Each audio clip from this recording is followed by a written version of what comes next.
The hatch is thrown open, and there's a hiss through the room as the three people around turn, one of them immediately drawing a gun from her side.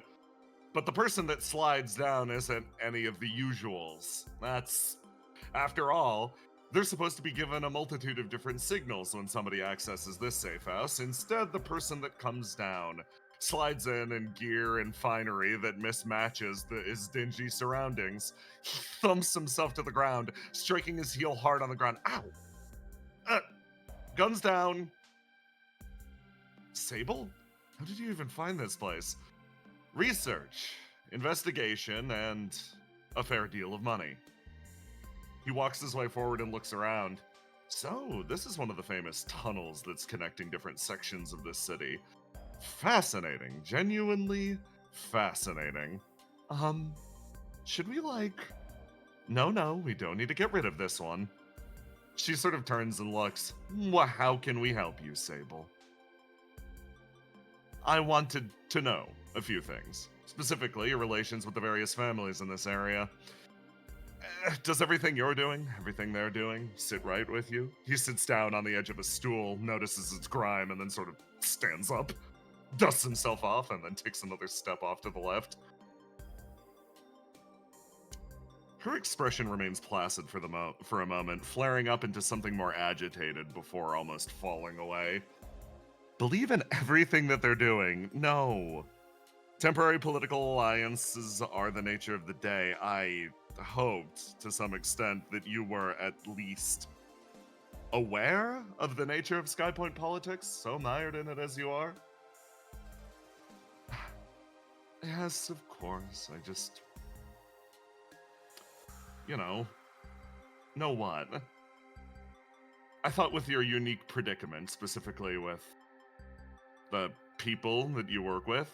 Oh, very gently phrased, Sable. Cut to the chase, what is it? He sort of looks up at the ceiling, letting his neck hang for a moment.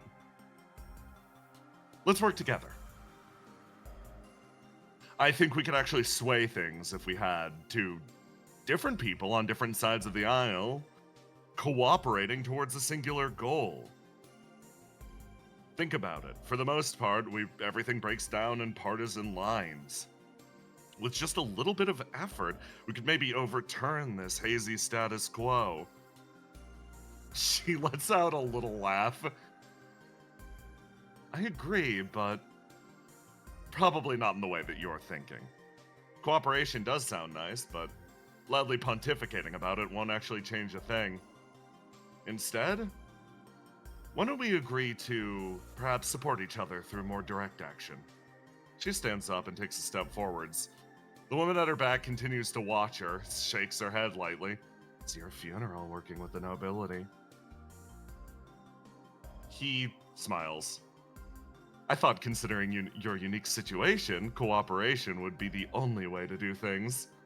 He smiles and steps in, face beaming brilliantly. This is truly the goal of politics, isn't it? It wasn't before long that he properly and fully realized exactly what List Saleus meant by cooperation. In fact, given time, he came to recognize that most of the efforts for those in his opposition faction, were indeed carried on around and under the table. For him, for his world, for all his pageantry, was locked up in a cast of pure ivory. Sable. Yes? Uncle? I'm worried about something. You've been arguing a little too passionately lately. Arguing too passionately. Hold on. What exactly do you mean? It comes down to the specific topics that you've been discussing. Your efforts in driving things forward are, again, commendable. Your family's worried about something. Yes? Reform is obviously great. A point of interest that continues and needs to continue to be discussed. Yes? Specifically on the topic of immigration. Yeah-huh. We're worried that you actually believe some of the stuff that you're saying. The silence was almost resonating through the area. He remembers it. Feel the shift in his blood, almost like it started to flow backwards. It's important, obviously, to continue to state and drive forwards our current political advantage, but ultimately, we're worried that you might be getting lost in the rhetoric a little bit. Of course, Uncle. I would never. His face splits into a wonderful smile. Again, something shifting inside of him, buried a little deeper down. I'll go back out and assume discussions again with all of my friends. Friends? Colleagues. With my colleagues. The smile remains as he wanders forward. He makes his way over to the door and gently puts a hand on it as he feels something harden and solidify in his mind. It's nothing logical. Borderline, all the ideology is falling away. It's just some deep and buried passion. Perhaps he was getting lost in the rhetoric, but buried beneath all of the different layers of himself. He feels himself walk past a line, placing a mask in place. Jovial, affable, but capable of locking in, becoming frigid at a moment. He walks a little further and reassembles his second mask. This time, somewhat helpless, hapless, gentle, something that could smile and melt the hearts of others. And then he makes his way further. One final mask, a colder one that he feels hardening around his heart. It's a sensation that he's had for a while. It continues to build as he hears the endless prattle of the various politicians around him, the endless conjecture of his family. He takes another step in, past the mask, and loses himself in that emotion. He's unable to describe it in any other way. Yes, probably. They'd have to die. His entire party would probably have to die at some point. He should probably die too for prescribing to it, but at the very least, it should probably be them. At some point. His eyes snap open back in the basement, feeling this sensation wash over him. Holding List's hand in that moment, he sort of looks down at it. She smiles up. Sable. Yes. She doesn't let go. It was extremely stupid of you to come down here tonight. He tenses, sending a pulse of energy up to his temples. But I think for rational people like us, life only starts when stupidity wins out for once. She takes her hand back and lets him go. He stumbles backwards, flicks it out once. You dug your nails into the back of my palm. Sorry. I thought all nobility were fans of a firm handshake. I'll be in touch. He walks forward, his bluff successfully called. What was that about? Nothing. He's just a little more similar to me than I thought. Oh, you bonded? No. Quite the opposite. That man's a threat. No other way around it. If he's looking for friends, he won't find it here. He'll either need to find somebody more similar or entirely dissimilar. Unfortunately, here in this city of Skypoint, the only thing that we could ever be is fierce rivals. She sort of shrugs. That's fine, I guess. Should we count him at least on our side for now? Not at the very least. We can talk about. You all walk your way back downstairs. And away from the roof. And as you travel, you all split up alongside the tower. Argus, you walk with the doppelganger down step after step, sort of traveling back towards the meeting room, as somebody sort of steps up behind you. An imperious figure that moves quickly down the stairs. He pauses. Oh, excuse me.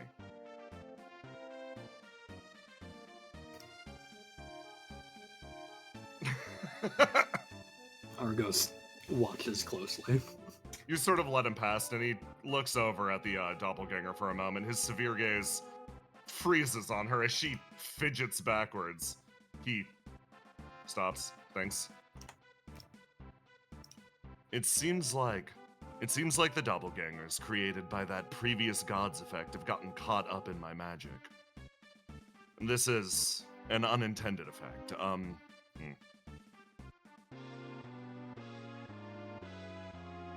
That's Yeah. all. He's thinking. Do you want me to sustain this individual? How do you mean? Continue to keep her existing as a result of the magic. It's in inefficiency in the spell itself, but you seem rather attached. Do you want her to continue? Of course to... I am. Yes. He continues to watch you a little closely. I think at the very least, manipulating the magic slightly so that her form can be maintained unrelated to the magic currently canopying this area should be possible. But after we end your spell, Oh, he looks over and that O is in character. I see. Forgive me a second. He takes a step away and sort of gestures with his head to speak to you alone, Argos. I'll just be a second. Yeah. Argus does not make eye contact as he walks away. Is she not aware of what's coming in her future?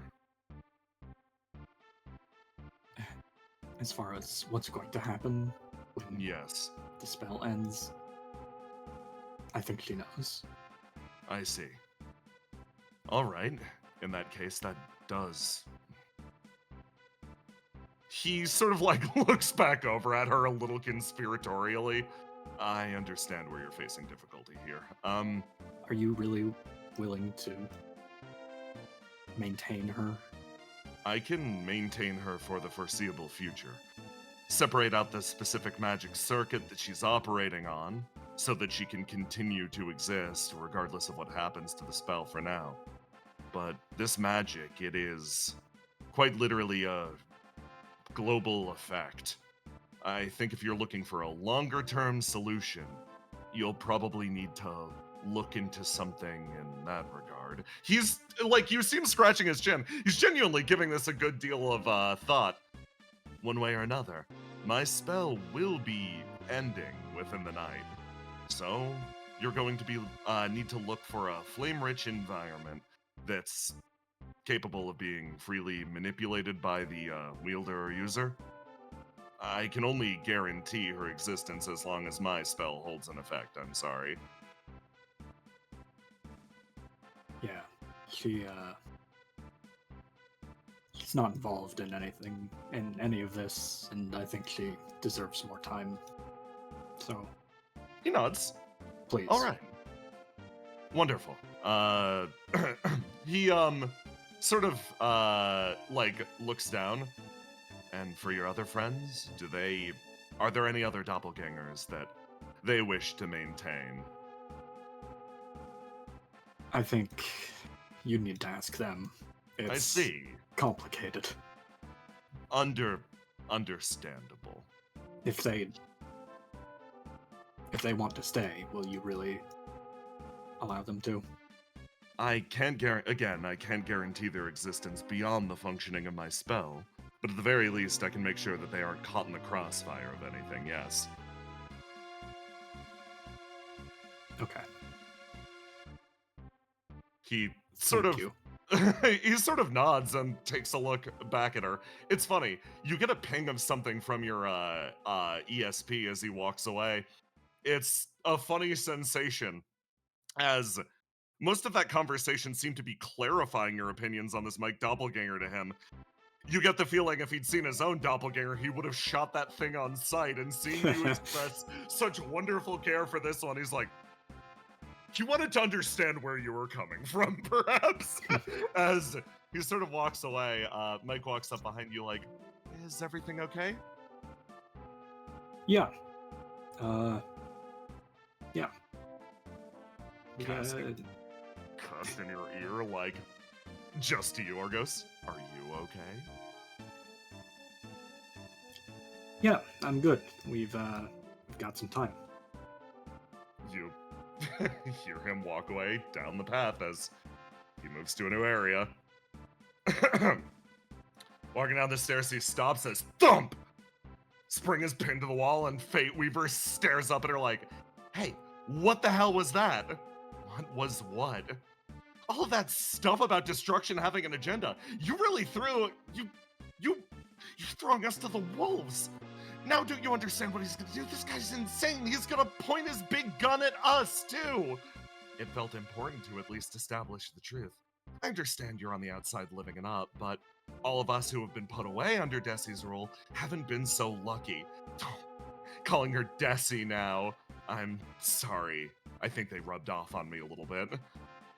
I just think maybe you're getting a little too brazen. And I think you've always had a swell dad. Sable sort of stops at the bottom. Thank you so much, Rediscovered Spring, for your wonderful insight earlier. It really did indeed put things in perspective. And, Miss Fate Weaver. Yes, she takes a step backwards. I should clarify. Most of what I've discovered here tonight provided me with insight based on the limitations of my own knowledge. I'm not, as you said, pointing my giant gun at destruction just yet. Oh, you said that like you're just missing the coordinates. I can't disagree that is potentially what's happening, but regardless, I think you should perhaps leave Spring alone. She's done a wonderful service to everybody here tonight. Fine. Go hang out with your new best friend. She sort of runs up next to Sable like, thank you? It's not an issue. I was serious about what I said. Information seems to be the biggest thing that we're lacking now. Come on. He walks downstairs.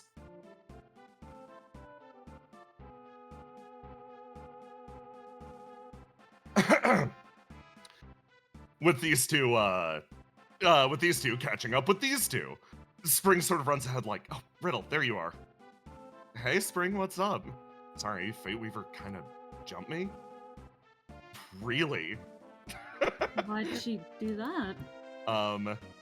Spring, like, shakes her head. Got a little upset about what I said about destruction, it seems. Ah, that makes sense. You too as well. I was hoping to pull you aside for a moment, and this seems like the best chance. I wanted to thank the two of you for your unique perspectives on the situation. I mean, you called us here to talk, yes? Yes. You're not what I expected. He looks over at Riddle. You're a little less, I'm really hunting for a nice word to say here. What did you expect from me? Yeah, what did you expect from us? From us, well, from her at the very least. Expectations for the leader of Opia, somebody who insists on an all-volunteer army, yet sends them one after the other into the face of overwhelming danger. I expected somebody softer, if I'm being perfectly frank. You're colder than I expected. You see Riddle's face drawn to a line. I don't know if that's a compliment, but I'll take it regardless. I don't really see it. She's quite warm. Big smile on her face. And you, he breaks eye contact and you feel a flare of a very specific strange emotion inside of him. You look over at Riddle and then look back over to him. What's this? What's this? She gets really close. I thank you for all of your efforts in supporting the world. What happened? something has occurred. Riddle breaks eye contact. You get the sensation that Sable Prince has been told, Sable Prince has been told that Excellensis, in fact, might be, fake, I don't give a fucking about the world. You look over at Sable and he has an expression of like, I should probably say something nice to her. Oh, I see. I see. Riddle, Yeah, what did you say? I was honest.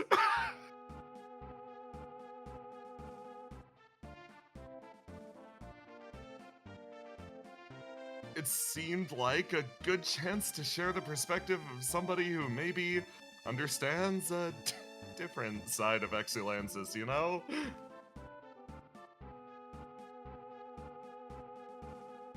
There's nothing I can say on this topic. Yes, regardless, we're very happy to have you with us, especially for this discussion. Of course.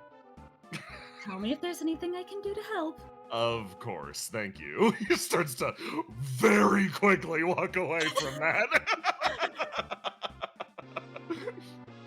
He works his way down the hallway. Finally. Coming up behind you two.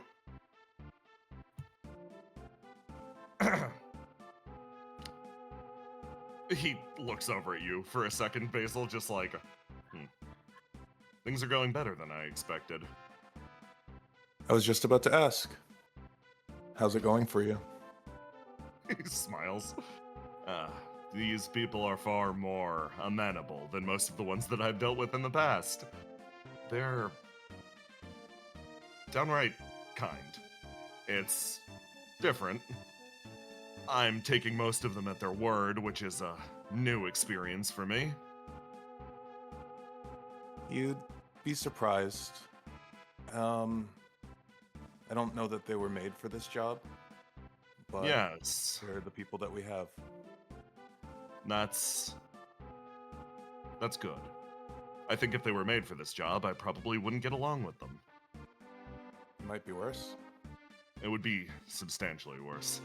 The most endearing Well- thing that, honestly, the most endearing thing that Riddle said to me before I get here is the fact that Trouble and the rest of Excellensis are bad at their jobs, and he looks over at Theo, pausing for a second, the derelict, it's good to have you here, Miss Pyromancer of Instrumentality. You don't have to default to pleasantries. I'm more interested in hearing what you were actually going to say. Yeah, she's cool. Just be honest. Again, you are very much not what I expected, particularly based on my memories of previous worlds. I remember the Pyromancers most clearly as our most hated enemies. The demonic invasion was functionally led by some evil overlords hidden away in the depths of the Coda. He shrugs. Communication was never on the table, but here we are.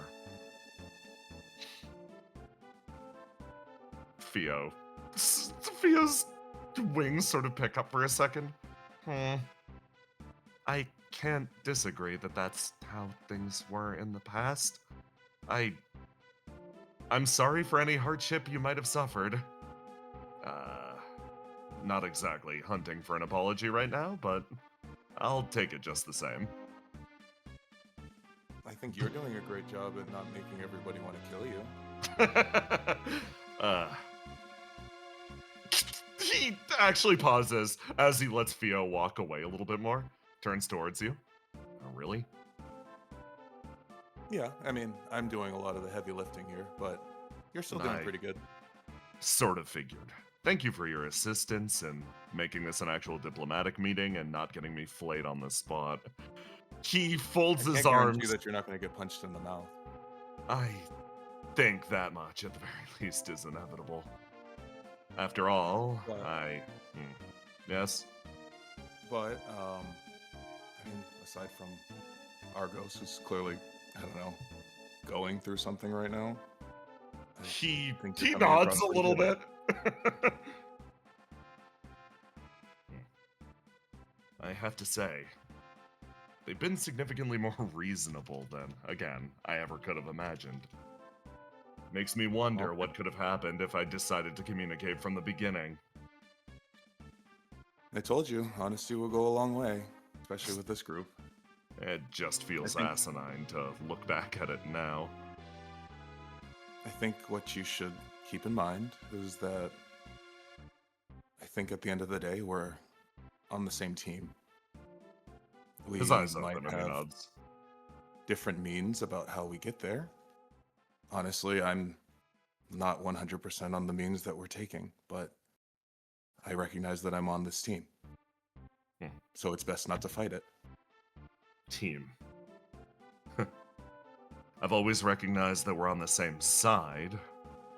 Team might be a little bit of a stretch to me. I guess that's the difference in our mentality. My goal was always, should I fail, our side at least would still have some sort of an advantage. But a team sort of requires us to both share the successes and failures, right? I kind of fear that regardless of which side wins this argument, we're all going to succeed or fail together.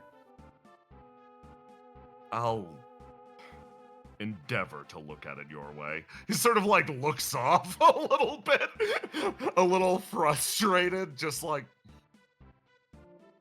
Don't get Put me your wrong. Yes. I don't know that the current approach is going to work for much longer. I think if you want to do something that's never been done before, you need to do something drastic. He nods. And I don't feel that we're doing anything drastic. He nods. But I think we need to come to this decision together. I'm not going to be around long enough to keep kicking the can down the road, if that makes sense. It's funny because he agreed with you up to the exact point he seems to get stuck on, the coming to it together. It's not like he disagrees with you on this front. He said earlier that he'd endeavor to try to believe you, but you sense his own personal hesitance crossing this threshold. I feel okay. She smiles. I'm going to go out on a limb, seeing that we're really meeting for the first time today. You're a schemer and a liar. But I do genuinely think you care. He hears that and sort of swaps to a half smile. And even though I think you might be a bit emotional at times, which is fine, I'm the same way, I don't think you'd leave so much up in the air. You wouldn't make a decision without weighing all the options. I don't think you could live with yourself if you did. He starts to walk away, almost directly confirming nail right on the head. He just he turns his back and he starts to move very, very quickly down the hallway, stops at the precipice and is like, that's what this is, yes. Yes, you're right. I know. I usually am. You see his nose wrinkle as he walks off. And he walks as quickly as he physically can into a roadblock. As you two sort of walk your way down, you're almost near the base of the tower. Did you have to put so many fucking stairs in this thing? He's got to get his cardio in somehow. Excuse me. You're excused. Oh! Speak of the devil, I guess.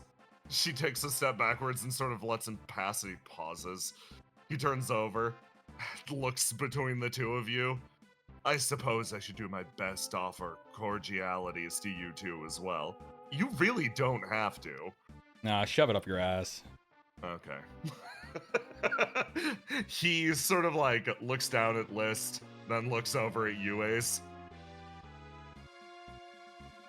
Obviously, you're cooking something as well. She holds up her hands, less than you'd expect, actually. I find that a plan actually has more points of failure, the more individual areas and the more individual areas of effort go into it. So, nothing up my sleeve. Let's see if I can pull the magic trick off. He looks back over at you, Ace. What? You expecting something grand from me? No, I think despite how you might present yourself, you actually are more than capable of scheming something on your own. It's fine. Nothing to scheme about, really. Either way, if we find peace with you or you become our enemy, I'm still gonna beat your ass. You see him swap over. I see. All right. Well, I suppose a part of me is curious. He sort of opens his mouth, says those words, lets them hang, and looks away a little agitated for a moment. Yes, a part of me is still a little curious, I guess. Regardless of what would have happened, if my plan would have worked. If I decided to simply unilaterally take action before any form of discussion, could it actually have panned out? That's something I'm curious of testing, one way or the other, so I suppose I'm looking forward to the ass beating. That's good. He smiles and sort of walks away. Liz turns over and sort of nudges you. What? It's different. It's really different. Like, the way that we used to relate is nothing like this. And, like, I'm different too. I can feel how different I am. It's just interesting to see the ways that he's changed because when we were talking at that banquet, it's like he hadn't aged a day, hadn't really advanced in like a decade of me meeting him. Either he grew as a human quietly behind the scenes, or he grew really fast in the last 20 minutes. You two are both schemers. You may have known each other, but you didn't actually know each other. That's exactly it. It's shocking that he was able to grow enough to let even one of his many masks slip. I mean, what happened to you when you had no more cards to play? She tilts her head. I went bankrupt and realized that I wasn't actually truly broke. That the house still had some money left to throw together. She throws an arm around you. Wow, gambling terms. Listen, I think he and I are actually pretty different when it comes down to our cores. He said that he completely tapped out, and this was his second chance at everything. Mm-hmm. I think that's quitter talk. I think he realizes that. To a certain extent, he expects to die with his plan. She laughs. He is a man who, much like yourself, prepped for a final moment, and afterwards, there's two things you can do. You can double down, or you can just give up. I'm so curious if this is what giving up looks like to him. I hope he has a little room left to grow, then. I don't think he's made that choice yet, honestly. He makes his way down to the bottom of the stairs. Finally comes down as Stability's like, this place is, I gotta say, the Burning World is very different than what I expected, Willow. Like, when you're bigging it up and everything, I can't say I expected the scenic wizard tower full of crystals and magic. I mean, I didn't really expect this either. We're not even in Ciala. I apologize if you find the decorum less than tasteful. No, it's fine. Is this not normal for the Burning World? As No. far as I'm aware,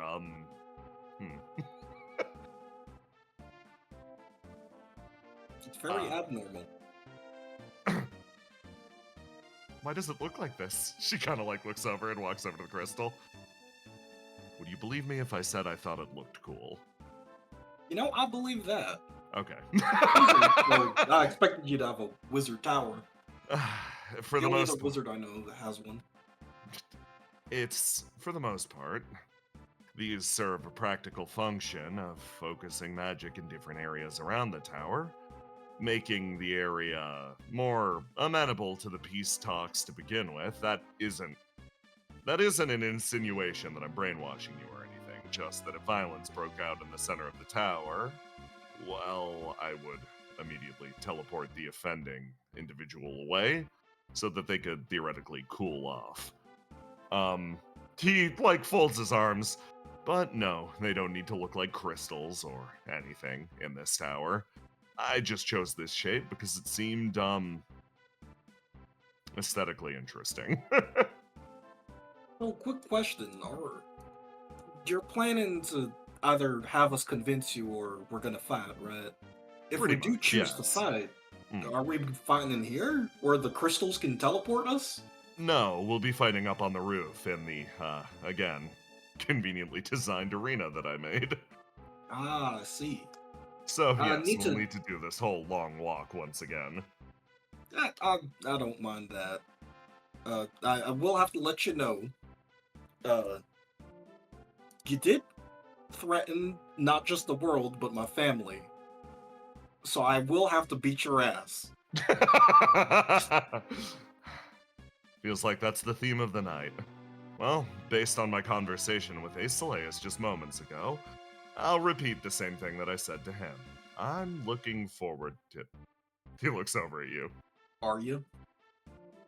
Maybe in your case, not so much. I've heard of what happens with people that tend to tangle with you, and, if there's a recovery period at all, I assume it'll be lengthy. I mean, you know, if I convince you to not do this, then great. You can avoid an ass beating. At least for me. At least from you. Huh. He looks back up over the staircase at where he hears the approaching footsteps of Ace coming down. What if some part of me is actually counting on that? Yes. Oh, you want me to knock some sense into you? Man. No, that isn't it. I don't know how to put it into words. I'm struggling with the idea. Just forget about it. Alright, if you say so. But either way, if we're fighting, I am knocking some sense into you. From the stairs. You two make your way back down, and I'm going to start assembling people on the map. God, you're slow. Are you talking to me? Liz says next to you. What the hell? No, I'm talking to the other blonde one. Sorry, the other blonde one. Ah, okay. Yeah. Stability stopped for a second and was like, what the hell? I was the first one down here. Sable sort of sighs and shakes his head as I'm gonna throw some more people down. These two coming. So that's what I was saying, right?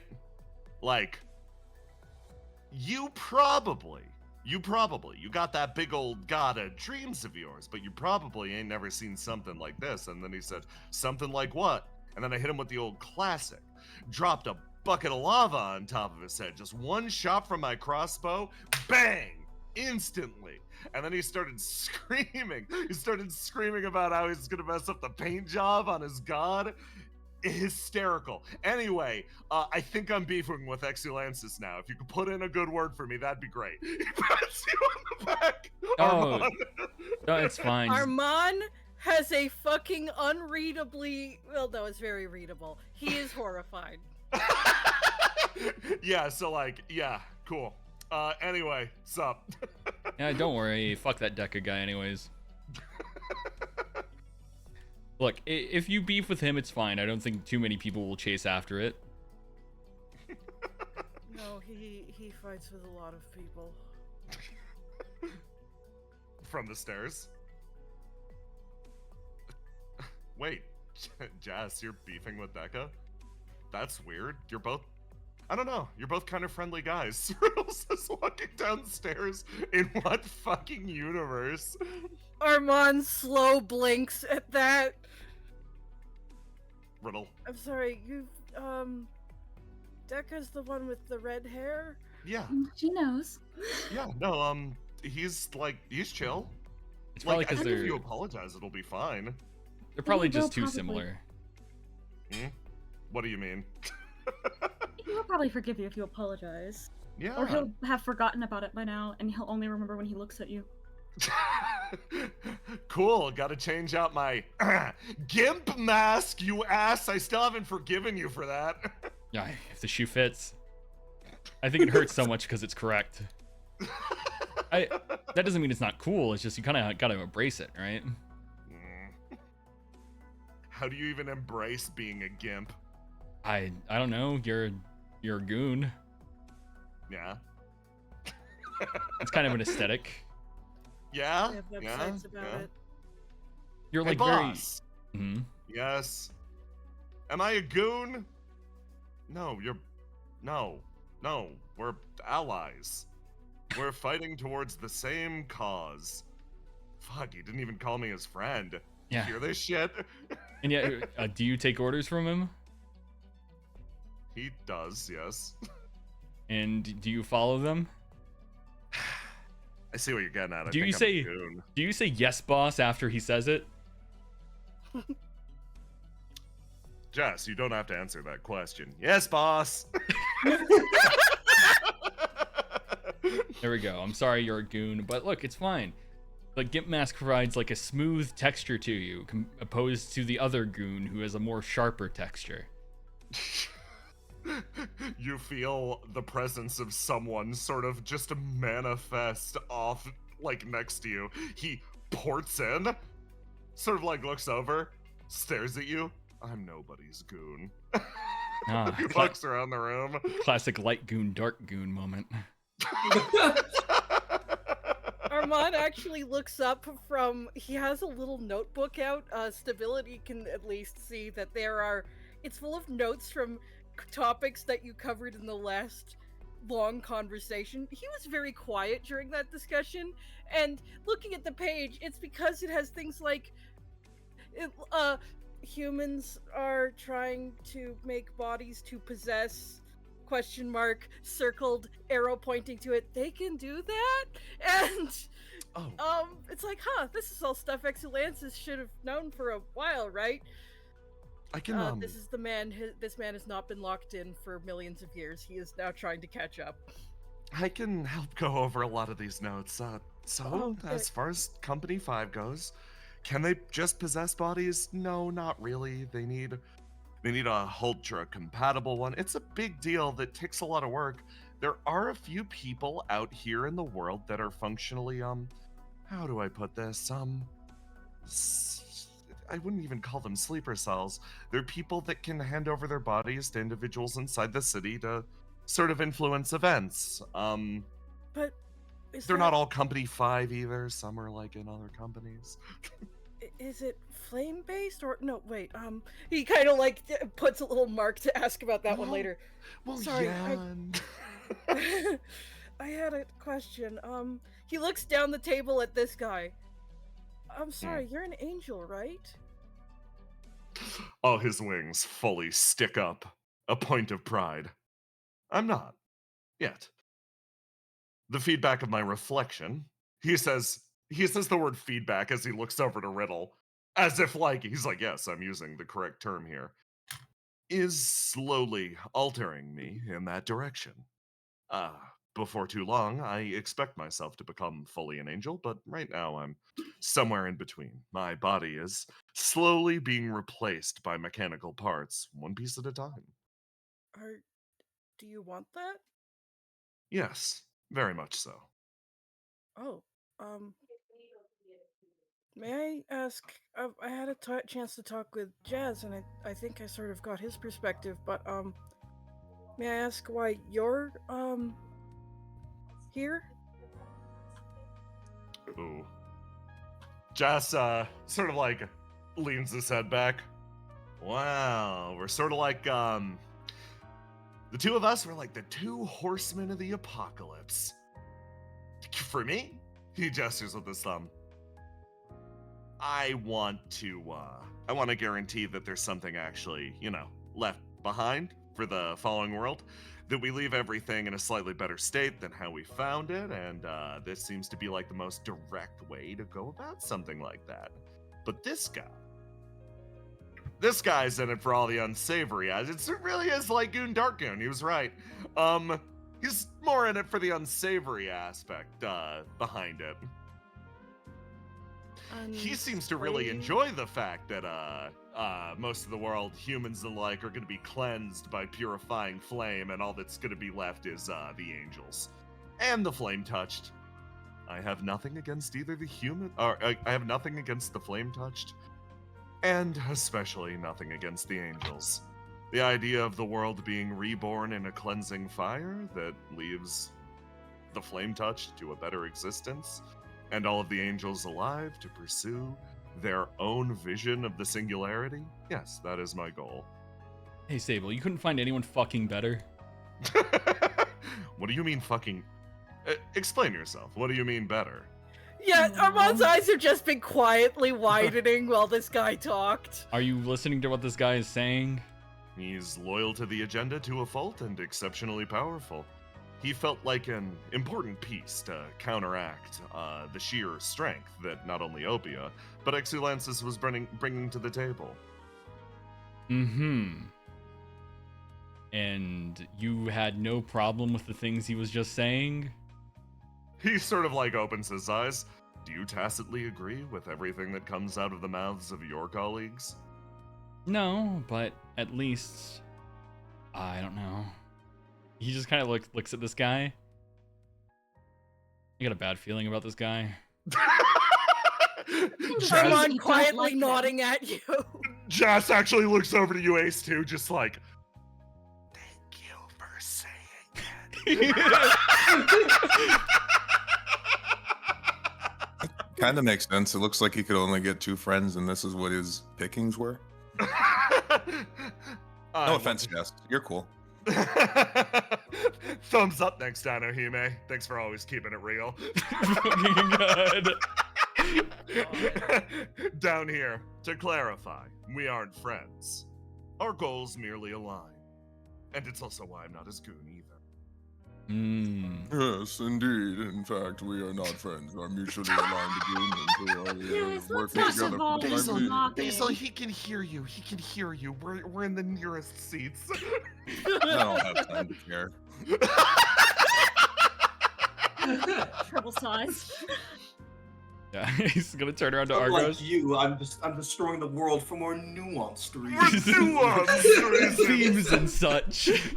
Stability. If Willow says that, Stability has the most serious face ever on, and then you just hear her go. Trouble is pitching the bridge of her nose, not because she doesn't agree, but because she's like, we're supposed to be having diplomatic meeting, and we're literally making fun of them. We're literally mocking them to their faces, guys. Ace is gonna turn around. Hey, Argos. Argos has been taking a sweet time. Yes. Hmm? Ah, You're missing the fun part. we're 1 seat short. This is some bullshit. Oh, Spring, you sat down. Okay. Yeah, no, it's chill, I guess. Huh. Yeah. It's just gonna sit down all the way at the end of the table. Sort of like look around the room. By the way, in the interest of it, just because I'm apparently Gooncore, I'm not fucking giving up my seat. I feel like I've been challenged on this point now. Can we stop saying goon? I know. can make That has my the- own that seat. means the same Does somebody thing. want mine? I can set up. No, Armand already getting up. No, hey, that's your seat. Mike, do you want to be part of this? Sure? Yeah? You don't have to be. Part of me, like out of character, is just like, Mike, stand in the corner. Mike Corner! Mike floor now. Because you don't have to be. This is, I want to help. Obviously, it's a lot. It's a little over my head. I'm sort of... The last thing I knew was just one of our first missions at Opia, and now we're here in front. She is not internalizing that she's taking your seat, Armand, even remotely. She just Armand sits is down. actually like already leaning on the table with his notes. Is going to go. Oh no, actually, I If you want, I can go over some of my notes with you. Treble points okay. over towards you, Amon, and creates a hard light, just like a little box underneath you that you can sit on. Oh, thank you. It just has a sit. He's going to go try and play catch up with Mike's shadow. You If you're sure, there's there's other stuff to do. this seems important. Okay, so the burning world is something called the installation. Like, can old Mike get burned? I don't really think so. If anything, I think burn have a- helps. She doesn't have a cage. Burn. You say that as you sort of see Sable sort of he speaks up. Well, with all of us once again resuming our positions around this table, I wanted to say something up front. You have made me perhaps realize. He like looks over to you, Willow, looks over to you, Treble, looks over to Riddle, that I am or was missing a good deal of the key information related to exactly what's happening here. I thought I had a firm understanding of the different actors that were influencing the world, but clearly one is beneath my notice. It seems like even my information was imperfect.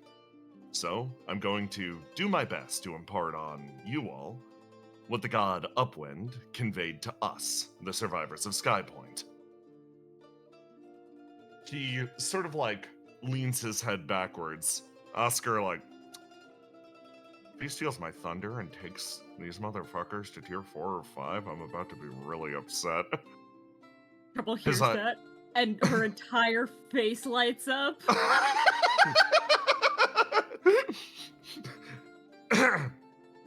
Sable's eyes close. So, long ago, at one of the originating points of this world, the god of Upwind and the god of Flames engaged in a life-or-death battle for the future of this place.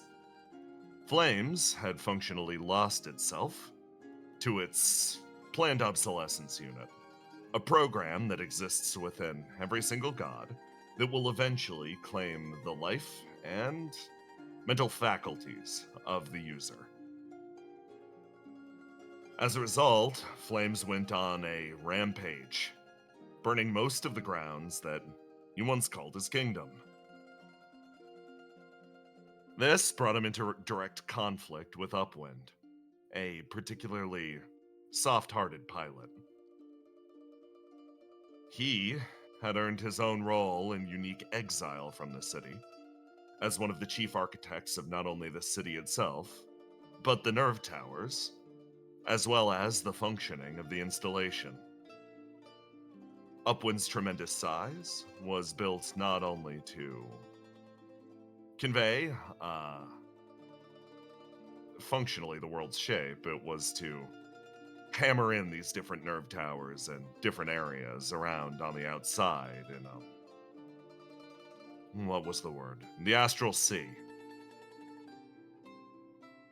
As a result, Upwind had slightly stronger feelings about not only the installation, but the beings that lived here. His opinion eventually shifted. He was unable to see everyone living here as they were no longer seen as ghosts. Instead, he fully believed them to be his people, individuals that deserved a chance to live. I'll be blunt. I have a certain level of skepticism, even related to Upwind's intentions. Even at their best, when humans relate to Flame Touch, there is an aspect of it where they treat us with disdain. They treat us like mutants, aberrants, or even in a flattering case, like pets. There are elements of this with how Upwind took care of those individuals that he eventually died to protect. He sort of exhales through his nose first and then through his mouth. But beyond directly insulting the great founder, he did leave us with a large deal of information, not only related to the functioning of the installation, but related to the city and its functioning.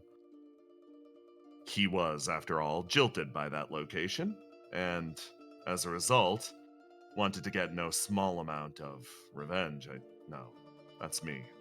Prescribing my own interpretation of it. He just had a multitude of different resources, which were then lent to us when it comes to the manipulation of flame. He sort of like looks at everybody assembled. During one of your first missions with Opia, you assembled those probes, correct? Geist-made constructions that imposed their will on reality. Yep. Yeah. That is based in Upwind's legacy technology. That's borrowed from us. These are facts, these are documents that were handed over by my extended family to Geist in exchange for favors. A lot of Geist's technology has been directly contingent on what Upwind left behind. He looks over at you, Basil, including what happened to you. Yeah, I've seen as much. He sort of nods. So, with all of this being said, with the richness of all of Upwind's information, with my plan, with my goal of scouring the Coda itself, I want to ask, what do you know about the death of this world? What do you know about the Coda? Its flame siphoning ability? What do you know about the city's end goal for everything here? First off, I have some clarification. Yes? Or I need clarification from you. When you talk about Upwind, do you talk about the pilot or the god? The pilot. The god itself is present. He is still currently around. You have seen him multiple times. He's an individual with a robotic face that wears a business suit. Yeah, makes sense. And so... makes sense the pilot was a good person. I see you've had the pleasure of engaging with that individual for quite some time. My condolences. Yeah, it's fine. He They're was dead in my now. head for a while. That... He stares over at you, knowing what we know now about you. It was probably a natural fit for him. After all, you too were harboring the consciousness of another human. Piloted much like one of these gods. He's Wait. dead? Yeah. He tried to plant a bomb in me and then my flame consumed him. He's dead, at least as far as we're aware. He folds his arms. Yeah.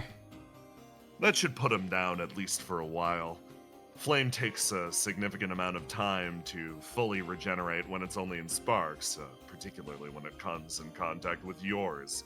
I'm sure you've noticed. But so long as the body of Upwind remains, that consciousness will continue to regenerate. That explains how he got out of my head without me knowing. He sort of smiles. Yes, it's frustrating. The man has at least something happened. Something happened. He sort of trails off looking over at Basil. It seems like he was trapped for quite some time, entombed within the swamps of Belith, influencing the growth and creation of different monstrosities there. But something let him out. That wouldn't have happened to be you, would it? Besides, like most 1-year-olds, I can't help but put things in my mouth.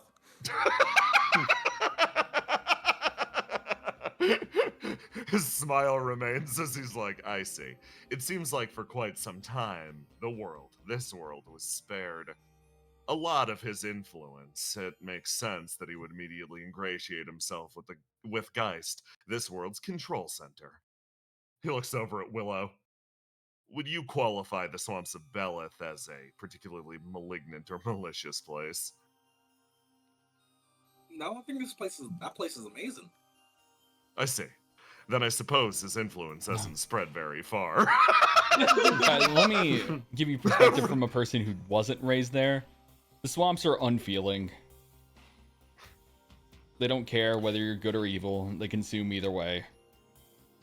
And if So- you consume, you become a part of it. Something strong enough to inter the consciousness of a god, then. Perhaps I wrote Belith off a little too early. Okay, so does that clarify the point you wanted a clarification on, Ace? For the most part, yeah. Yeah. So about the He city's knows. goals.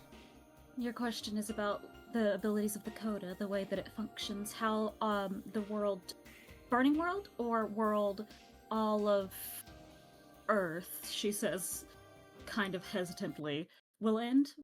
How do you understand the Coda is my big question. I can tell you my perspective of somebody who spent time as its demiurge. As its demiurge. Interesting, carry on. Feel free to correct me, she says, looking over between Ace, Riddle, Stability, and Oscar. If I make any mistakes at any point, but while I was in the Demiurge's system, I guess I'll start with the way that the Coda is currently structured to the best of my ability. He watches. We all are aware, she's just sort of looking over at Fia, that the Coda is shaped to be an instrument, yes? That was more or less my original intention, yeah. I'm sorry, I should say something. A long time ago, I was certain that I was the one that created the Coda. I made it with different resources and blueprints, pulled from the Fang that I had access to. I thought it was an original invention of mine. I didn't realize that I was recreating something that already existed. Isn't that kind of always the case with this world? You see her sort of like look down and nod a little bit, wings shaking slightly. So, from our basic understanding of the situation, our world, the Burning World, is currently maintained by the Tormented Freedom.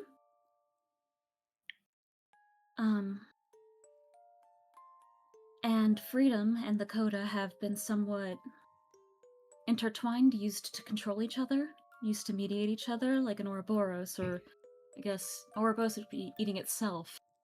Two creatures That eating each is- other. Yes, I believe that's accurate. Freedom was originally the governing AI of the Ring of Salvation. From what we understand, when the Tormented decided they were going to build their world, destruction was supposed to be the creation unit for this world, but instead, Freedom took that spot and became the foundation of our world. The Coda seems to be what's connecting us to the city called Earth, but from what I understand, this might not be entirely accurate, but most of the Earth is inside of the Coda? She says, sort of raising an eyebrow, looking over at Stability. Stability sort of shakes her head. It's not something that I have a super clear answer to. But as far as the Coda itself goes, it was functionally designed to be a, it was designed to be a solution to flame. Think about it like this. Flame's an alien invader, so they wanted to build something that would kind of get rid of it. The Coda exists to soak up, process, and ultimately refine that flame into usable material. She sort of like looks over and nods. Yeah, usable material. Does it The, stop being flame? She sort of like looks over at Argos. I think that's an answer best suited for somebody that's actually stepped inside of it. It's honestly, I find it tough to say. There definitely think it is still flame in a way because it carries consciousness. It's where the other scent happen. So There's more to it than just becoming energy for them to use. From our basic understanding, other scent and flame touched. Think of us almost like. This might not be entirely accurate, so take this with a grain of salt. If you Would it split, be correct to treat it like states of matter, like water, yes, ice? almost. If you take a being, particularly on this planet, it would be humans, and you infect them with flame, they sort of split. One into the part that the flame took, and one into the part that's left over. The flame touched is the flame, and the other scent is what's left over.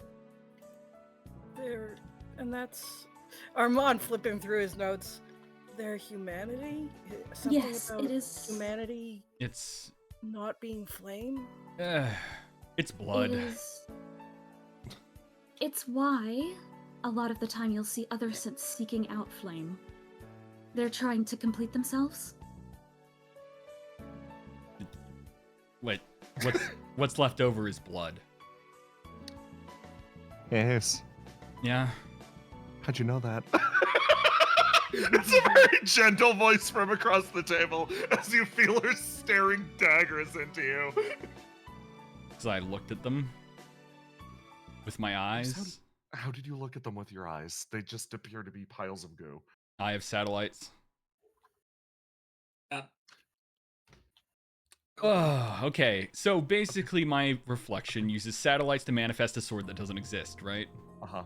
Mm-hmm. I can use those the same. first time I'm hearing this. It's okay, Willow. I didn't explain it because it would burst your brain. So, using those same properties, instead of making my sword exist, I managed to see what was unperceivable. Yeah, get out of me. It's blood. It's a bunch of other stuff, but it's mostly blood. What leaks out of Riddle's eyes whenever stuff happens, that's just real human blood. Why you got human blood in you? Because she was functionally, based on what Ace is saying, spent the majority of the beginning of her life soaked inside of a lake of blood to fill the inside of her body with blood so it would erase all the parts they didn't want to be there. Yeah, it's not that special. I thought Basil? I was thinking they just like made human or something. Can I make jokes? Not about that. Sable actually looked over at you for a second like, hold on, does that mean functionally? And then you say that's not special, and he just sort of stops. He's like, y'all are freaks. And that giant lake in the middle of Ciala is just a giant pool of human blood. Yep. Kind of horrifying. Yeah. That's a very interesting use. She's just over here now. That's a very interesting use for the satellite. I can see other things. After I did that, my perception of things hasn't really fully gone back yet. Perfect. Oh, really? There's There's some places I'd like to take you then. There's Like, the you can see things. Ace Why haven't you fucking explained this? There's so much there's so much science. Argos. I believe there's some stuff you haven't really explained either. So, about that doppelganger of yours. I've explained. Now let's not fight. So Troublesword puts her hand out and goes, let's loop back around on topic before things get any more. We were talking about science. I know. We're gonna come back. I'm moving back into what Ace was talking about before we derail. All right. Yeah.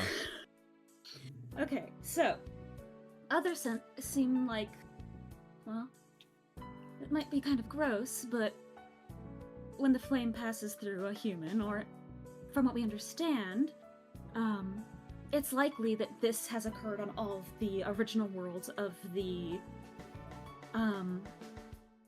Outer Evils as well, yes? Before they... Like, we don't know what form it took, but we can surmise. Like the flame infection and everything? Yes. Riddle speaks up.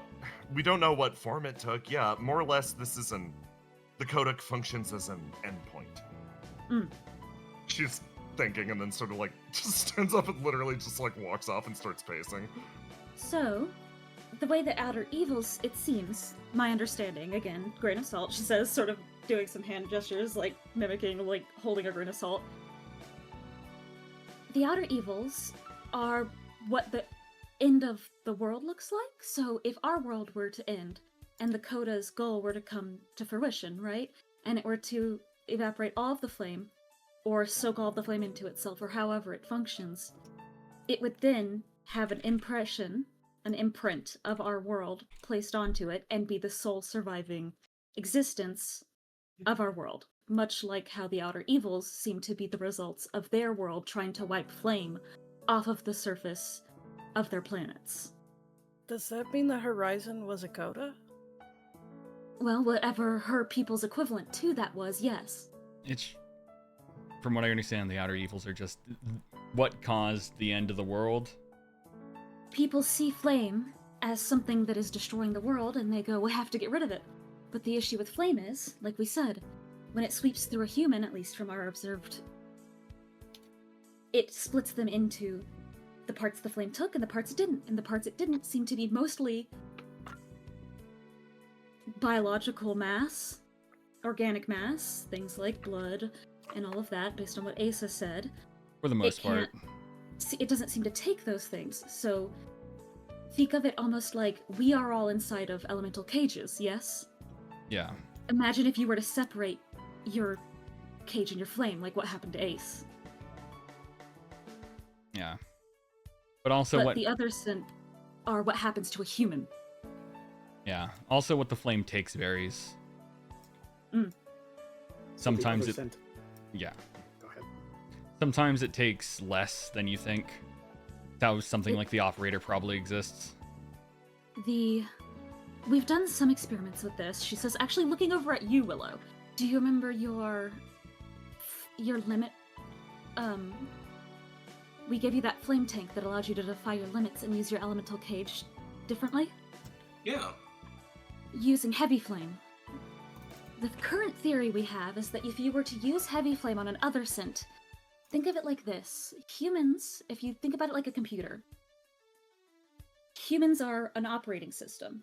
They store their information in their biological bodies using their brain. Flame is a different information storage system. When the flame sweeps through a human, it transfers as much of the data as it can into flame, and everything that can't be transferred into flame stays in the original operating system, but can't function normally. The idea is that if we put other synth into heavy flame, they might be able to finish the translation into this new operating system and become flame. Imprinted in flame. But this is a theory, because heavy flame burns hotter, she says, is the best way I can describe it. You're swapping the way the data of your existence is stored when you become a flame being. So, things like the outer evils, whatever their world did, they wiped out the entire flame storage, all of the information the flame was storing, off their planets.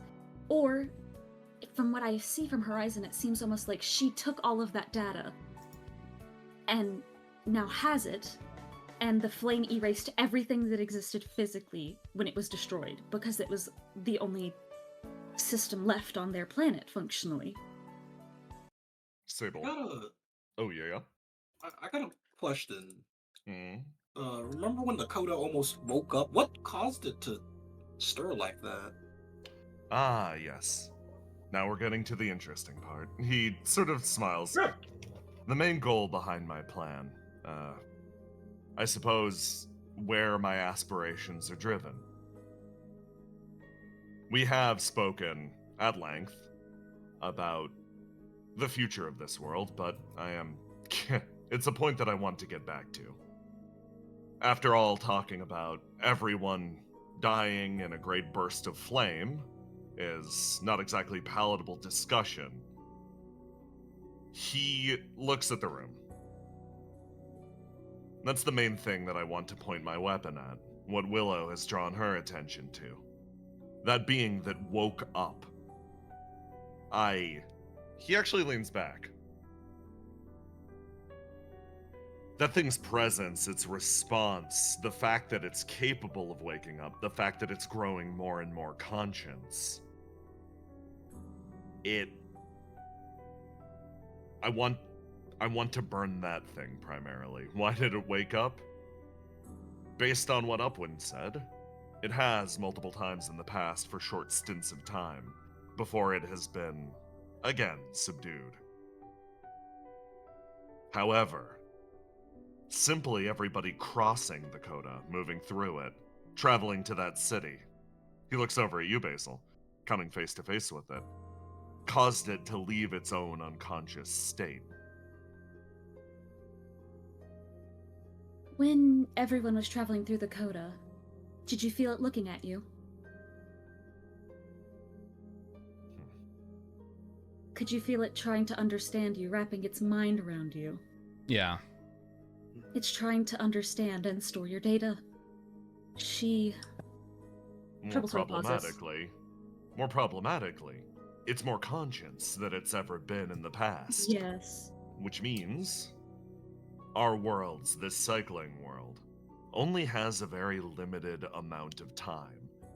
Who knows how many further worlds even beyond our own could survive that thing waking up.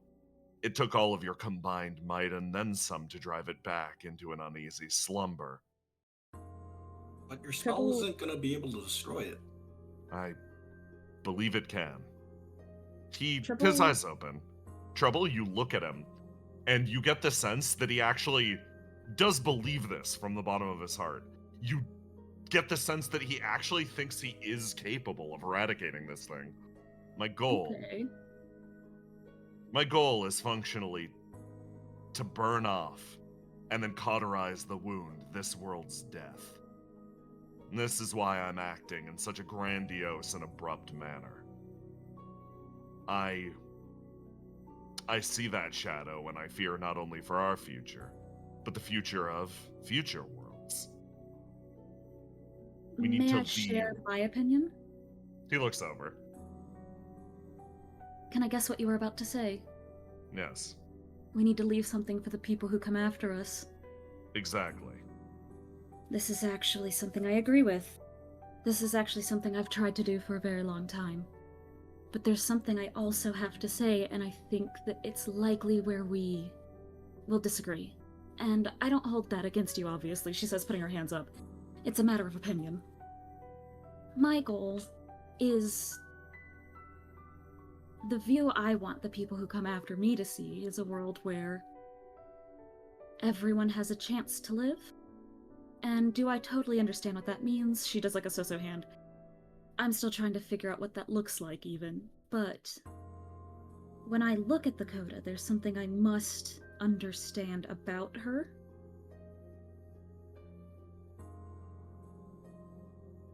She sort of pauses. To an extent, she's not too different from us, the mass.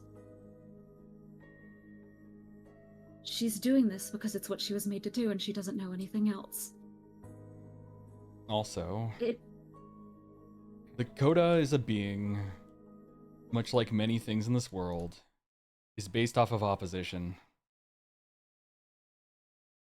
It observes us and then adapts to it. The gods are the same way, same with other sent and other things. Sable, why don't you look at a creature that is learning and is so afraid that you're going to kill it before you can even gain a thought? They created her, and they told her, this is the danger, we need you to get rid of it. And she's still trying to figure out what that means. And so you're going to shoot it so that it doesn't learn at all, or... If in the process of it learning, it happens to flatten and absorb exactly everything that I cherish and hold dear in existence, yes, I would erase that thing without a second thought. You're destroying a lot of stuff. Getting caught up in the blast. A lot of things that other people cherish and hold dear. Yes. You may succeed, but barely anything would be left. I actually do respect this response from you. She sort of thinks. I don't think this is a decision you made without heavy amounts of consideration, because it's not one that can be made without consideration. You have made up your mind on this after a long period of time, yes? He nods. But while I don't question what you said, I do think if the Coda would kill and destroy everything that you care about, yes. But you're not convinced it will, that's why you're asking us. He closes his eyes. I'm confident in my ability to scour the Coda, but there's no guarantee that everything that comes afterwards will be fundamentally better. After all, if I go through this long process and miss something, don't understand the goal of some hidden away faction, I could wipe out the Coda off the face of reality, and the second it's over, could be a different group could simply roll in, and now with our lowered defenses, lowered ability, and in a new, fresh World 13, immediately assume direct control over literally everything. I don't want to take an undue risk, so I'm asking for clarity from you all on that exact point. I see. Well, thankfully, we have two people who have different perspectives on the Coda. Stability and Argos. What is the Coda to you? She actually looks over at you, Argos.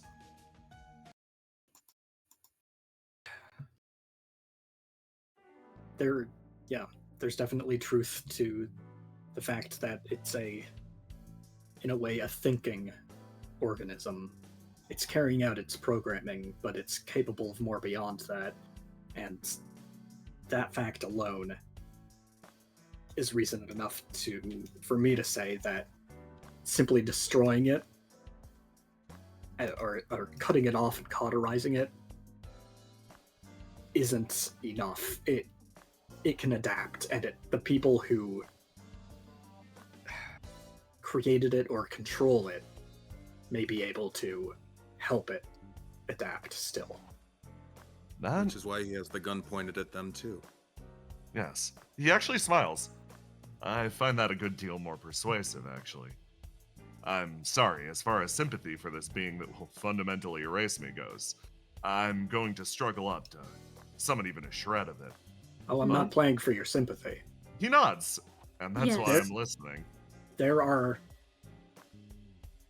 certainly, if you're afraid of schemers who will, or another faction that will swoop in, you let there be no doubt that there will be, and they almost certainly will have the ability to control the Coda or what remains of it and manipulate it.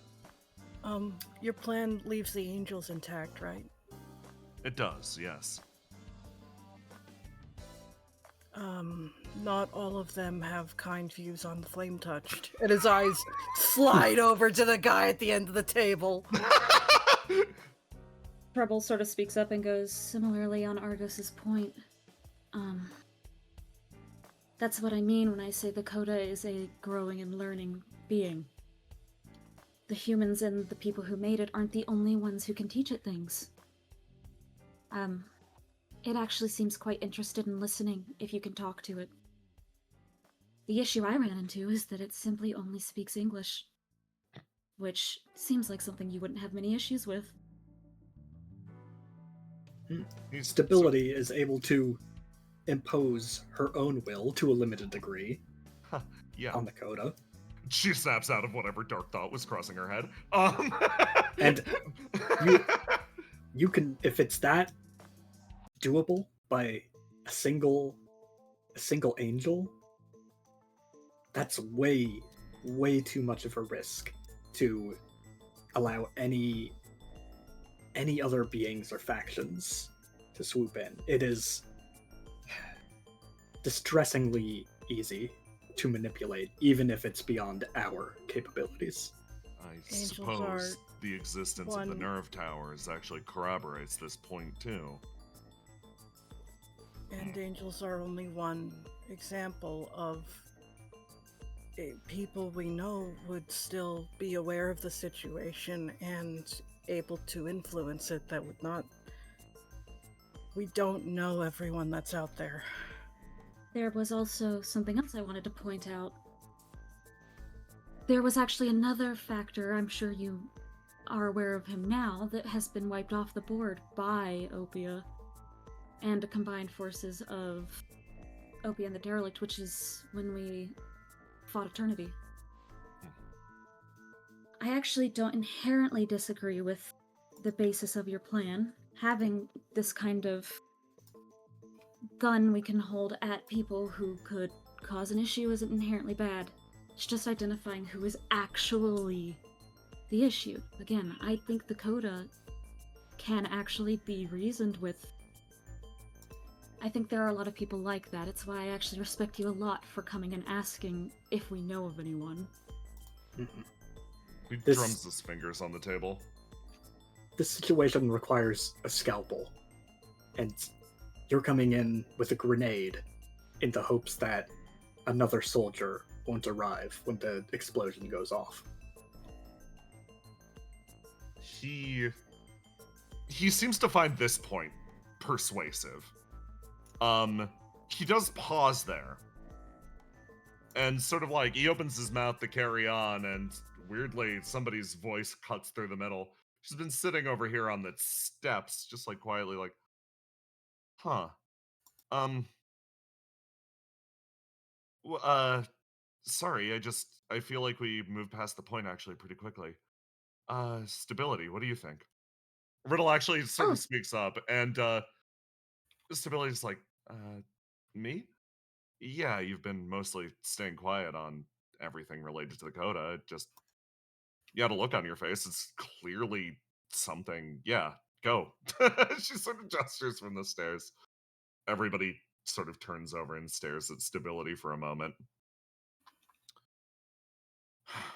Okay, well, I think it's important to draw attention to a few things. So yeah, I've talked to the Coda a lot.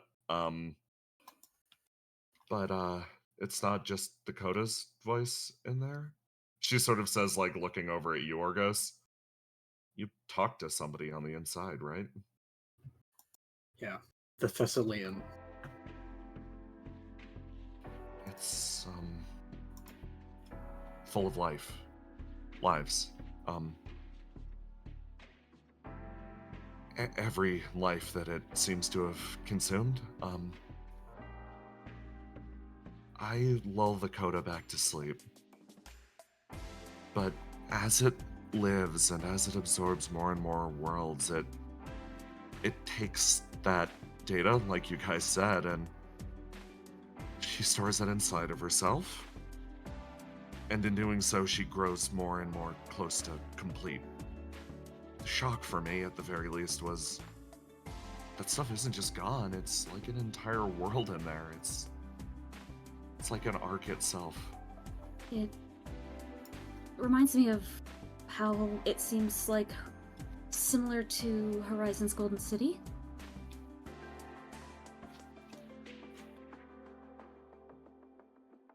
She like sort of sees her head like lull for a second, and she like, you feel these memories spark up behind her eyes as she looks over. It's she's the product of the people of Earth trying to save themselves. But in trying to save themselves, they could only think of I don't know how to put it to words. So say you're being threatened by somebody. They've got they've got like a gun or a knife or something. The first instinct that a person has is to arm themselves, right? That's like human nature, and by extension, flame touch nature, right? Um, I don't know what you're talking about. Can't be related to the situation we're in right now. yeah. She sort of lets out a tiny laugh.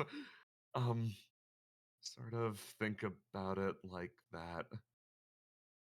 If your world is ending already, what's weirdly your answer to an apocalypse? What could fight back against an apocalypse? It's insane to say, but after I saw the maddened energy that all of the doctors and scientists were working with near the end, it felt like the answer to the apocalypse was almost to create our own. That, I Oh, think, is the truest core.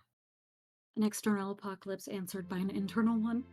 Yeah, like, if the world's going to end, we might as well end the world our way, right?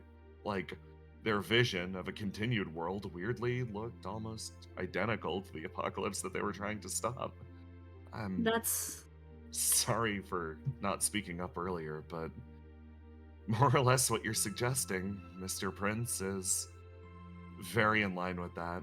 If the world gets wiped out and rebuilds, you're suggesting a solution that seems shockingly close to the threat, I guess. I think maybe racking your brain for a little longer and looking for an alternative that doesn't exactly match our lose condition, their lose condition, might serve you a little bit better. this is very similar also to how World 5 ended. That was the mentality we had. We thought, oh well, the god always shows up and ends the world, so what if before the person turns into a god we have the flame touch to do it? And we fought really hard to try and make sure it would be possible for a flame touch to try to be the one on our terms. Maybe it would make things a little bit better for the people who came after us. That's the problem. You're fighting for the people who come after instead of the people who are here now. You've got an idea for what the world should be like, and you're fighting for it and sacrificing everything as it exists now. Afraid I've been read to the T. He sort of smiles. Yes, that is the price that I've asked. He looks over to Jas again. Goon to pay. It's the same problem. It's assuming you've already lost. You're No. doing exactly what the companies on Earth are doing. They want the next world to look a certain way at the cost of this one. I think that's the chief point of difference between us. The way that I want the world to look is a blank slate. A blank slate that your enemies can use for themselves. How noble. Exactly. Which is why I'm running into the issue. It's why this talk, I believe, has been Why we're productive. having this conversation. Exactly. Trouble So- nods. I find, after all of this discussion, we're still at a singular point of disagreement. I agree. I do agree. Something will come in, take advantage of the situation, and if the coda is as easy to manipulate as you stated, that is the greatest risk that we face. You said that I'm using a grenade when the situation calls for a scalpel. I think you made one thing clear. Creating a blaze that will wipe this world clean and create a fresh World 13 is not in anyone's best interests, at least currently. There's probably a human-run space station out there somewhere that the second the world's wiped out will just roll in with all of the mechs that they have in reserve, establish a new order, and it'll be back to business. Oscar Quite speaks up. literally. Yeah, literally though, like nail on the Yeah. head. Why didn't you bring this up earlier? Oh yes, I was going to bring it up, but I got distracted. Currently, the city is being occupied by Literally, occupants I from get. space. Okay, cool. Yes. And Yes. any other literal fucking factions out there on other planets or something? Martians. Yes. The, Yep. the Martians from. Why didn't you lead with this? Because then you just think you'll aim at the Martians too, and problem solved. No, unfortunately, I don't have enough power to do this. 9. So you Armand know what writing Mars down. is. Armand I- writing down Mars question mark. Yes, I do know what So Mars you- is. You know what the planets are. Yes, okay, we can pick up this discussion later. I'm just angry. Hey, what's a pope? Pope is an ancient historical figure or something. I think they were elected by a Congress or something like that. I don't know. I didn't pay much attention to that part. Huh? They had something to do with smoke.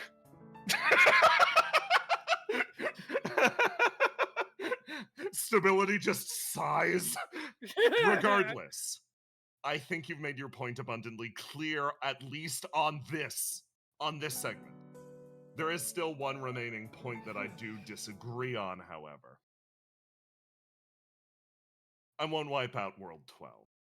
That was hasty. That was a poor point of judgment. However, there is one thing that I am insistent on, and that I will not back down on. The coda has to go. Mm. Even if I can't hit the city beyond. Even if this world will not be reborn, that being, this world's death, needs to be burned and cauterized. I'm sorry, you say that this situation requires a scalpel. I can only see a solution that requires a grenade. The coda as it exists now has to go. Yes, agreed. So To that would to that point, what steps are we able to take to making that coda as it exists in the future? Mm. Especially when we're on the back foot of an apocalypse every other week. We're one of the few people that has someone who can actually communicate with the coda. And we have a route to the people who are controlling the coda. And also, on top of it, using Argos's Fate Weaver, he can go in and talk to the people inside of the coda. Suffice it to say, if we all agree that the Koda's situation is not safe long term, will you accept that there are other ways to deal with the situation than destroying her? He leans backwards, drumming his fingers. Force me to accept it. could I make an offer? Yes. Why don't you come with us and research the coda? We, Clicks his in tongue. 12 worlds, 12 entire worlds, I don't think the Flame Touched have ever been in a better position To to affect this? understand the coda and to change things.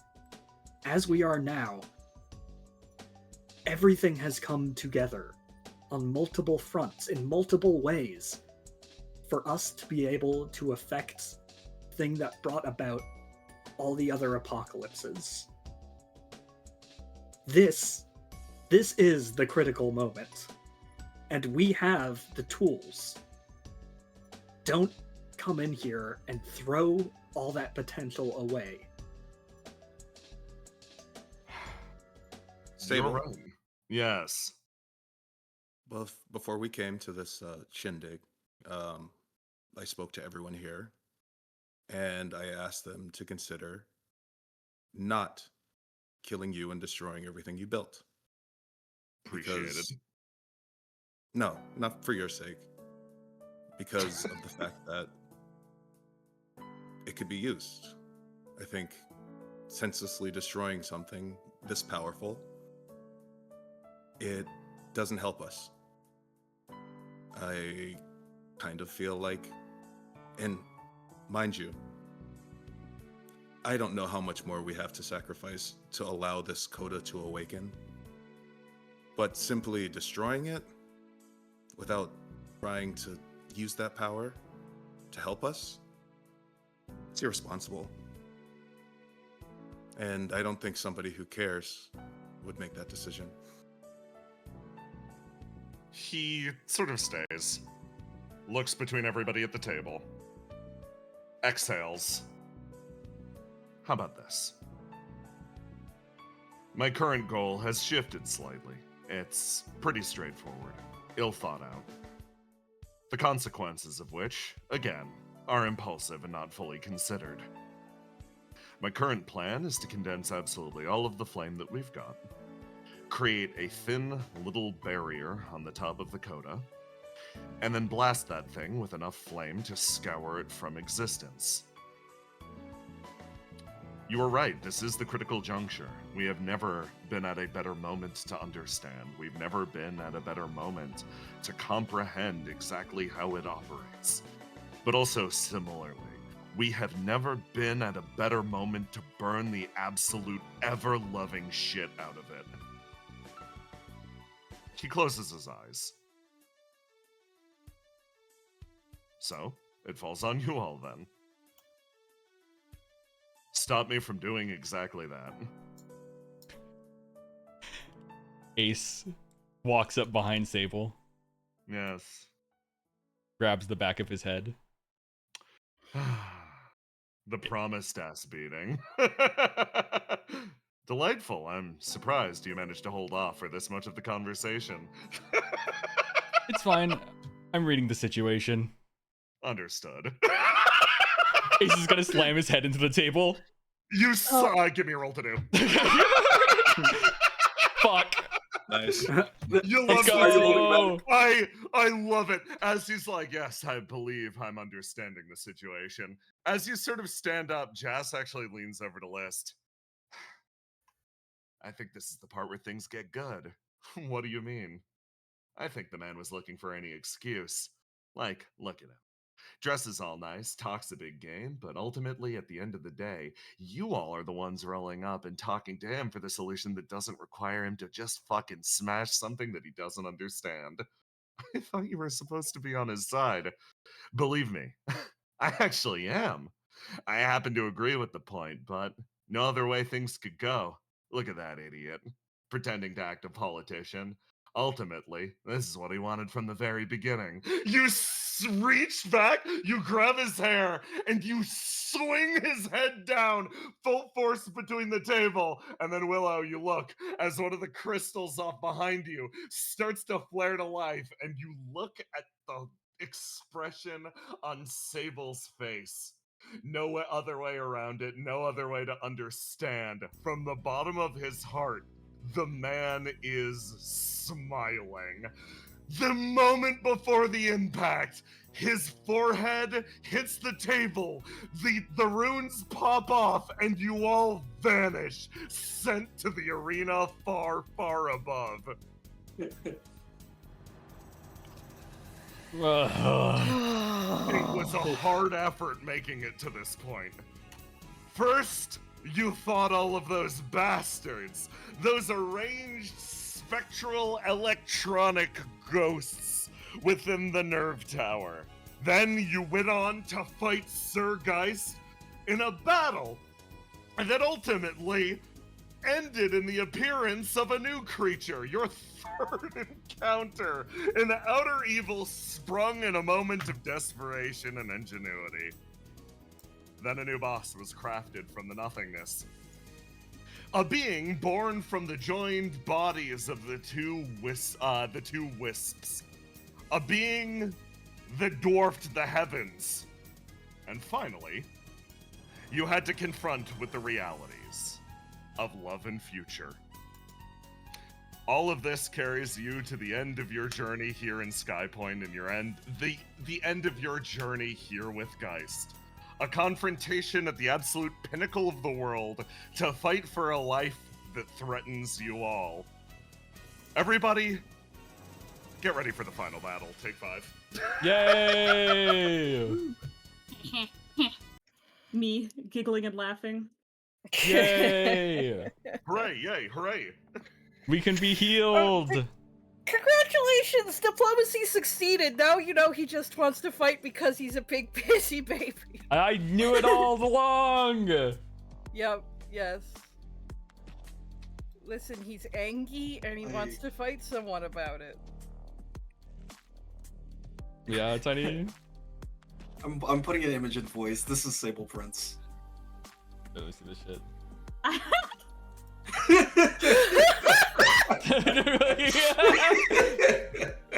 You know, I just want to say, how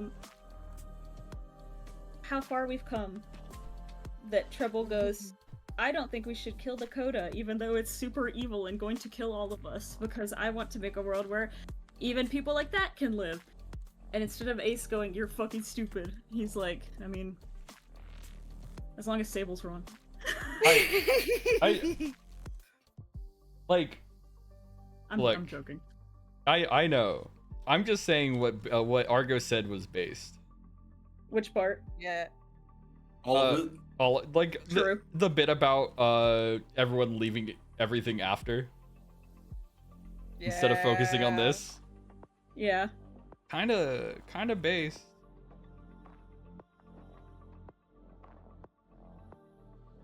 He's doing it. He's believing.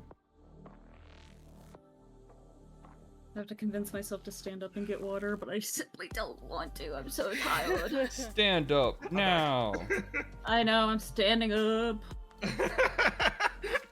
Dude, I love you guys did a really good job with the discussion. So basically, end results of that, your boy Sable is no longer aiming any of his guns at World 12, no longer aiming any of his guns at the city. Everything all in. All bets are in on killing the shit out of that baby. Yep, wants to kill Dakota. He really is just like, that thing's gotta go. That thing's gotta go. Yep, that's fair. I'ma dunk that thing, and it's like, this is not well thought out, Sable. It's like, I know.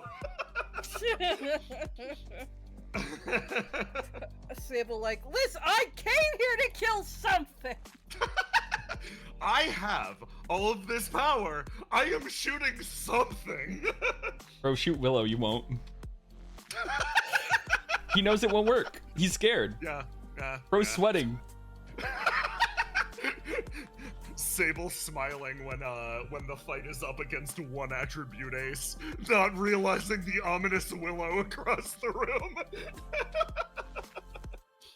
Nah, dude, like, one day he'll understand. Nah. Willow's... ZFGLX, I feel like dumping a ton of flame into the Coda could have counterproductive results.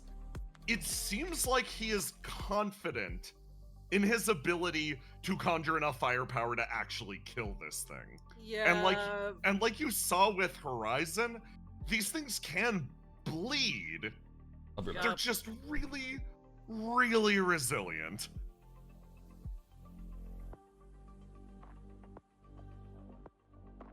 Yeah, I mean, we did have to like fend it off a tiny bit, and that was technically possible, kind of. Yeah. It is doable. Hey, Brendan, you Big here? quotation marks. Yeah, I'm here. By the way, I updated your character sheet. Oh my Thanks. god. Forgot to tell you God about forbid. it before this exact God moment. forbid. God forbid, I did this days ago. I don't know what's wrong with me.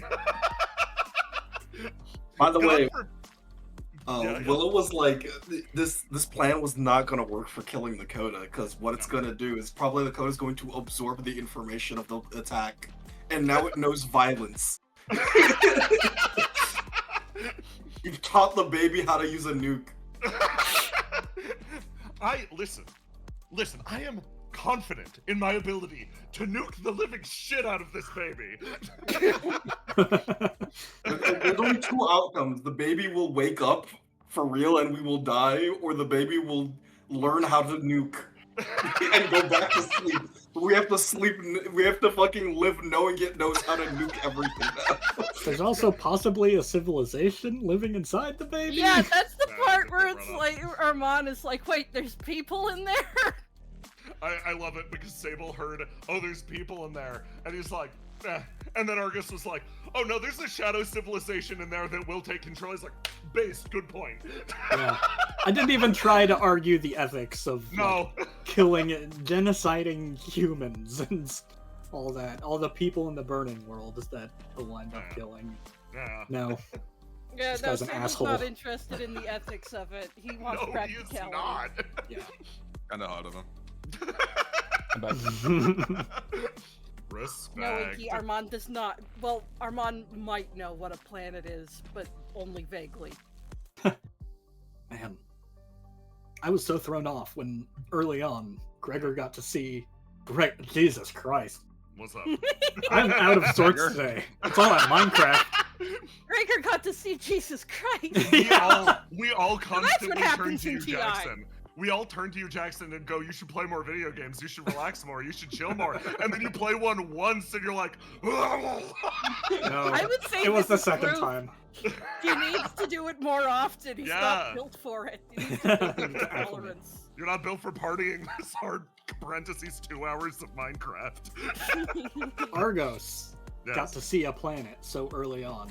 yes. So early on that I, Jackson, did not know the state of the world we were playing in and that we were not on a planet. I'm back. And that the world is in fact Argos in a is in the giant space dome. station. Treble did think we should tell him about the Martians, and then they started talking about other stuff. That was officially the moment that he's like, no, you guys made your point. You clearly know a lot. But he got so exasperated, he's like, we're fighting anyway. I want to punch someone. Yeah. Yes, Oh, yeah, according to and the the lore, Martians. Gregor could kill the Dakota. Yeah, actually. my plan is actually extremely simple. I'm going to reach across realities and summon Gregor as a reflection, bind to him, and then kill the shit out of this baby. I love it, 'cause Treble's like got all these good points of like, oh, my morals and my ideals, and it's like, Treble, Bro. why do you want to save Dakota? She's like, kind of reminds me of Riddle. Big dumb She baby. Kind of feels like my wife.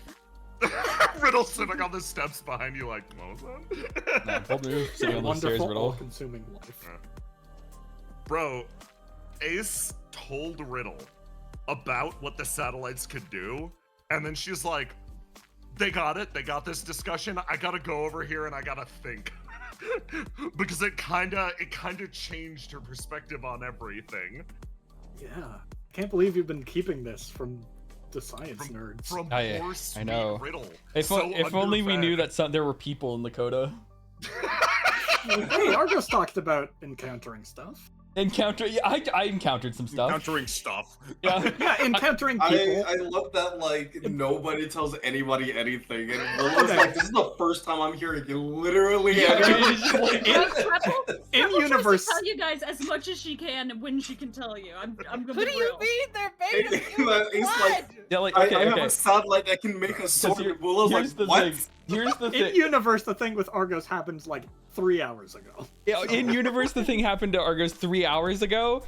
Tell Aloha that next time, man. I can't just assume you shared information, just like you can't assume I shared information. Bro, I don't even know Good anything point. special. You had an entire mini arc between Act 2 and Act 3. You probably have some shit in your back pocket you don't even fucking know. That's true. You gotta remember that they don't know what happened in Trouble Willow Adventure. Yeah. Don't I'm like sure it won't be like life Sure, changing. sure, I dude. put my hand up. Didn't even I know think there was one. devil's advocate. I think you should continue to not fill each other in on things. Yeah. Because it leads to dramatic reveals in the middle of the session where everybody gets to go, what? Don't assume I know stuff when you haven't told me, because I don't want a metagame. So I'm not. So I'm gonna pretend like I don't know it. I told someone. Well, Who's I can your- tell you about the Yeah. one- Yeah, I can tell you about the ghost that explodes and kills you instantly. So, yeah, that would have been helpful, yeah. I encountered that. So, At least Yeah, it's my you turn have to to go remember onto a life-changing field trip with They- Willow. They didn't. You already they didn't did. Go to the. They didn't go to the That's inner rough, workings of buddy. the Amerian city and see the big freaking transit system that we couldn't investigate at the time that leads to the rest of Omeria that's just down there. It's pretty fun. It's Anyway, mostly- so you guys got hit with the teleport into the boss fight, where normally I was gonna let you guys position your characters. I'm randomizing this shit now. Don't say so. Oh lord. Like positioning Anyway, matters. guys. It's a giant square. What are we gonna use? Cover? It does matter. I Oh, need to be next to oh the my boss God. or I lose my stance yeah. stuff mode. This guy doesn't game. This guy's never The new played an reflection MMO. meta. The new Reflection You're over Rules there. Edition no one saw coming with new cover shooting mechanics. It already has cover shooting mechanics. You just have to tag it. Cover shooting mechanics, yeah. It does. Aw damn, I'm behind on the meta. Oh god. Tiny only okay. tags props to throw bricks. He doesn't have any defense in his Honestly, pod. Imagine use tagging my props reflection to or the throw a beginning. brick. Oh, that is so The riddle funny, killer, actually. you mean? It's not my Everybody- fault. Tagging a prop is so fun. Everybody is always out here talking about the riddle killers. What about the riddle livers, huh? God, that's me. It's filled with, They're it's all filled with rotting real at the human bottom of the blood. lake, I think. Yeah! Oh, We that. could just sell the riddle livers. Guys, Okay, that is a very fun layout for this fight. A riddle liver gets ripped out by a goo eagle made of human blood every day. Every single day, yes, thank you. Okay, you're over there, you're over Truly, there. you're she over is there, the you're Are over you modern guys excited for Prometheus. something to land down in the middle of this arena mid-fight and we have to fight it? Yes. what do you mean? I didn't gonna see be any me. patterns at all, like this being the 6th boss. Especially when this series has some sort of thing like 6+1 or some shit. I'm I not would seeing never. anything. Yeah, Never. That's never been a recurring theme. I'm Never been a ignorant. recurring theme. I'm gonna fucking need you to- ignorant. I'm gonna need I'm you not to gonna live in spread the ignorance. ball. I think the Coda should show up and beat us up for trying to kill it. I'm honestly. What do you just mean a- us? It's literally one dude with beef. You guys are chill. Yeah, we get to fight with her this time. I can't wait for. I also love the fact that we're like, no, we can't teach the code of violence. As if it didn't learn violence from the time that it woke up for half a second and Ace kidney shot it. Yeah. Come on, you It was fucked it up like- immediately. I- It's like I'll rise say- and shine, and Ace just. I'll say whatever I want to get Sable to stand down. I don't care if I Sable fucking doesn't lie. know that's what we did. Okay, Sable thinks a lot of we people just want don't like need that. to let him know. Sable just don't doesn't know gotta that call Ace in. dropped a nuke Then on Ace it. gave him the rise and shine. What I'm teaching. Fuck, I'm not gonna say that. I'm teaching it fear. Okay. Man, Also- Sable is the most enhanced Jerry ass. I also want to point out that Sable said, "Tell me how you think the Coda worked," which means he had information that he was checking to see what information he had that we did not. And I absolutely think we should grill his ass on this after we beat him up. After you beat him Really up, yeah. I want think him in we should. fucking R&D. After we Yes. beat him up and I kidnap him to the R&D lab. Yeah, he yeah, is there it is. he is the worst because literally when he wants to dodge a question, he just goes, "What do you think about this?" Yeah. All I'm saying is, I know you don't like him, Argos, but he is joining R&D after this. This is not a matter of if he lives, he is A living. toxic Yowie, Argo Sable kissing mwah mwah. Wah, wah. That can happen before he dies. He's not dying. He's going to live. Okay. I can't. Argo speed I mean, running. well, well, okay, I can't Don't, have Tiny Tiny, don't say that shit because you'll actually do it. Tiny, if Willow kills him, I can't be mad. Anyone else, I'm gonna get you. What the hell? Roma, you've said that about many characters that I've let live. Decca's Yes. still here. And if you had killed Dekka, I would have killed you. Yeah, see, I think everyone should get one that they're allowed to threaten. You know what? I threaten agree with Argus. I wish I'd kill at When least do I get one that character. gets to get saved? Hey, Sorry, you good. keep Well, any choking person a that you bunch of them, save, you man. kill. So- We have to look. Sable is too useful to kill. We need as many benefits as we can get. Okay. Why don't you use your one on the racist angel guy? True. Yeah. Look, Guy. I was gonna say he's right there. also, what do you mean? You don't like your He-Who? He's dead. I I'm so sorry. Just fuse him into a bigger demon that is just the god of frost again, dude. You played SMT. Literally everyone I like is dead. You gotta, dude, you gotta collect 8 sad dead boyfriends, and then you can use the final fusion to bring them back. Basil, as I Smoke have Dead. a crazy idea, Basil. How What many if dead we boyfriends do you fall have? in love with Sable Prince and then we kill him? Oh my god! Yes! Okay, The ultimate that's test gonna flag. be, guys, this is gonna be the real test. If Sable lives through this encounter, it's because the love that's sparking never came to fruition, and if he dies, it's because there was a spark there. It's the Yeah. curse continues. Guys, Okay. I need him to live. Right, that's I cool. want to do science. That's cool, man. I don't control Willow. Okay, she like Tiny doesn't either. Willow. I'm sorry, batting the her spirit eyelashes of at Willow you. just We need his knowledge to live. Enter King Von meme. the spirit of Willow just enters my body and I black out. Literally, we cut the brakes off of our Willow. She just goes where she wants. Okay. Fight's good. Should be ready. I think we're good. Is everybody? I'm gonna refill my water.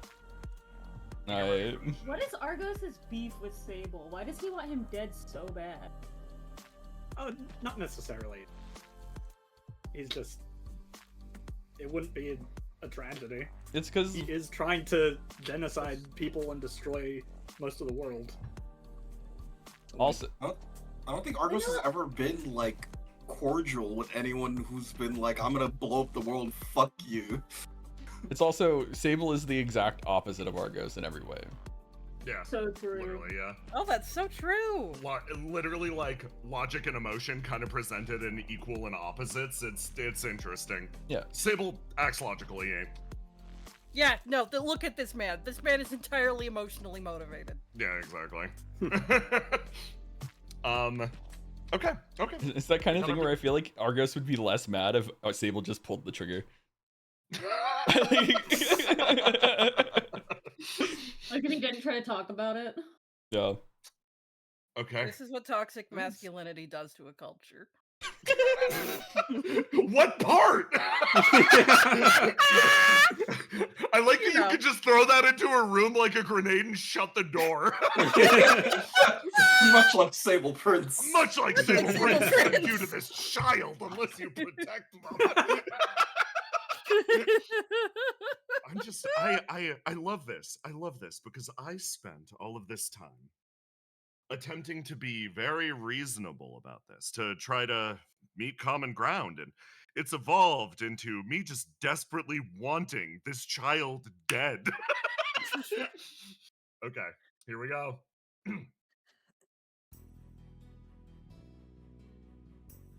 I put you on the map.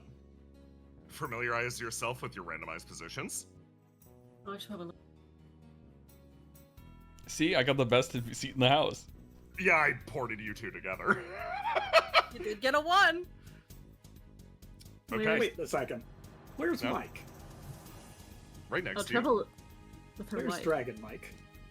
Oh, He's she's not on a here. mission. She's on a mission for Ace. Not the one you brought. Yeah. What? Yeah. Yeah, she's Yeah, with remember? Circuit and Visionary. She got sent off with Circuit and Visionary on a secret mission. Yeah, because she has isolation, remember? Yeah. Yeah, she's doing. Hi, Jingle she's doing Keys. Her day job. I think it's And in my character Minecraft brain can't keep up. I think it's in character for Argos to be like, wait a second, where's Mike? Picks this one up, moves her aside. Where the fuck she go? Picking her up, looking underneath. God, okay. So, everybody needs to give me a roll to die. Hey, Basil, I've got tremendous news. What? A certain thing happened before, while you all were waiting back in, what you call it? While you were waiting back in the, Bandit District. Something was handed back to you, and you were given a remnant of a little bit of flame from inside. Holy shit. Oh, Heal one there's of the your flame. wounds. My God, the generosity. The generosity Also- of this man. Hey, Nine, the healing band's gone.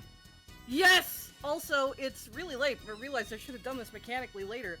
I'd like to change his gray represented from dull pink to full pink. It's still going to be gray because that's how the UI works, but I'm changing it from the future reflected in their eyes to the will to continue. Wonderful. Wonderful. Literally perfect. Okay. So, person who is in control of it, yeah? No, go on. Person who's in control of the turn is, your boy. Yeah, of course he is. Hold on, let me just... I gotta make sure all of his dice are correct. I love Sable. Yeah, it's probably good that they're not very good at their jobs. You know? Like, that they aren't people who were built for this. Also, Sable, God, I can't believe they didn't lead with there's Martians. Yeah. Listen, if he had taken Exulansis like oh god, they are a secret organization that lives in space and harvests the world of their resources, at face value, he would have been like, adjust one of the lenses and aims it up. Mm-hmm. I'm just double checking his stats. Who doesn't even know about the Neptunians? Bro doesn't. The Neptunias.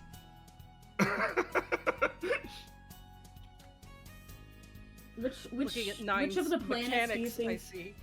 you would make an OC for Pluto. Reflections? Even though it's not a planet anymore and it's fucked up. Yeah, it's fucked up. Think about what they took from us. Think about what they took from us. Okay. I think I'd do Saturn.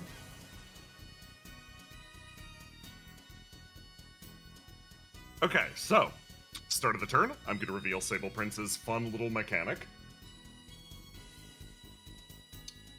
True Magic. Aloha, it's time for your snack. Oh, Here's a fucking big block God. of text. I'll explain the simplicity of it. Sable gets 3 turns.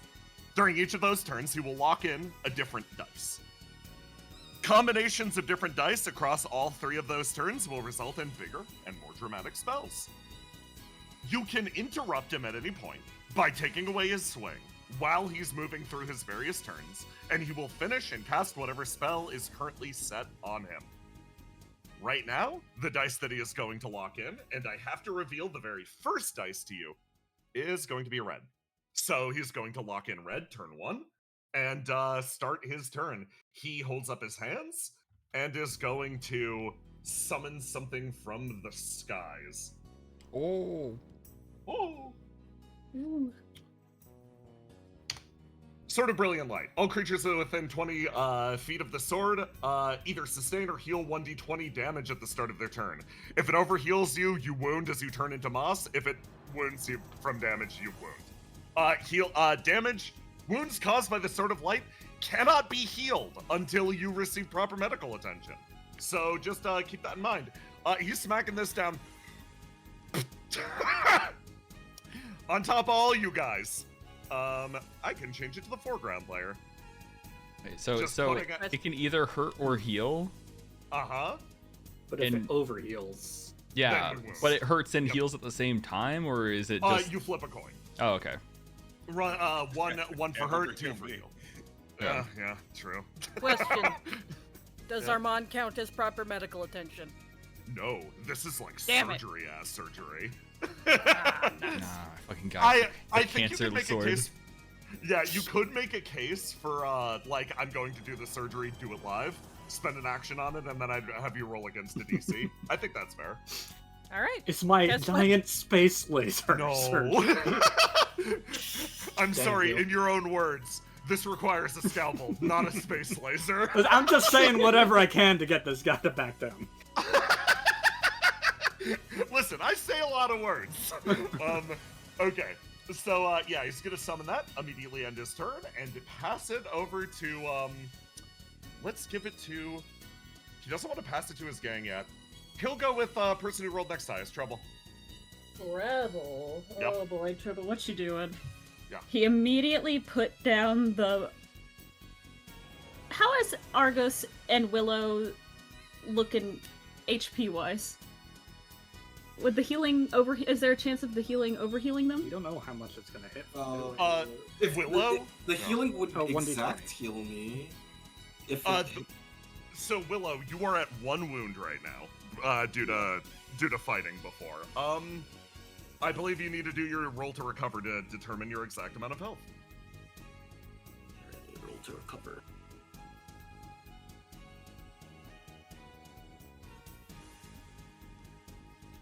He's such an asshole. You're also bled dry of resources. Okay, 21 HP. Yeah, Willow can get wounded from it, theoretically. Or it can't wound her. Yeah. She's at 21 health, yep.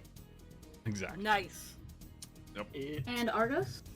it can wound if it above a 16. Okay, Above and Bebo Mike? Bebo Mike is Bebo Mike, Bebo Mike. yes. Let her die. That's Argos's problem. So I'm going to offer, I can teleport you out of there, or as one of the people with probably the most health in this area, I can go stand with Ace and Sable and tank. Which would you prefer? I can get out of here. Yeah, go. Keep it. How far away do I have to? 20 feet away. So feet. 20 feet away from any of the main parts of it. So Mhm. like, yeah, it's Oh, just yeah, like anywhere over in the middle here. He set it up so that him and Ace are in range, obviously. Yeah, I can get out of here and Okay. bring Mike. Mm-hmm. It seems like Willow cannot. Oh, Willow But can. Willow also... Willow gets 2 turns. Oh yeah, true. Yeah, Willow also could be healed by it. No. Yeah. No. Time to play Like- the silly minigame. But like, Willow, will you take a wound if you take the full damage? No. No, I'll be on 1 HP. Yeah, you're probably fine then. Yeah. Willow fights her best at 1 HP. I love it when my healer looks at me and goes, "Nah, you'll be fine." Crying. Well, would you give me control over Doppelmike's legs? Yes, absolutely. Thank Okay, then the other thing I'll do before I make my decision is look at Riddle and ask her if there's anything she needs me to do. Riddle looks over at Sable and is like, "No, I'd say follow your instincts. I'm going to fight him, I guess, the way that he wants. Let's see if I Okay. can outdo him at being a mage." Then Treble is going to teleport to support Ace. How far can she teleport? Anywhere on the map, you're good. Okay, yeah, I'm just gonna teleport right next to them. Yep. Warp over. In that space, huh? You're out of range, okay. Okay, you warp your way over, that's your move. Gonna take an action. Or that's your ESP. That is my ESP action. God, what reflections do I have right now? Spin wishes, stab him. Yeah, I could stab him. Bro, just stab him. Yeah, you know what? I'll stab him. Roll to do. Okay, 24 versus. I don't think he's popping anything. Oh, right, okay. So he's locked into red. Your attack, you cut towards him, and as you do, you see the light from the blade almost bend inwards, and you feel the sheer distortion of space around the man. So long as he is nearby one of these swords of light, hitting him becomes significantly more difficult, and the area over here is cut. Branches from the trees drop down. It feels like space itself warped and redirected your attack. Who next? Cool. Ace. I'm rejoining as GM to do some admin stuff to update the map and stuff. Let me know. Thank if there's you, anything I should Mask. look You're the at. best. Yeah. Salute. Okay. God. So, this is your just giant plan, just to put a giant sword on us? A component of a significantly larger plan, but yes, I'd say it's the cornerstone. Mm-hmm. Okay. Good to know. I'm going to activate 2 seals. I'm going to activate the Seal of Death and also the Seal of Inner World. So free blocking and then extend my damage bonus is extended to rolls to die. I'm fucking, you know, Element Spaces. I'm gonna knock him that way. Okay. So towards Willow. Okay. Give me a roll to do, even though the damage is unblockable. Oh my god, does this guy have a fucking dodge mechanic? 18. So you take your arm back and you go in to punch him, and the attack from Big Bang Breaker sort of starts to enter the space immediately around him, and then you see it start to bend and twist as literally the force of your flame is pulled in by this larger source of flame, and you watch as this crystal over here instead cracks, exploding. Mm-hmm. God, you're The fucking flame-based annoying. attacks are probably bad against him. To a certain extent, until all of his crystals are fucking dead. He has quite a lot of those.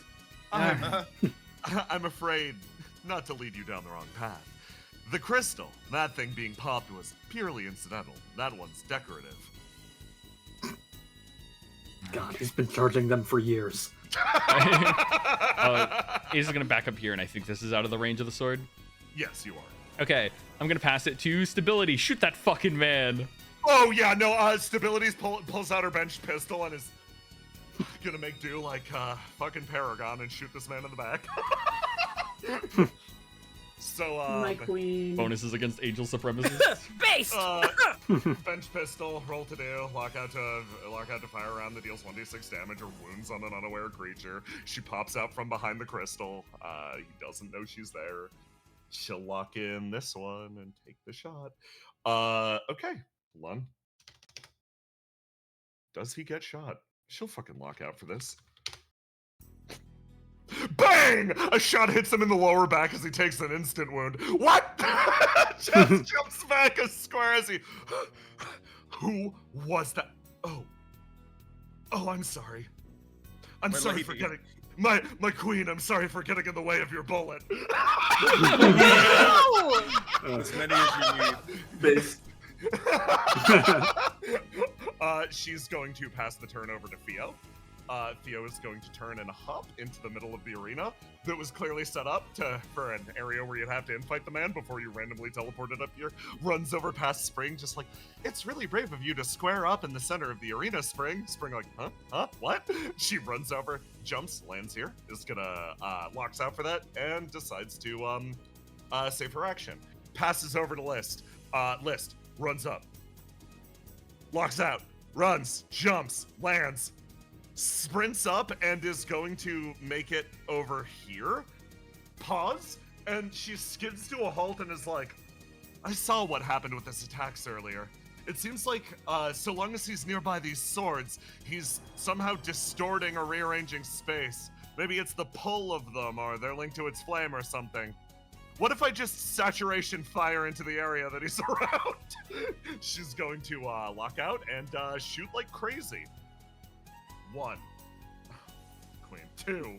You have to offset your 3. attacks is a good idea. The crit fail is the shot is she unloads with her Tommy guns. 1 flies up, distorts, flings back, shoots her in the leg, she doubles over, and then starts to shoot at the man as he lets out a laugh just like, Liz, please. It's so unlike you to run directly into one of my... And then she shoots him in the leg too as he...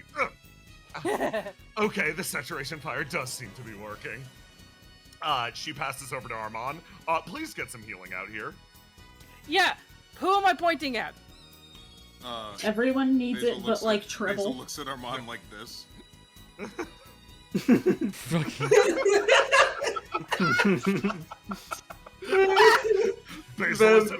Basil is Players don't even ask for healing anymore. They just look at you like... You're at Basil is at 1 wound, 1 HP. She is the closest Oh to death my on this map. God! Yeah, he is already moving towards her. Okay. Just bam, let's go. Yeah, hit me a roll to do. What is going What on? is happening? Guys, Sable Prince might actually get you. It's okay! It's okay! It has a base value of what is it, 20? If I roll under? Yes, if you roll under, it has base value 20. Whoa. Jeez. You still get a 20! You still get 20 Nice. HP back. Theo's set turn goes off. She reinvigorates you. Take another turn, Armand. Oh my god, gee, I was gonna ignite to do that, but thank you, yes. Let's fucking go! Basil, you're getting more. 32 I health! like it. 52 HP back, Basil. This is huge. We're picking her back up. Okay, Armand, who next? Shit, who hasn't gone? A lot of people. Argos. Yeah, Willow, for example, too. Argos, Willow, Spring, Jess, Angel Spring? Guy, Yeah, I Oscar. will save Riddle. you time on Spring's turn. She's running to Riddle. There you go. Okay, I'm actually gonna throw it to Jess so that they don't all go at the end. Smart! My boy would Okay, never hit me. Yeah, of course he wouldn't. He runs over and aims for your healer instead. He runs up and he's gonna take his crossbow and just be like, okay, just a little to the left. And Jess, I'm sorry, I appear to be losing a lot of blood from that lady. I'm aiming. Give me a roll to die. Give me a roll to die, Armand. Let's fucking go. Yeah, he wants to be. I don't know why this is his character. He Okay. needs to be true to himself. Roll to do. I love him. And like, can you vouch for me with can you tell me everything about Exolances? Because I think I'm beefing with them immediately shoots you. All right, it's working on everyone. We log into Roll20, produce the most dog shit rolls of all time. Okay, his shot whizzes over you, and Ace, you just see the shot travel wide. He's like, "Fuck! I'm getting embarrassed in front of Ace. I can't be blowing it like this." And it hits the ground, and you almost see a patch of space, the same as what looked like the Astral Sea when it was summoned in the past. It stings into the ground and then quickly restabilizes and vanishes. You get the sense shit. that he was trying to send your healer to outside the fight somewhere, just try to get him out of here. What the fuck are you shooting? It's my crossbow. It's my reflection, you know? I stored a space from downstairs earlier, and I shot it out of my crossbow to send your healer to that space. Oh, so I would have had to take the stairs again. Yeah, Oh, I thought you were gonna Like send him what I somewhere thought. more dangerous. Okay, never mind. Dude, I don't want Exulances fucking killing me. No, Armand just gives Jess a thumbs up while he keeps healing Basil.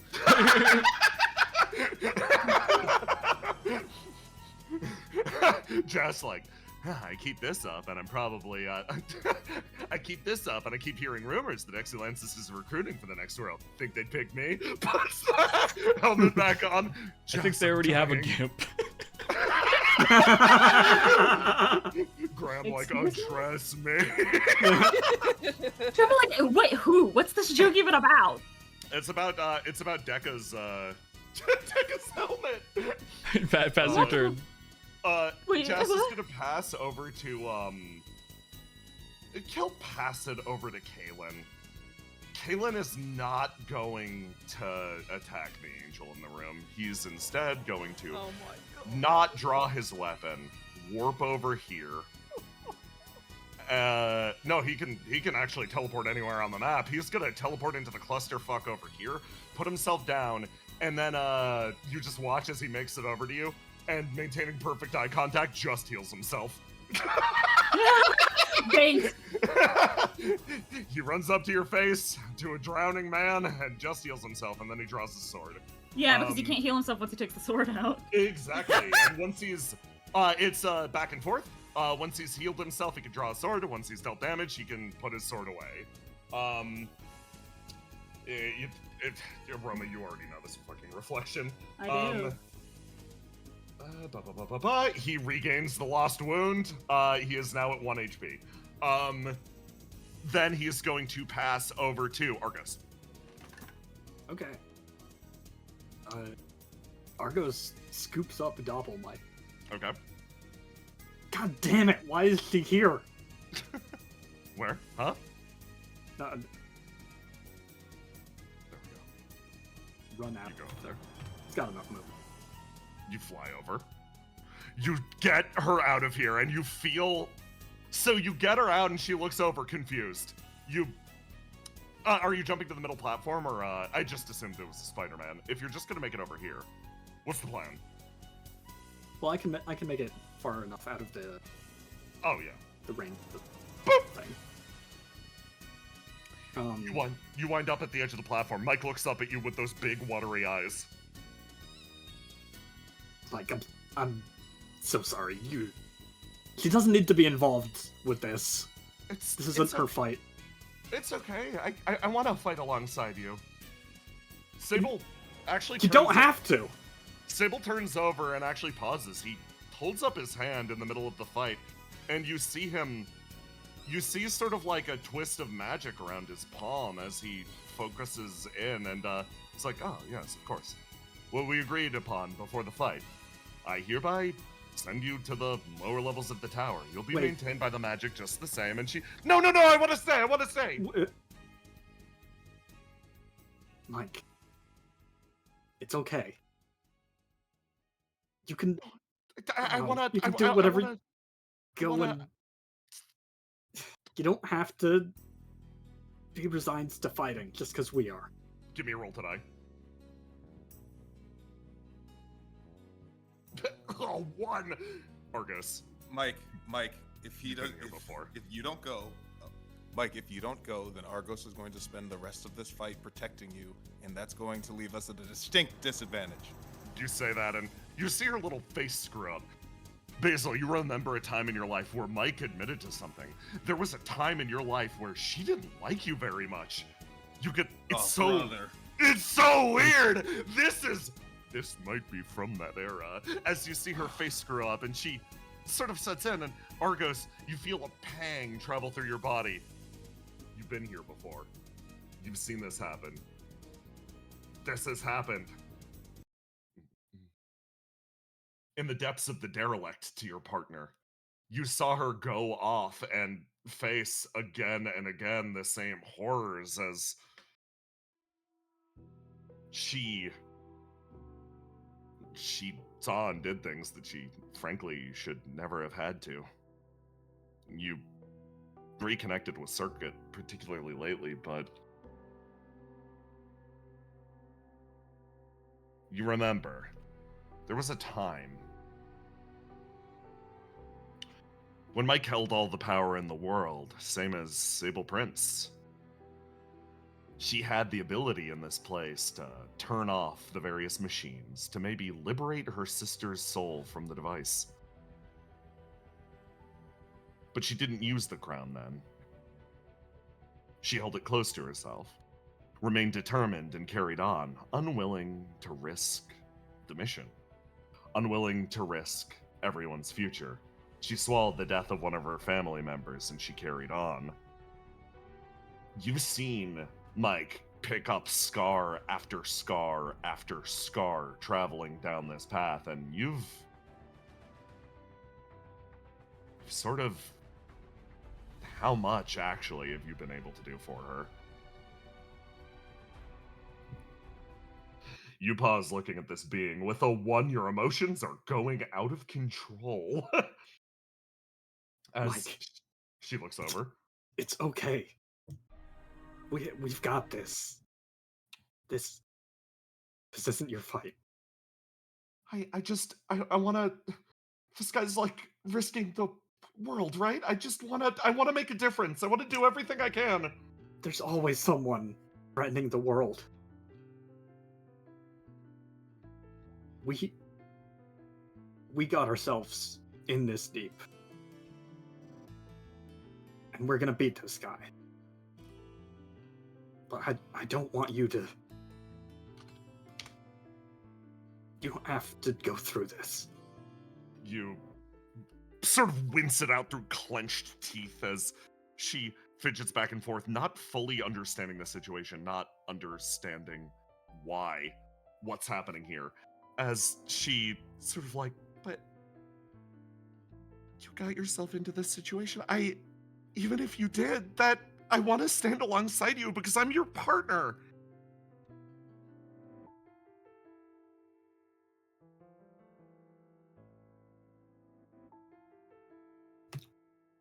Argos, Argos. is reeling. Argos. Who are you really protecting?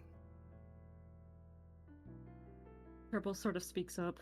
Argos, I told you to be very careful. And now I'm going to say something that's probably not going to be very great for you to hear. You need to stop looking down on Mike and pay attention to what's happening around you.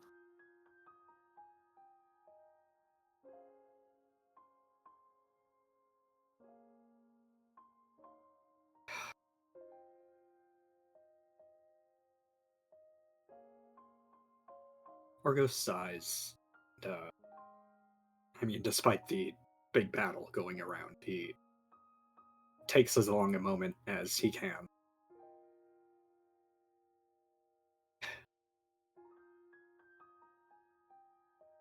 We all have to go through this. She doesn't. Argos. She already did. That's the person that Mike is. You can't deny that part of her just because it's hurting you. Just because it scares you. You need... She sighs. There's a part of her that wants to say, you need to acknowledge this person because you don't have time in this moment to waste being scared of the pain that she'll go through because you're just inflicting her with a different type. You can't unhurt her, Argos.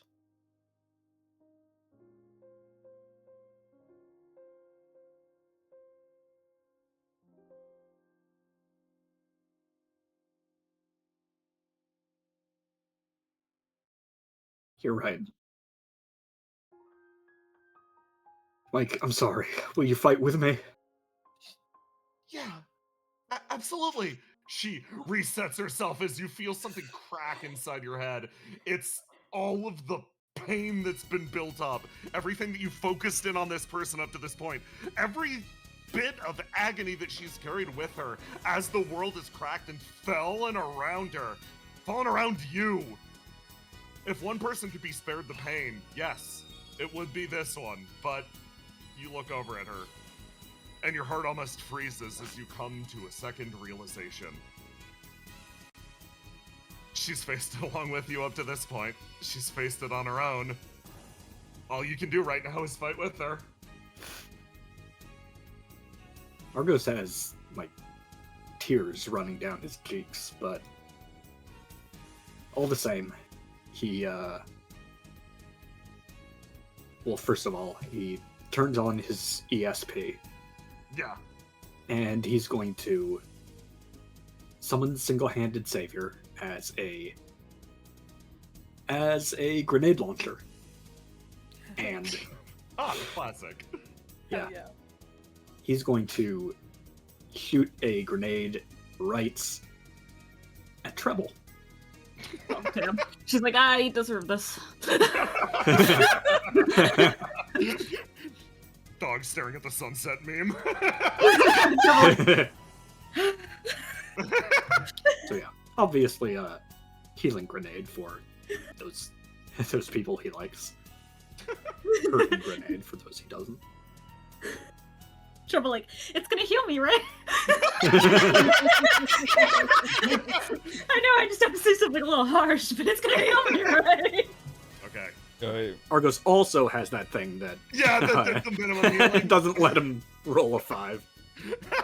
For when you inevitably roll this 5 that you just rolled, yes. So heal. High five, bad luck Yeah. healers! Okay. So yeah, that's 15. Tactics. Okay. That's it. Everybody. Okay. Okay, let me mark everybody. Everybody heal back 15. Trouble, you're full, because of course you are. Yeah. Mug emoji. Whose turn up next, Argos? You gonna let me cut down that health pool? Please? Okay. I think Willow needs a turn. Willow does need a turn, I guess. Thank you. So, at the start of my turn, I take the damage? End. It's the end of your turn, so you can run out. Oh, that's really good. What if I wanted to take the damage? I Okay, grasp yeah. the sword. You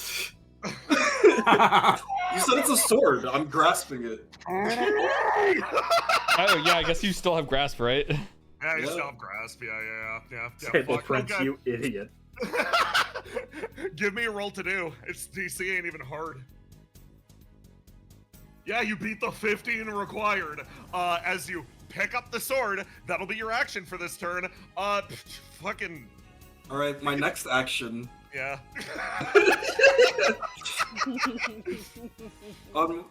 Because of my gift with Crib this. So sorry. Your first turn is gonna end. So yes, you will either take the damage or heal. So let's flip that coin. Roll me 1d2. Which is which? Is it 1 or 2? One is harm, 2 is heal. You want to see the green? Fuck. Harm. Okay.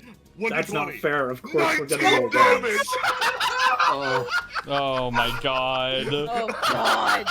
And you're not out because you're grabbing it, so it's gonna happen again. It's gonna happen. Oh no, this is completely fine. Now with this sword, I want Why to. did I think of this?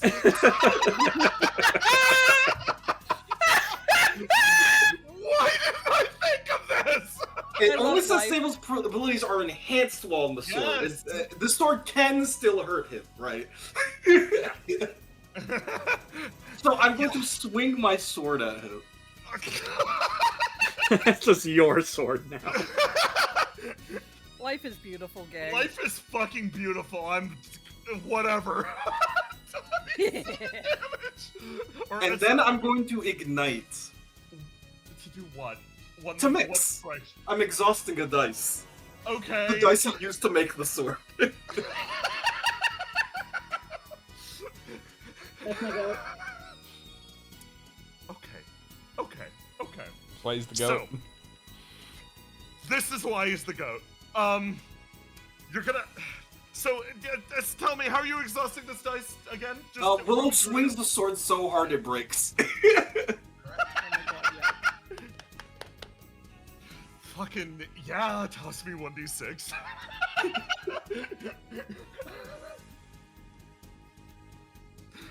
You slam the sword on Sable, and he just looks up and goes, "Oh!" As bam, it hits him and vanishes into a flare of fire as he is thrown backwards, catches the edge of the arena, and pulls himself back up. Yeah, that's a wound. What? He was low HP from the fucking debate as he yanks himself back up and just goes, "Are you kidding me?" I would say there's still time for you to back down, but I don't know if, he points at Ace, is gonna let you get out of here. I wouldn't back down for the world. Now I'm personally invested in beating her ass personally. It was your fault for dropping a giant sword near me. Would you think I was gonna not swing it? You know what? Fair enough. Well, based on my calculations, I told you, the GM told you near the start of the turn, I get 3 turns during this turn. What are you going to do when I take 2 turns, one after the other? Well, there's somebody you forgot. Pass it to me.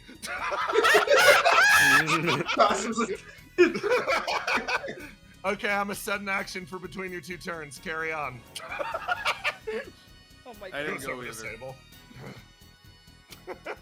Grunts as Yeah, Basil he- has said it. Oh yeah, Basil has not gone. Basil getting healed was not her turn, in fact. Yeah. Nope. It's not my turn. I'm gonna use False Flame. Get 30 HP. I'm gonna spend 40 HP to summon 4 Jack Frosts. Okay. I'm going to have them all heal me, and then I'm going to use my new stance from Sir Geist to cast magic in the same turn. The way that this works is you must exhaust a dice to summon a demon. So this will exhaust your 1 wound to summon this Jack Frost. Okay. Yeah. So you get a guy. You get 1 guy. I get 1 guy. Okay. You get 1 guy, and then your dice is exhausted. Yes, because it doubles your action economy. You see. Oh, yeah, because Yeah, you get okay. the turn. Yeah. Now you're swinging wild. Yeah, I'll heal myself with Mhm. Jack Frost, and then I'll heal myself with myself, so it's Okay. 2d6. 2d6, and then you still get an action. 9 HP. No, the second action is, Oh, demon something. oh, of wait, course. because I exhausted. Yeah, Yeah, exactly. that's it. Okay, understandable. You're Yeah. back up. Next up, it would be Sable's gonna. Will pissed him off. He's summoning another fucking sword. Not. Do that. He slams it down into the ground. Yes. I And got- then he's gonna put it exactly where it fucking was. I got bad news. You know Willow can just pick it back up, right? Oh, I'm aware now. He runs his way over as quickly as he can. Makes it about here. Sprints up. I can't find Willow's pog in this fucking sword. Like, Oh, there she is. She's right over there. Runs his way over here. Wait, no. I changed my mind to lock out additional dice. He runs over. Sprints. Lands. Comes over here. Oh. And then is going to place himself in the middle of everybody. Using the sword, he's going to... he's going after Trouble. She's got the biggest health pool. Go down here.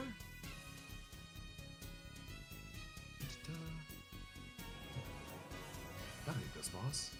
Okay. He's gonna use Light Lance to attempt to get you. And then he's going to use his second ability, Knighting. Whenever you're adjacent to an ally, you may grant them an action to join your effort, performing an action of your own. So, here come the attacks. He gets 2. Trouble versus your roll to die. Robo. Trouble. Let's do. Okay. Yeah, no, he rolls like a... roll 20 is on Sable Prince's side. That is grand total 33 points of damage. And then he's going Alright. to tag in his bro, who is then going to immediately fall through his best friend, who he tacitly approves of all the You said opinions 31? 33. He's going to use Angel Killer. Performs 9 attacks, plus 10 versus angels. I don't think that counts you, Trouble. So, give me some rolls to die. 1. Beats it. 2. Was that a... That was Yeah. one off of a crit. One Okay, off of sorry. the crit. Yeah. 2. Give me another. Yeah, yep. Okay, that's 1 hit. Give me another. Hey Willow, I think we're gonna have to kill this guy. Okay, that 2 was That hits. is the Sable, right? 1 more. Yeah. Okay, 1 more. Oh, Jesus. 4 hits. 1 more.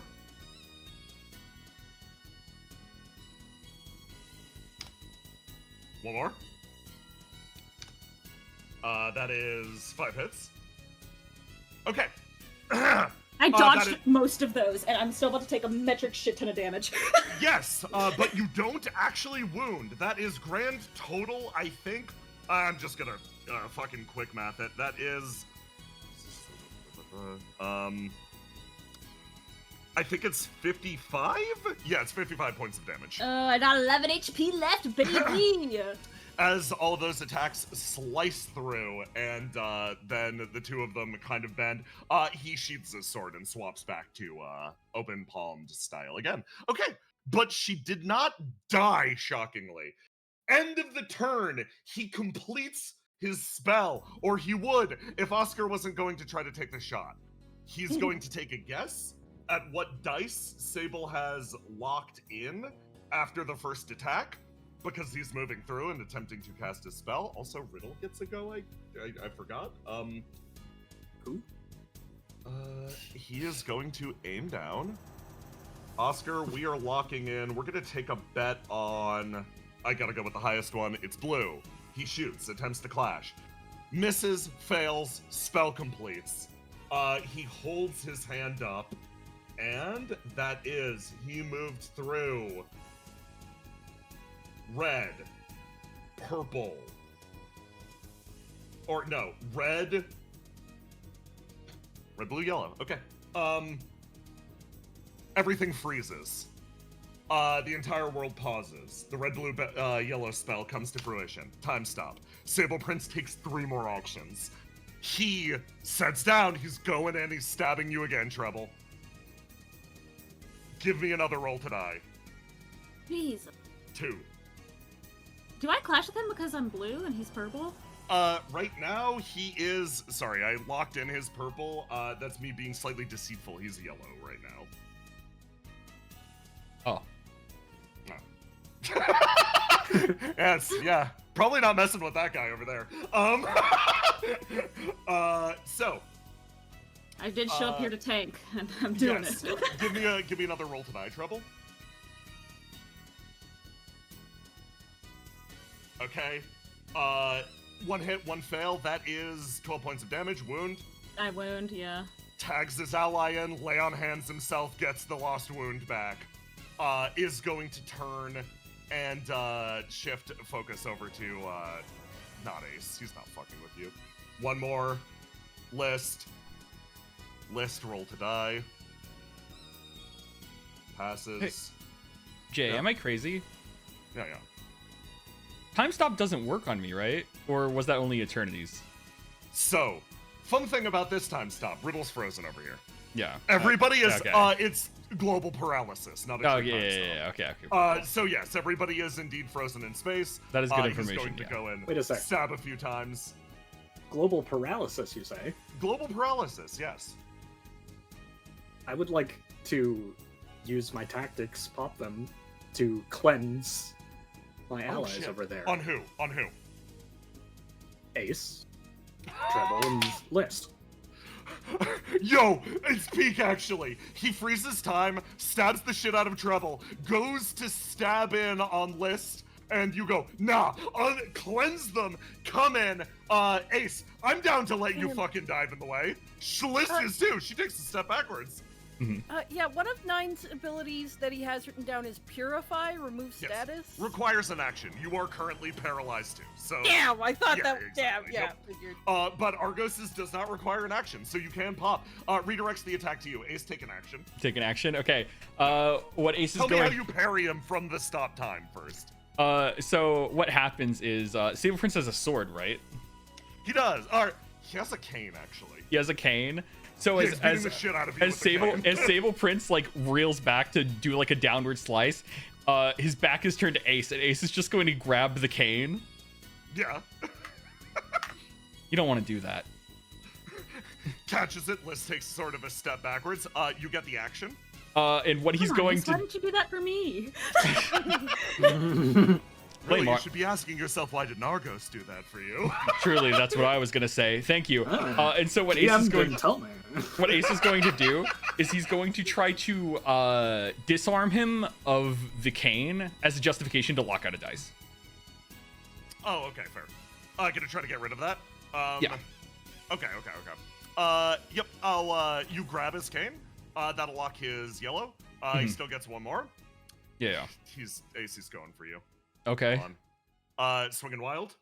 Doing wild. Roll to Give me a roll die. to die. Don't worry, I got some bonuses for this. I got a 2d6 from this, so 17. So it 7. still hits. That's fine. That's funny, because you take the cane, and then Sable does the most unprincely thing possible, as you take his weapon, the focus of his magic, and then he just flying knees you in the face, as you flip end over end, and sort of land back here. That's only 2 damage, but he got you. It's not. I have 3 block up. You raise your arms and you block the attack as he catches you with that knee. He hits the ground, and then his friend is going to close the distance behind him. He knights him, he comes in, and he's going to attempt to follow up. I do have a question, though. If I locked him out of his yellow mid-spell, does that mean the spell stops happening? I think you could make an argument for that. Give me a roll to do. Let's just see. Level of success. No. Yeah, okay. God hates me. Can we That's why. stop rolling? Hates us today. This man's gonna come in and attempt to grab you. This is why I don't roll. This is why I always pick Ring Breaker. Understandable. Have a nice day. Roll to You die. Fucking 2d6. 17 again. Do I want to ignite to dodge Yeah, it? do you want to ignite to not eat this attack? Fuck. Chances of it wounding you are really high. Yeah, I'll just ignite. Let's see. Okay. I can't roll low, right? You can't roll. What if you roll a 1? Yeah, ignite. What if you roll a 1? What are the odds? D6. No one's ever done that. 3. Okay. So you Yeah, see okay, a what by flash 1? as your future vision cuts in. This man was about to grab you and fucking Azuna drop you off the tower. And you just take a step backwards like, bro, that would have killed both of us. God, you're fucking crazy. Wait, wrong face. This is not like I'm I like doing it. No, fuck it, I'll keep it. Yeah. Okay. So I'm sorry. Your face hurt my knee, you ingrate. look, I think your knee hasn't looked any better. Looking at the fucking ace in Denmark, Riddle casts a fucking spell. She sort of gets herself ready. End of act, start of next act. Your boy's just gonna be in control. He's got the most. No, Theo can beat him. Go. Yeah, he's locked out and wounded, so he has a normal set of dice. He's not wounded anymore. He got that shit back. Oh, Sable did? Yeah. He tagged his friend and he healed him up. Alright, kill this fucking angel bitch. This guy has lived too long. I can agree on that. Okay. Gonna lock in his red again. Starting with that. Okay. But he was locked out, so yes, Theo actually gets control of the turn first.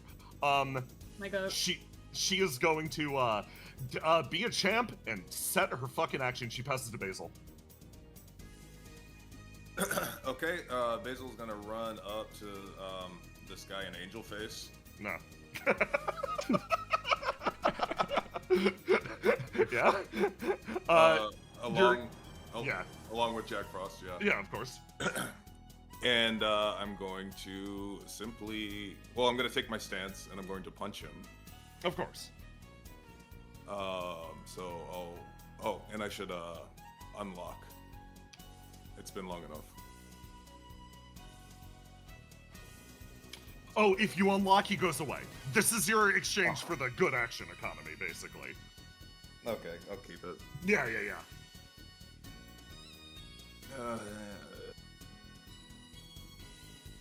Ooh, yay.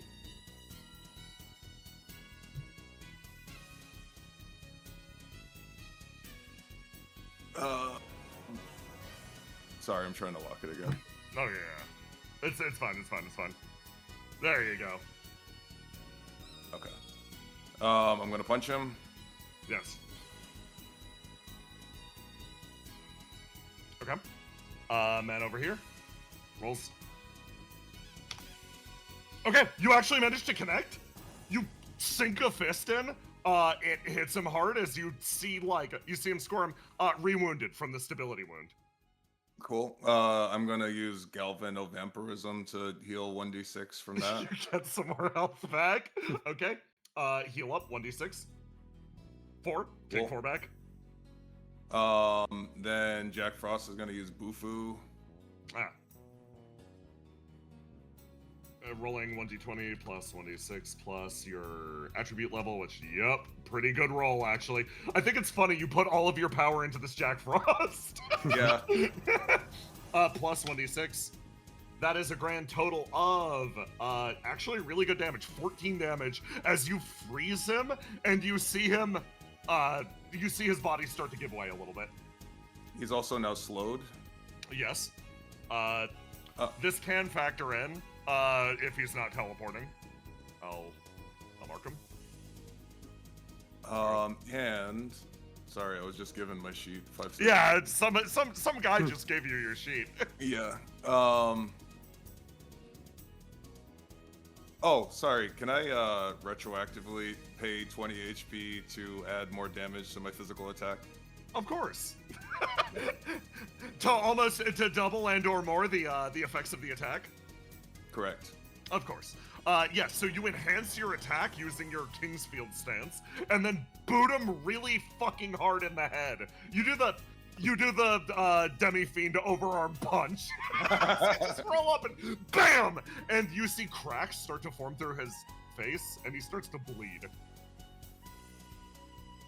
And I believe that is... Ace is just gonna say, not very angel of you. He turns over and he looks. Who up next, Basil? Ace, kill this guy. Oh wait, is the turn of the act again? Okay, yeah. So it should be my turn. Yep. My dice is locked out, but that's fine. What Ace is gonna do is he's just gonna, after blocking Sable's thing, he's gonna be like, be right back, and he's going to swing Sable's cane around, and hit this man in the chest, and then send his flame through it to Big Ring Breaker with the staff. Oh, very nice. 6 spaces. He's gonna knock him off. Oh, fuck you. Hold on, let me do the math. Just yeah, you hit the edge of the arena exactly. BAM! Come on, Angel Boy, do you got wings? You took way too much joy in that. Look, to be honest, I hate that guy a lot more than I hate you, but I think once I get into the heat of things without that guy here, I'm gonna enjoy beating you up way more. Who next, Ace? Fucking, the goat. I'm gonna do... Now, you got some options. Yeah, because, like, the safest move would be have Armand go. Yeah. The fun move would be having either Willow or Sable go. So I'm gonna have Willow go. Yeah, understandable. What are we here for if not fun? Alright. I have a question. Yes. If I activate my ability where I can take up to 99 damage and then wound, Yeah. does that count as the sword wounding me at the end there? Huh. No, because that would be your ability wounding you. Okay, I'm going to grasp the sword again and activate the ability. I'm not leaving the range of this ability. Okay. I'm not scared of the blue fucking orbs anymore. Ace, by the way, flip a coin. Oh, flip a coin? Alright, let's see. Yeah, flip a coin. 2. You're healed for 1 HP! I fucking hate Stop everything. rolling Roll 20 sucks Like, the tonight, narrative... gamers. I No, don't know no, what the to narrative say. of this is great. Because all of us have been fighting for literally 24 hours. And the fact that we're now just rolling ones in this fucking slog fest against Sable Prince is just kind of beautiful, isn't it? Everyone is just staggering around, fucking whiffing. Everything's going wide. So fucking happy. Also, am I allowed to die? You're allowed to die anytime, Tiny. Yes. Yeah, you can kill your character whenever you want. That's in the rules. Anyways, I'm gonna grasp this weapon, the Sword of Light again. Of course. Sable speaks up this time. Don't destroy it. Hold on to it. Wait, it sounds like I'm falling into some sort of trap or plan. Oh well. That's I what gotta hold on to the sword. You decide to trust him in this moment, and you see a look of gratitude across his face. Strange expression from the man, but he genuinely does just smile at you. Okay, Willow, that's your turn. You pick it up. Yep, that's my turn. He is going to... He started red. He turns his back on you, recognizing that you've stolen his cane. And then is gonna maybe get a little stupid with it. He looks over at List. For people like us, for rational people, life only begins when stupidity finally wins out, right? Are you kidding? Sable, what are you planning on? He summons his second sword and starts to duel you with it, Willow! Oh my fucking god. This is visual hell. He flies his way back over here and is just gonna sword fight across the entire map. I like this guy. Jackson does. Argos needs him dead on sight. Alright, Sable Prince, let's fight till every last drop. He flies over here, touches down, picks up the sword, clash with me. We're both red. 26 versus 21! Gonna ignite. Wait, if I ignite, my shit goes off. Fuck. If I ignite, I'm gonna get wounded. Theo wait. yells, Willow, try it again! No, wait. Yep. I could do it. I think I could do it. You can, your tactics can debuff him. Yeah. By... Oh boy, it's only 1d6. You gotta roll a 5 or higher. You gotta roll a 5 or higher! Easy. Do you believe rolling 5s is his speciality?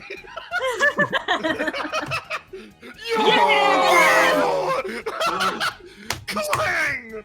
The attack bounces up! Willow, you now have the action. Take your go. Oh my gosh. Now I'm going to swing down on him. Swing it back! Roll again. Give me a roll to do.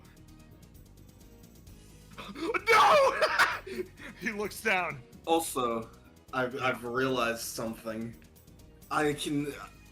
My ability only ends when grasp ends, so I can actually ignite normally. So I'm gonna ignite to mix and exhaust. Sable's red, so red is the only dice that works. Yes. For his spell at the end of the turn, you parry his blade, turn it around, and then with a sword as big as the sky, you swing it down, slicing through, hitting him hard, throwing him backwards. He slams into the crystal, re-wounds, picks himself up, holding on, using the only a red action as activated spell. He flings a magic missile directly at you as you take 9 damage. That's a lot of ones. Thank God. It boom hits your body as he flips back and picks himself back up. He readies himself, breathing heavily. The sensation, it isn't bad. No part of this is bad. His eyes sort of open as he looks at the situation in front of him, ignited, joy overcoming him for once. What is this feeling? He stumbles up, picks himself up, passes himself the turn. I see. This actually isn't bad. Tell me, did all of your opponents experience such joy when they were on the precipice of death? Surprisingly, yeah, a lot of them. I'm starting to understand one of the quiet joys of playing the villain. All right then, let's give it another go. He snaps his fingers, goes to summon the sword. Something flickers in his palm for a moment, and then all at once, that light is snuffed out. You stare at Sable for a moment as he blinks and looks down at himself, and you see something pressed through the center of his body. Oh god. Oh, fuck. An upper arm emerges where the core of his chest once was. He blinks and double checks it as his body falls away. No. No. Oh, well, friends. Did you have fun? Did you have a good time? A bunch of peasants playing at nobility, playing at royalty. Was it fun to engage in the fantasy that something could be changed, that anything could be changed? I must admit, you weren't half bad, Sable Prince. You had everybody down in the city sweating, but ultimately, in an event like this, they call a man like me. They were borderline begging for this situation to be resolved by their one and only operator. You look as aghast. Sable stumbles, lurching over to the side. He pulls himself up as Theo rushes forward to catch him, almost lending him a shoulder. He double checks the wound. Don't worry about me. It's only fatal. He picks himself up. The operator looks at everybody else in the room. So then, It seems like everyone has had a good time facing the multitude of horrors that your world was able to muster. But now it's time to recognize your actual place in the world. I hope you're ready. It's time for the real boss fight. Oh my fucking god. No, dude, dead ass. So I was like, I was doing that boss fight, and I was like, I'm about to message Jay, because this music is not the vibe. I was like, this music is actually taking me so out of it. And then there was a moment where I was like, wait, this isn't the real fight. I was just like sitting there. I was like, that's why the music feels so weird, is because obviously something else is gonna happen. We already pointed out the 6+1, and I'm still surprised. Am I dumb? I love that the second the operator's theme started playing, everyone in the call's faces just drained apart. I was like, no. You busied yourself in the presence of a prince. Unfortunately, an Int J King has arrived. Oh my fucking god. Everybody take 5. The actual final battle starts now. Okay, Mask? Hi! Yes, Guys, don't worry, Roma. I think we have should the not same have activated plan. that ability. Save Satyr, please. I mean, No, not Satyr. It's Sable. Yeah, no. Do you want to do the Excellence's 9 Trouble Tag Team Attack next round? Oh, we can do that. I have a more specific immediate action that I'm going to try and let Jake let me. I'm going to see if it's cool before that, because it more directly influences Sable Prince. Yeah, if you need to spend your resources saving Sable, understandable. I just don't remember if that ability can heal wounds or not, so I figured we should at least ask, right? Yep. The fuck? But yeah, I have a thing I will attempt, yes. I'm gonna be real, I was expecting a lot of things. I don't know why. I did not expect it to be him. Yeah. I don't know why. I feel like I should have, but I didn't. What the fuck is going on, dude? It's this thing of whenever I doubt Jay, right? It's always very intentional, right? When I'm always like, there's something off about this and this isn't landing perfectly well, it's because Jay is intentionally doing it to just set something fucking up, right? Yup! Yes. Every time! For real. I'm just like, fucking god, dude. Everybody thank Mask for the game's most deserving CG for a man who actually earned it. Why is his cock out?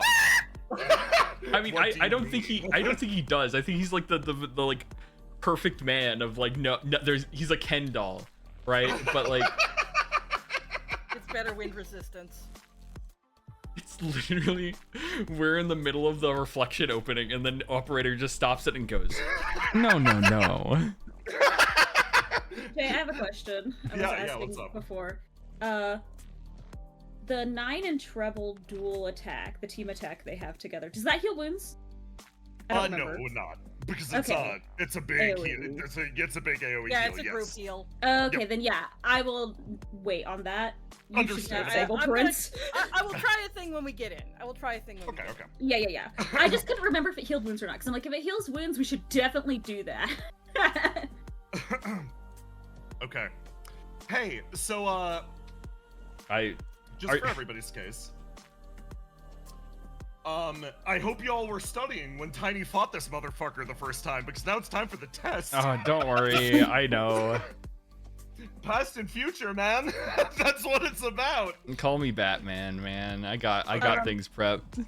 Also, any spare healing anyone can give, I would really appreciate, because Treble is going to stop playing logically and start playing insane, and is about to start burning health very rapidly. How many stats you got? How many dice do you have? I know here's what I the wanna say. amount of HP I'm about to start burning is unreal. So, I want to tell everyone, for this fight, I encourage you, at least for the moment. Things are going to get somewhat hectic. I will be asking you to put on your big puzzle brains, but I would ask that we play expediently. Push your turns quickly, because I don't want to keep you all here all night. Yeah. Right, yeah. Okay, so with that said, Right. it's time to fucking get into this. Of course. I wanted to make one other thing clear for everybody here. Also, before any engagement should properly begin, you all have far exceeded the expectations of absolutely anyone. Most anyone who looked at our company's function as well as the city itself did not properly understand or assess the threat that you held. You have made it abundantly clear to everyone down there that you are to be taken with the utmost seriousness, which is, again, why I'm here. But this is something that I say with no small amount of joy for you all. I'm happy, genuinely. Congratulations. You all finally made an impression. You made a difference. Your names will probably be remembered. So, don't take this as a sign of defeat. Take this as a sign of success. After all, right now, you're the first group of Flame Touch that have ever forced me to come out from my comfy office. By the way, all of that stuff up there, he sort of gestures with his thumb. All of that big magic, whatever you call it, the vast programming, we're not going to be using that anymore. He snaps his fingers, and it shifts to this almost beautiful golden hue as you hear Sable gasp a little bit. The magic that was clearly supporting his body almost giving way. Oh, I'm sure you're asking the question, how am I able to manipulate this so freely? Well, of course it would be natural for me. After all, I'm the one that called the flame to this world to begin with. Of course it listens to me. And with this vast stock of power, why not get things moving? Not that you're considered an adequate enough threat for us to truly change our plans, but at least in the immediate, why waste a good thing? He claps his hands together, and the sigils start to glow. Sable's spell redirected down towards the world. Apocalypse is coming in the next few moments. All right. So, start of the turn. I think he gets first go. Yeah. I'll just use that as the time to unlock my dice. He gets first go, however. Yeah. Armand does have an ability on his sheet, and obviously he couldn't do it while we were doing all this, but let me just pull it up. It's in under gifts. Can ignite to fly to someone at a reaction and heal them when they get hit. Okay. When and once per session, when a character is killed, fly to their side, negate the attack, and heal 1 wound. Okay. That's my goat. Are you gonna fly to Sable? You're damn right I am. Okay. That's... Okay, and it's his go first. Okay. Well, you fly to Sable as quickly as you can. He wasn't kidding. The wound is fatal. You lock out the dice and you start to keep them together. You patch him up. Give me a roll to do. Oh, good. 25. You put him back together as you give him one of his dice back, and he turns, and his eyes open with such a look of gratitude. As you could tell, he was ready for his life to end on the spot. His mouth opens and he goes, "Thank you." I'm Before not stupid enough to think that this is the end of it. That's my reaction. I will ignite as many dice as I have to carry him in my wings out of this place. A very interesting way to phrase that. Ignite as many dice as you have to. That was your reaction to a wound. That, Yep. Armand, that would require a turn. And what moves in Son of front a of bitch. you Yep. is faster than light. Sable's Oh my goodness. eyes widen as what he sees in front of him is a rip of motorized viscera, as your body is torn apart, thrown to the winds in either direction, and you bail out instantaneously. The one thing Armand thinks as his own body is torn apart is, thank goodness it was me. That is exactly what you changed. I'm so glad you didn't disconnect from the Excellantis flame yet. Hey, gang!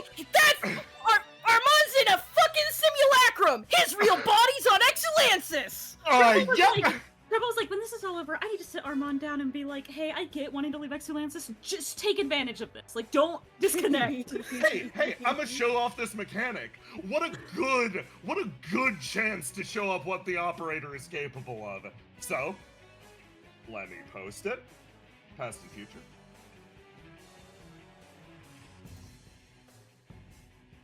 Mark where you were on your previous turn. Mark where you will travel at the end of your next turn. You must travel to the chosen location. You cannot sustain damage if you are targeted where you stand. And after your past or future has been attacked once, it sustains no damage until the other has been attacked once. If you end your movement in the same space as another creature, they're wounded 3 times and sustain a fatal wound. That, you just saw that. So, the operator ends his turn, and he's gonna pass it over to, Stability. She freezes. What are you doing over there? She slowly stands up and walks out. Is this to be considered some sort of act of rebellion? Have you decided that this specific group of flame-touched is worth throwing your life away with? No, I'm not upset with you. I'm just shocked it took you this long. It's clear that you've been deeply upset with everything that's happened around the office, and I understand your level of discontent. Let's just call this what it is. A little inter-office politics. Don't worry, I'm not going to report you to HR. You see her focus in on the man, and then she lets out a yell and is gonna aim down with her fucking rifle. She shoots, and it streaks past him and hits the area where he once was, and he jolts backwards. Oh, I see you've learned. You told her my secret, didn't you? Once I found it out, your tricks won't work on us anymore. I see. Well, it looks like I'll need to reevaluate my business strategy. After all, he pulls out his little Rolodex and through all of it. Will-O-Wisp, I know you now.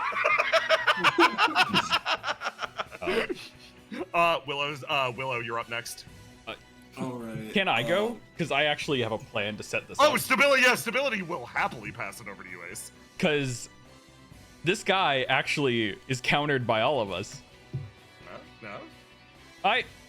Here's the plan. Willow focuses on the past, I focus on the future, Basil focuses on the present, and Argos keeps us up. How about that? So using all of our ESPs, can we see where he is in the future, where he is in the past, and where he is in the present? Oh my god. Explain to me the process of each of you. Ace can see the future. Which one? Okay, understood. Willow can see the past. Understood. Obviously, Basil can see the present. Uh-huh. So using Ace's ESP, he can see where he's going, because obviously this is the most dangerous situation possible, right? Willow can empathize with him to see where he is in the past. Uh-huh. Right, like... I can smell his stinky ass. Yeah, pretty much. Themes and such, yes. Let's go. Hey, Ace. Yeah. You know what Space is gonna come and do next. On Trouble? Which one? On Uh-huh. Trouble? Yeah. Right. What Ace is going to do is he's going to tell Treble to move, and he's going to just big brain hold his action until after Treble moves. He's going to pass it to Treble. No. Treble will move. Treble is going to move, teleport across the map, and try to get to Stability since he is leaving Sable's location. She doesn't feel like she needs to save him at the exact moment. She's teleporting to Stability. Yeah, and so Ace is going to then Big Brain Breaker the space that he's going to be. Okay. And then he's going to pass it to, let's see. So basically, if he travels to that chosen location in the future, then they sustain a wound, right? Yep, he blows it, he telefrags whatever he goes to. Okay, and so now I pass it to, I'm going to pass it to Argos. Okay. Argos is going to activate Land Party. Oh, of course. Hook up Willow himself, Ace, Basil, so we can essentially.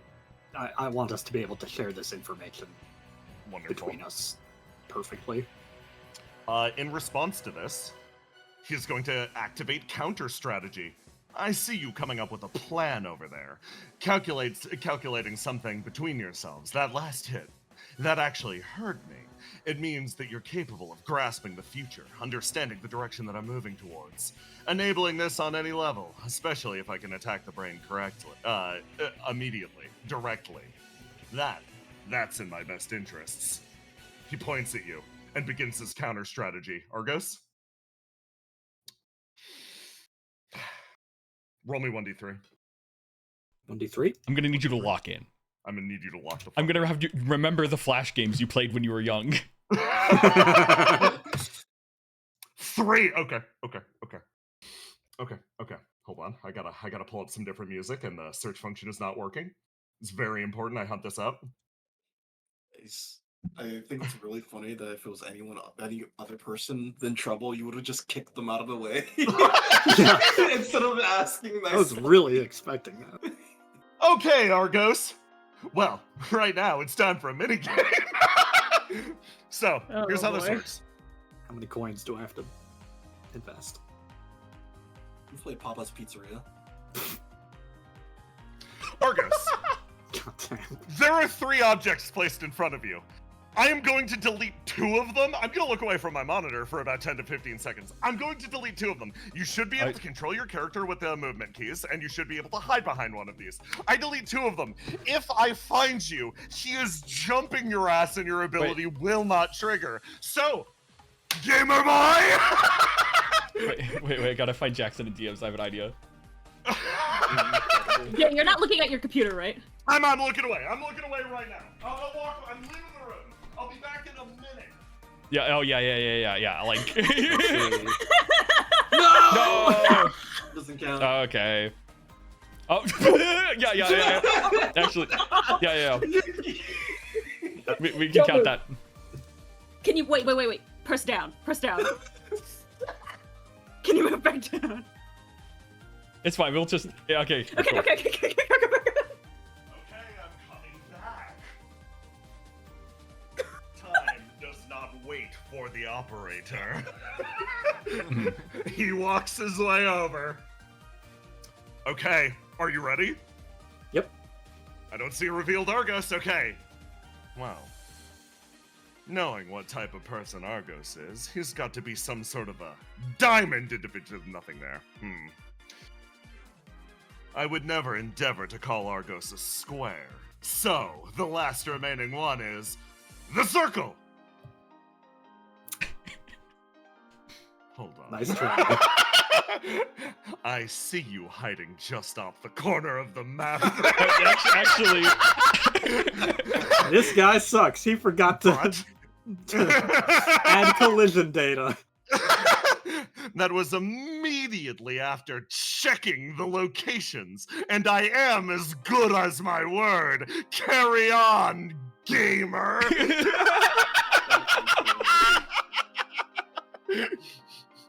Oh, I brought you to the wrong map. Oops. Oh, we were on the right map.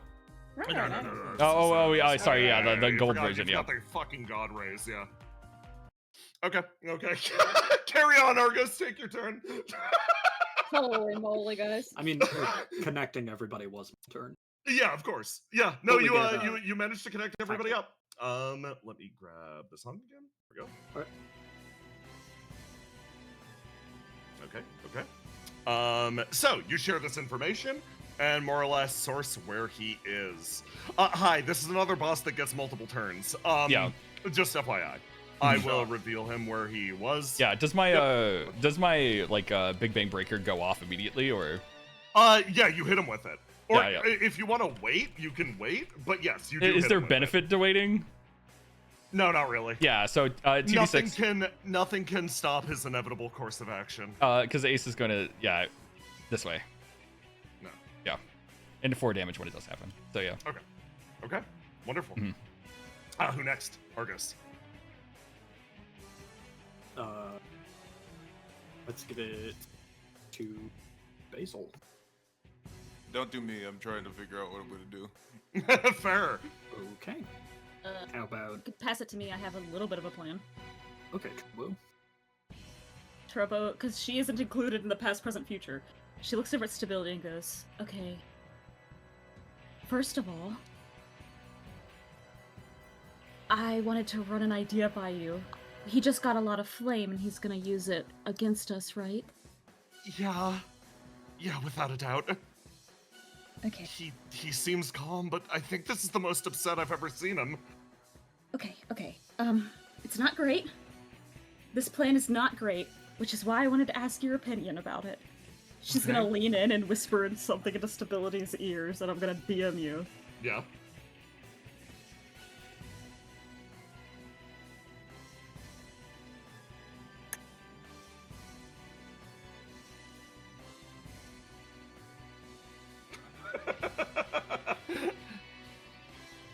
That's a fascinating idea. Hold on. I'll let you guys, hold on. This can be my turn. I'm okay with that. Yeah, no, that will be your turn, because you did move. Yes, I did move. I teleported. The only other thing I would really do on my turn is try to move Sable, but I don't think I can, because I already used my ESP turn. Yes, who next? I'm good now, if you wanted to. Okay. Basil. Okay. Basil's gonna look over at Sable and she's going to say, "Okay, now that you're alive, I need you to make it over to Riddle, and you guys need to figure out how to get this flame cannon back on our side, okay?" Right. Sounds good. All right. Ace, where do I punch?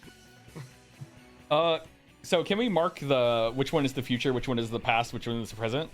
Yes, I wanted to ask your opinion. What color is which? Is the red. past red, blue? Future is red for Ace. Future's red?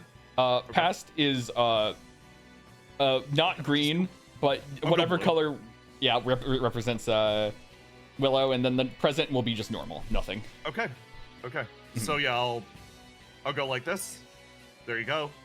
Future's the dead zone. I'll go blue for Dude, the he's past. in 3D. He is, yes. Wow. It's like retro, dude. He loves Spy Kids. So, Ace hit the future, which means it's now immune to damage. The past is the only thing that'll take damage right now.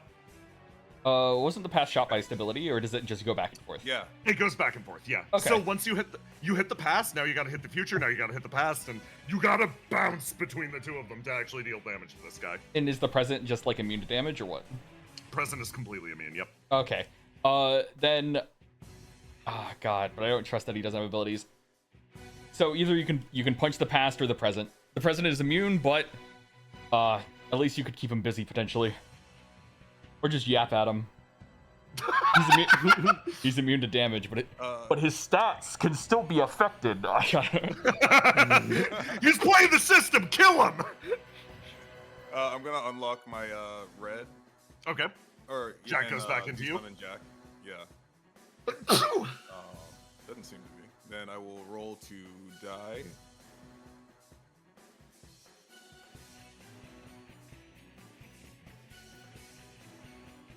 Okay. And then I'm going to run over to the present operator. Yeah. And I'm going to try and appeal to the good in him. Hey Basil. Yeah. Read the full rules text of appealing to the good in someone. Appeal to the... Hold on, wait, what is it called?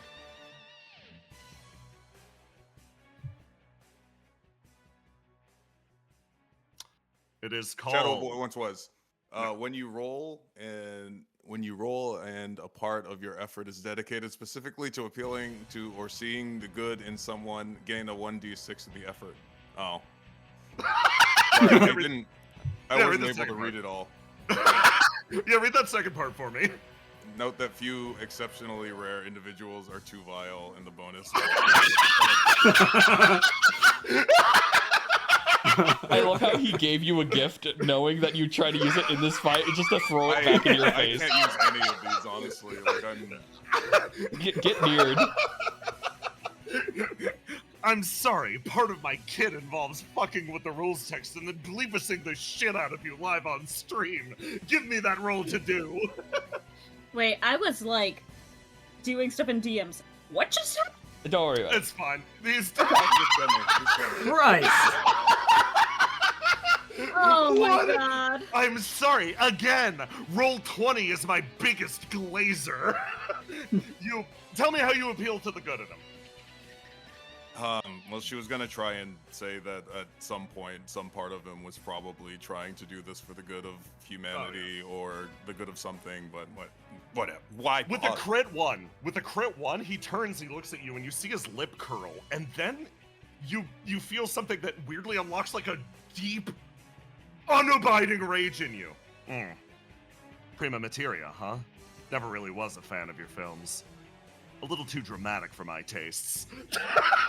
And something buried in the back of your mind goes fucking Catholic beast mode.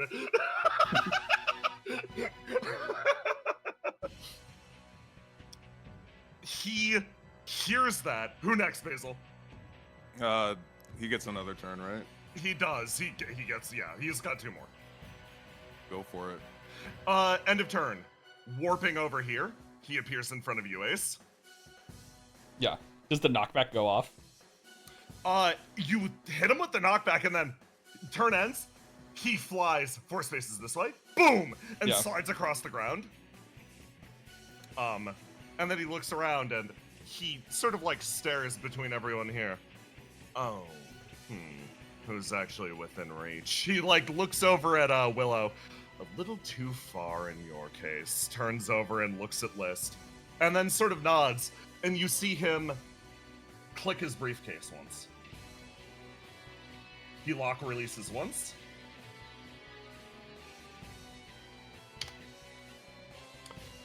And something in the area shifts, and there is a slice through the air. List attempts to defend from the attack, and then you just hear a guttural crunch noise as she hits the ground wounded. You have no idea what the fuck happened or why, but there was a flash of light when he did it. And then he will set his future. He looks around. Ace, give me a roll to do. Okay. Roll to do.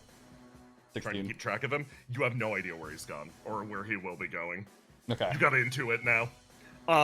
Yep. He ends his turn and must pass it to somebody else. He's gonna pass it over to Sable. Sable's gonna run over to Riddle and be like, we've got to counter everything that's happening here. She, like, looks up. Yeah, okay. So, I'm sorry, this is gonna be significantly less graceful than your true magic. Is that okay? It's fine, I don't care a thing about grace, particularly now. Just do whatever you're going to do, okay? Spring, I'm gonna cast with everything I have. Alright. Riddle sort of holds her hands out as Spring furrows her brow. She takes a step backwards and begins to cast. Riddle's new method of casting magic in a way that she and she alone could use Rediscovered Spring. As the spell that would cost her her life flares from her fingertips, Spring immediately rejuvenates it, giving her back just enough flame as Riddle's body convulses, gutters out, and then flares back to life. You watch on in horror as you start to understand exactly what Riddle meant by micro-deaths. She starts to counteract the spell in the sky along with Sable Prince. She ends her go. Willow. Micro-deaths is exactly what Arcos is trying to avoid. I'm just throwing this out there. He's probably going to teleport on someone who's already taken their turn already. Because they can't move out of the way. Who's the highest priority target that he do that to? The characters that have already taken their turn: Stability, Treble, Argos. The one's trying to Theo. counterspell. Yeah, Ace. Like I don't think we have enough actions to move everyone. We can only move some people. So I think the big thing would be Willow probably Jas just. can move. That's what. people Yeah, with that's what I his- was gonna say. Yeah. So Jas and Oscar still haven't taken their turn, for example. So I can also move the guy. Yeah. While we're on the topic relevant, please add tactics icon to Willow. Yes. Yeah. Absolutely. But just There we just go. move Argos if you can, because I think Argos is a high priority target right now. I think it's gonna be Argos Argos or would be Willow. Weirdly, have we ever seen the operator attack Argos? I'm just like, I don't remember. You don't have to counterspell him. We don't have time to talk about this. Willow can move with her own legs and then move Argos, so both of them would be Okay. moved. So yeah, Understandable. if you want to do that, I'm not trying to control your turn. You don't have to waste your turn. I can activate tactics to push. Okay. push any of us. Also, Uh, do we know that his movement ranges? it's the whole map. Yeah. Okay, just checking. this is the past, right? Blue guy? Yeah, blue guy's the pest. Mhm, yeah. And we need to hit him. Yeah. Alright, I'm going to summon the harpoon. Yo, okay. Okay. I don't need to move at all because I cannot lose stance up or else I instantly take a wound. I'm going to harpoon and bring it to me. Even the though that's past the version. past. Okay. Yeah, give me a roll to do. I believe I haven't died. Let me check. Gosh, are you changing the future by changing the past? By using a harpoon.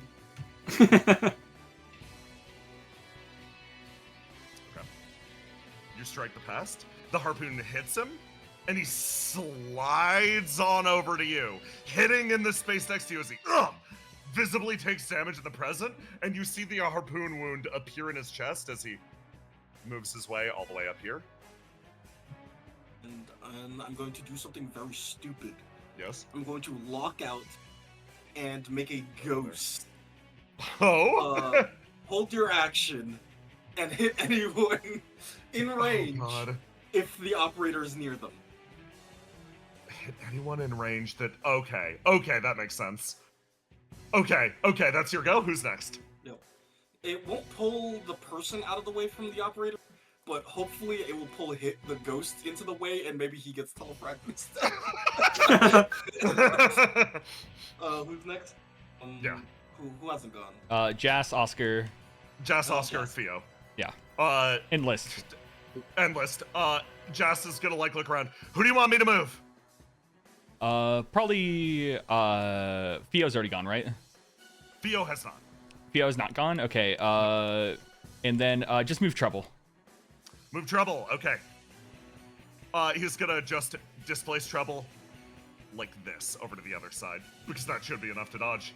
As he pulls out the crossbow, boom, flat fires it on the ground and turns you over. Carry on your conversation, Queen. I love exulances. Also move yourself. Oh fuck. He moves out of the way. Okay. Make his way over there. He's gonna pass to the operator because he's still got another turn after this. Operator disappears. And the one that's showered in viscera this time is you, Treble, as Stability fucking disintegrates in front of you. He rips her upper body and throws it off the upper part of the tower.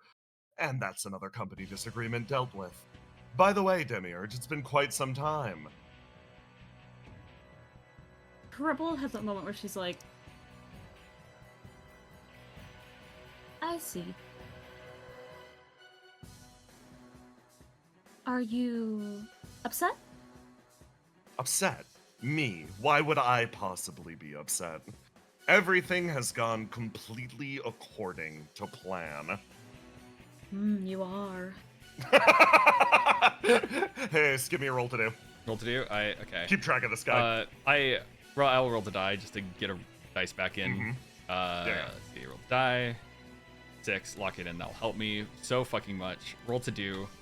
27. 27. I ping over here. Okay, he's on riddle. Yeah. Okay. There's another click as he puts a hand on his briefcase. Trouble, give me a roll to die. Ooh, I did not roll good. I'm wounded. You take another wound. Yeah, understandable. Slice! There's a clarion call of bells this time as it cuts through you. You have, again, no idea what the fuck is in that briefcase.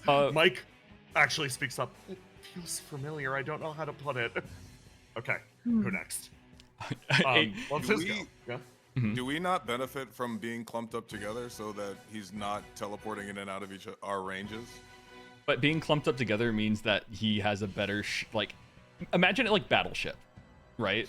If we're all clumped together and put all of our battleships in the same location, he can pick a spot and we could probably accidentally move into it a lot easier. Okay, sure. Yeah. But right now, as long as I keep locked in on where he is in the future, then we won't have to think about that. So is this a new turn order or is it the same?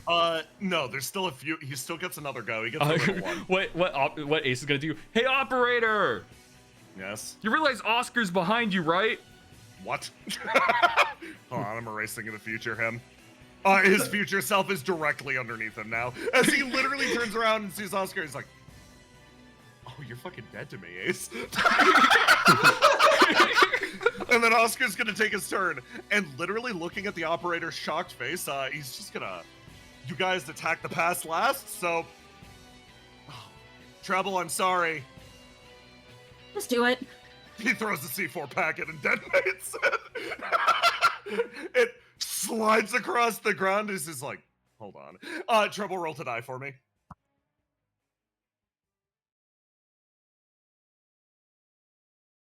My rolls to die are getting worse. You lock in something.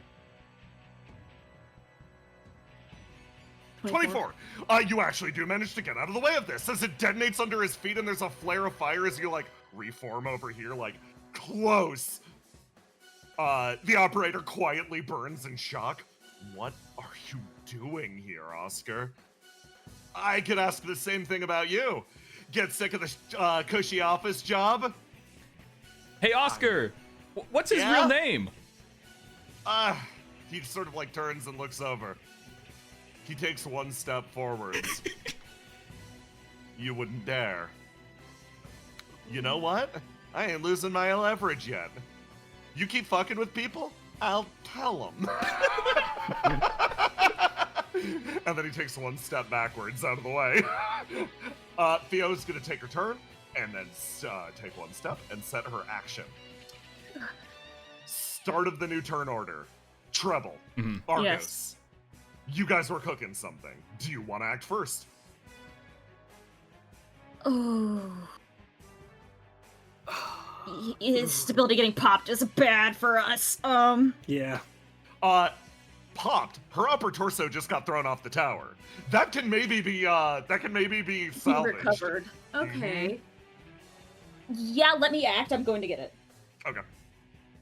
Warping off the tower to go grab stability. I'm literally warping off the tower to grab her. Okay. You warp over and you wind up grabbing stability. Nope. You know what? Yeah, give me a roll for it. Okay. I can't because you took her off. Oh no. I'm so sorry. Roll to do? Yes. Also, yes, you are correct, Aloha. So you managed to catch stability on your way down the tower. You fly down and you manage to pick her up in your arms. That is your move. Are you gonna warp back up? Is she still conscious? How's she doing? Seems like it, yeah. Hey, question really quick. Despite to the side of everything, can he fly? He? No. Oh, cool. Trouble's just gonna float in the air over here. Oh, you're just gonna float off the map? You hear him click his tongue. This idiot forgets to add collisions to the edge of all of his arenas. Actually, that's a very good point. I get another strategic intervention. Drop the angel and let her die. Here we go, Roma. You ready for a mini game? Yeah, roll me 1d3. Roll a 1d3. Roll me this silly 1d3. Tell me what number you got. Also, I Balloons gotta find tower the music. defense, and I call the sniper 2. monkey. Okay, this is very funny, actually. Hey, Roma. Yeah. Am I about to do Sudoku? Please tell me I'm about to do Sudoku. It's even better. Let's go gambling! So I'm gonna need you to highlight all the question marks. Okay. And then I'm going to need you to right click. Okay. And then do random side. Under multi-sided. That's neat. We were so fucking close to 3 bars. Okay, that's fine. This is the best. Why didn't we have this before? The operator just stares at you and is like, "You are 1 bar away from immediate destruction, Demiurge." Wait, so we Have don't want to win, do right? Listen, he's the protagonist here. Are you kidding me? Okay. Yeah, no, carry on with your life. Okay. She looks down at Stability because she's like, okay, the situation She's is just a a little worse. torso. She's like, okay, what do you need me to do? For your plan? I mean, do you think it's a good idea? Yeah, we need Argos. Okay. She's gonna call out to you, Argos. We can directly message each other's brains. You Yep. can, yes. She's going to tell you to fail the check and teleport you to her. Okay. Taking Mike with you? Do you want to bring Mike? Yes. Taking Does Shadow Mike Mike want- with you into hell? Does Mike want to come? Yeah, she'll come. Actually, it's probably a good idea for her to Yeah. come specifically. Yeah, a little bit. Okay. Like, come on. You warp the squad over there, and they sort of hang in the air. Is Stability like in the process of dying? Her legs are gone, but she's not in the process of dying. No, she is. You see her spine sort of dangling out. Treble's holding her, so she's like kind of got the like jacket trying to cover it, like kind of like she's holding a like baby a little bit. Yeah. Just kind of holding her upper body. Stability, I'm so sorry. This was going to happen eventually. Okay, what can we do to help? Okay. All right. I'm going to go. No, you told me your plan, Treble, right? Yeah. But they are like brain linked, so yeah, you know her plan. Okay. Cast, Yeah. I need you to take control for a little bit. Okay. Yeah, can do. Argos has been converted to a synthetic being, No. and of course, he now has a slot for an AI capsule. Uh-huh. Cast is installed there, and they will now take control of his body while he utilizes Fate Weaver Yep. to once again dive into the coda. You, in the middle of this attack, start to forge your connection as you look over and you try to dig down deep into the consciousness of the coda. And yeah, you reforge your connection. And Treble, you more or less go with as you listen to every single part of this song. And let me grab some correct music for this. Grab this. I'm sorry, you said to keep our turns short and concise. No, but here I am. this We immediately created a believe it or not, this is making things a little shorter. I did also relegate my turn to an AI to speed things up, so if Yeah, that's yeah, necessary. no, very respectful. They are going to be out here healing.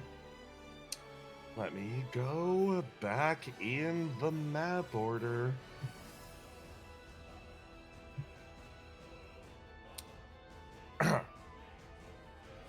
You attempt to dive down deep into the center of the coda.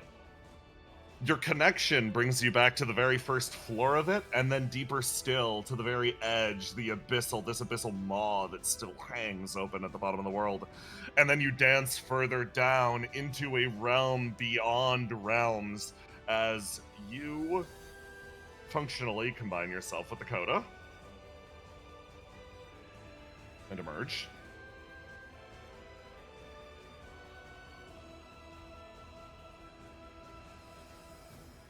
Here, in this crypt as Treble, you're like, oh, huh. You can't see this, but this was never your true sense, right? Mm-hmm. You don't require eyes to see. All that it takes is your ability to listen, and you feel through What was Argos the the song sound? that's contained within the inside of the coda. And then your vision almost flicks forward as Argos, you start to run as fast as you physically can, carrying your way forwards into that brilliant abyss. And Treble, you feel that area almost go through you, and you get a recognition for how infinitely large it is. You made a bunch of hypotheses earlier about stored information, scattered lives, and the like. There's very little of Earth inside here, but you can feel the throb of the people so alive in the center of this being as a voice. Oh, so familiar, yet distant, contorted, speaks up. Back so soon? We need help. Help. The operator. Oh. Oh. A sympathetic call. There's a large amount of flame being pointed directly at the world by the operator. How capable are you all of handling such a large amount of flame? There's sort of a discussion focused specifically on us. It would likely destroy us. I hope you have another trick up your sleeve, but yes, we can definitely take part of the burden. Okay. How much?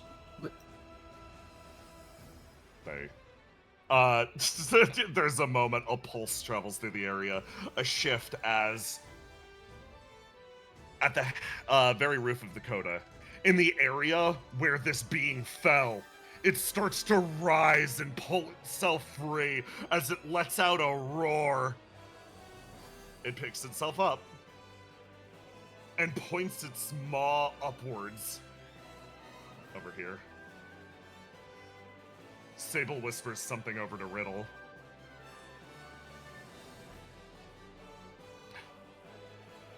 Did you hear that roar? I did. Did you just wake it up? The thing I was trying to kill? Yeah. Sorry. You know how Argos was talking about how bigger threats can appear, puppeteer things from behind the scenes, and make life worse for everyone? This is exactly what he was talking about. Ridiculous. I hope we have something better than that, guys! Unfortunately, I think that's us. She holds her hand up as Sable focuses on it too, and their magics point up at the sky, focusing upwards as the operator raises his palms and calls down the apocalypse early. But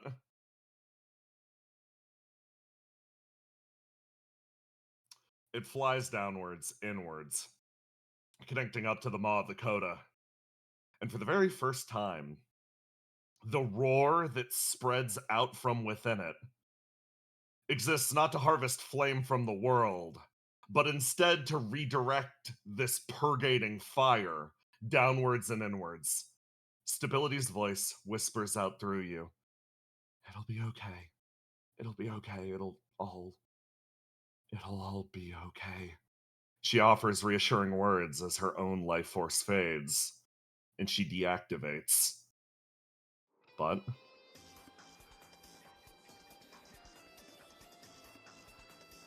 The magic before it touches down on the surface is repelled by a dying sable prince and a very much alive, and then dying, and then very much alive Riddle Arendite. One after the other, magic circles start to open. A geometric craft created by Sable Prince, and then they find themselves surpassed by raw, dumb spirit. Riddle throwing her life force to the flame and then repeatedly restoking it, as many of the circles start to meet their own equal and opposites, starting to crack, repulse themselves, and break. And then...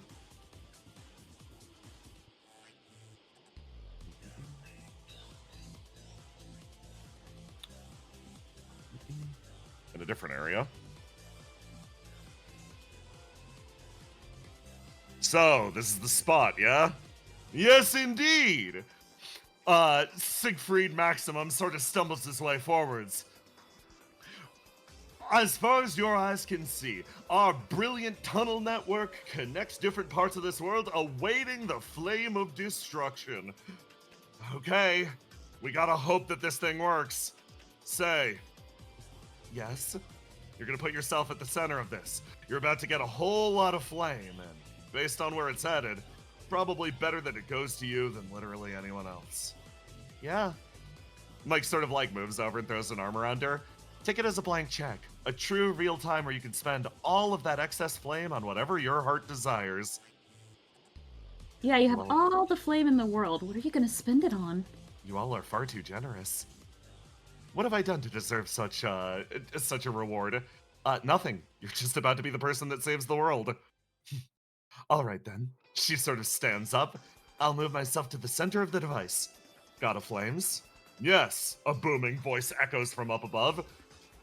I expect the rest of it to be focused on me.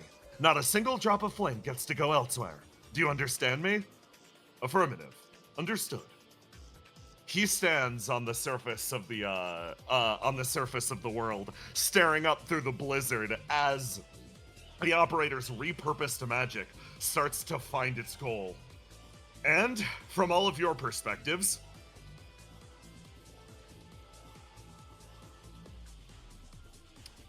the spell rips its way downwards, carrying a cascade of energy that flies down into the coda, where it opens its maw wide and absorbs a fraction of the flame. Many of the circles still collapse, and then, on the surface, the God of Flames catches this massive amount, focuses it downwards, into the different veins circulating the world, redistributes the power, and the world this day does not burn. The operator pauses, holding his hand up for a moment. A shame. It seems I only really have enough energy for the return trip then. He snaps his fingers and the world starts to distort around you all. You feel yourself being pulled somewhere else. Skypoint vanishes into a flame trail in a moment. All right then. Let's carry on. He smiles. Hey Argos, who do you pass it to? First, is No. all that flame going into the coda, is that going to hurt the people in there, or was it No, just actually. distributed So widely? the answer is, it would have had your other friends not had counter solutions. Literally everyone showed up with a plan, Yeah. and all of them were needed to keep the Yeah, other ones literally, from dying. yes. It's why I cut you off, like, where he's like, well, I don't know about that, and then all the other plans went off. No, you're good, you're good. Okay, who still hasn't gone? Everyone! Nobody's gone yet. That was the Everyone. start of the turn. Okay. Yeah, just me and you. So, past guy is up here in the top left.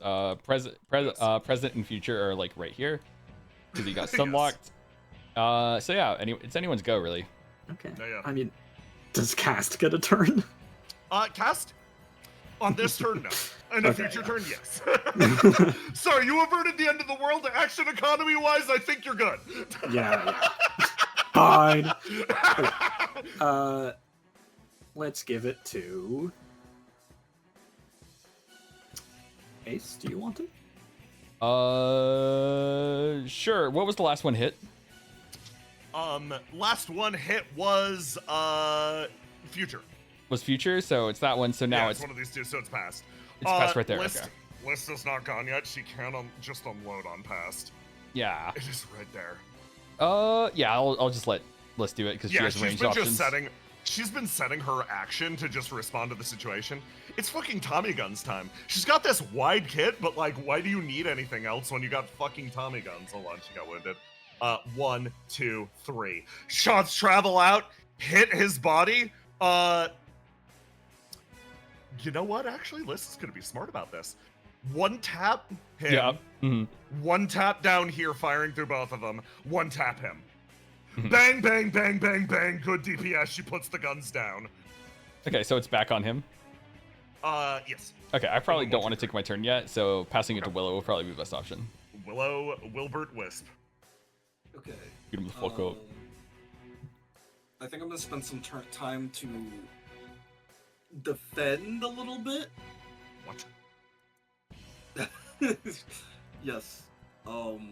I'm going to summon things with Beastmaster. The first thing I'm summoning, I'm going to lock out. Yep. To summon the the devious friend table. Oh god. Just because he's got multi-attack. Yeah, here we and go. I'm going to also lock out my other dice to summon the beetle. Of course.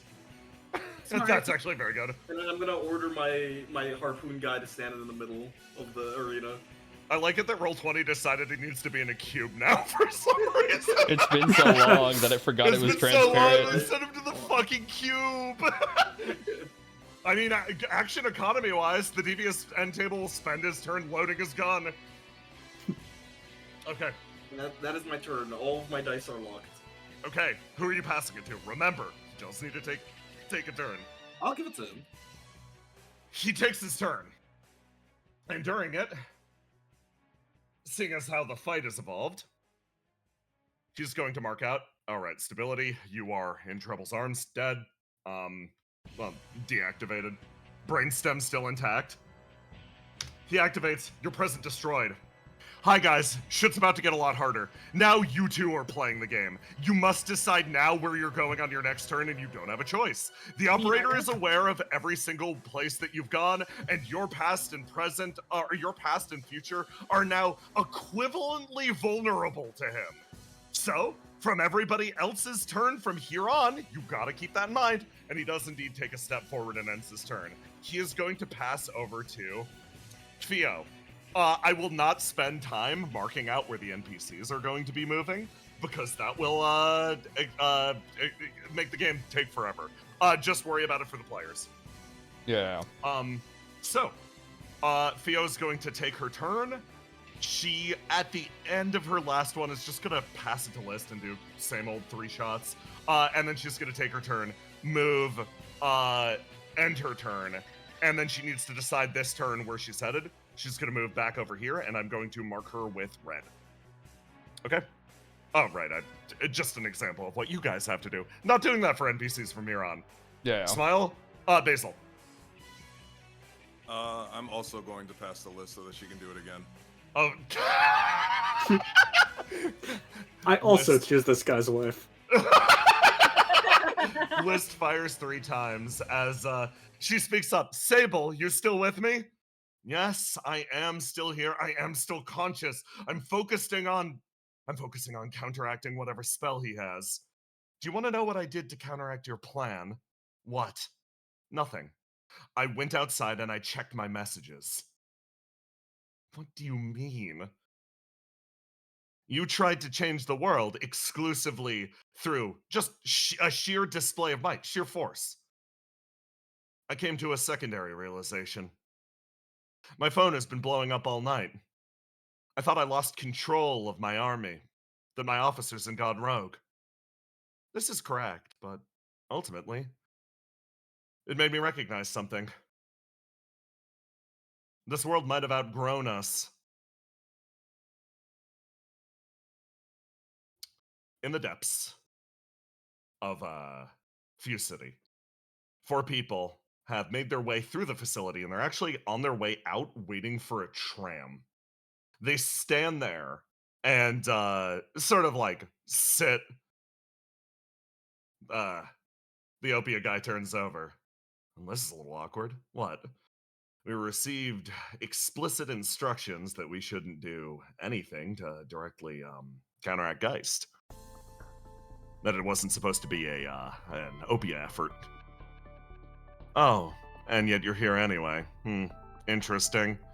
That wasn't exactly my order to give. Good, that's good. You, why are you here?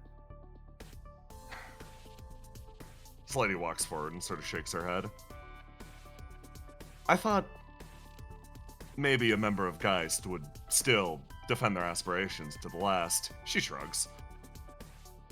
I saw the vision, really did. But ultimately, at the end of the day,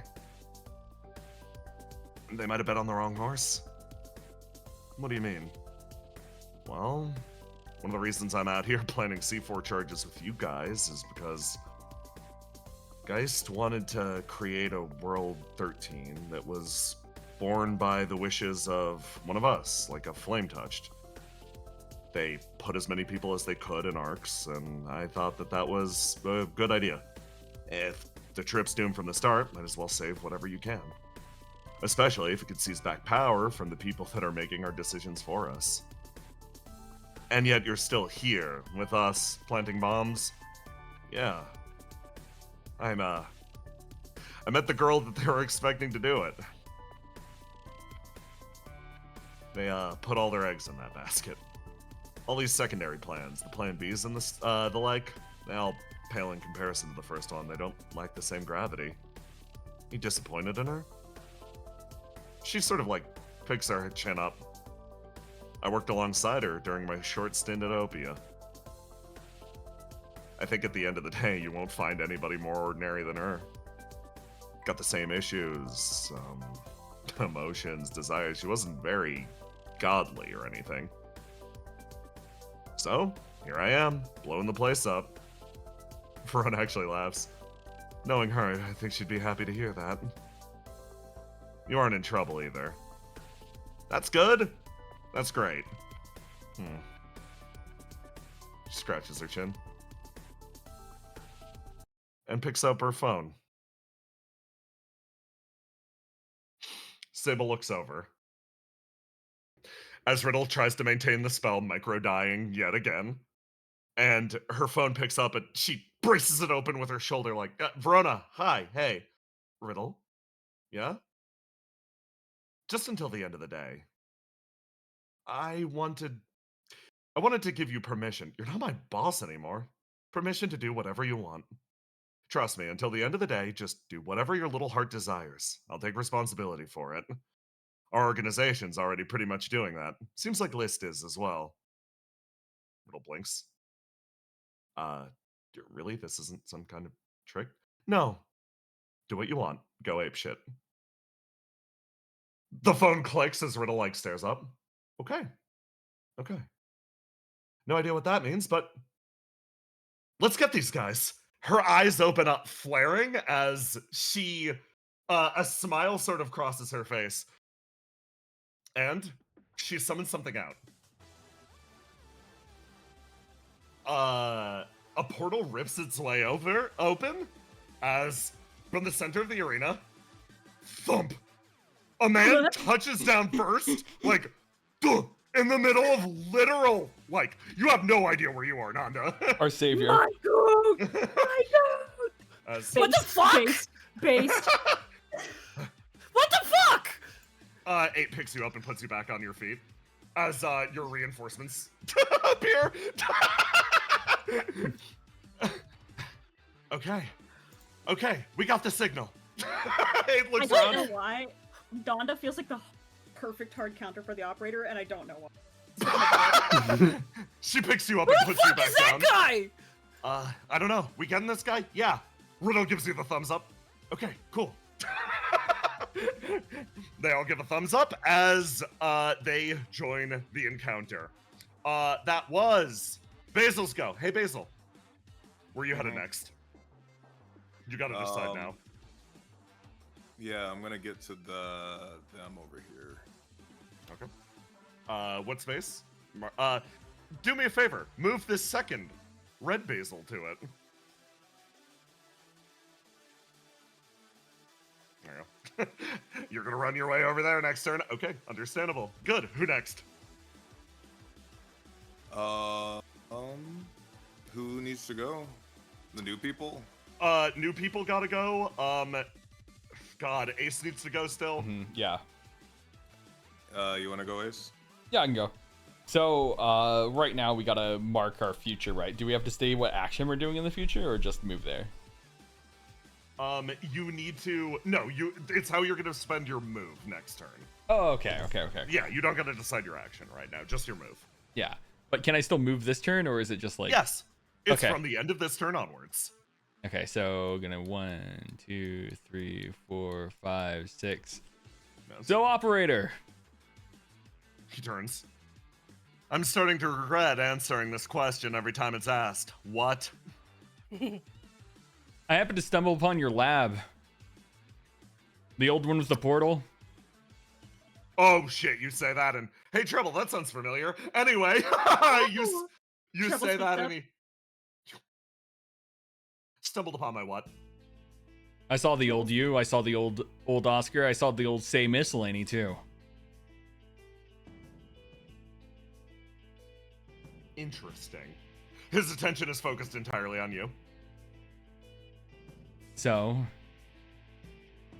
everything you've done, you said you were the one who called the Flamin', right? Yes. Are you sure that's not you just claiming credit for a mistake you made? Hey, he's coming at you next turn. It's not even a question. It's fine.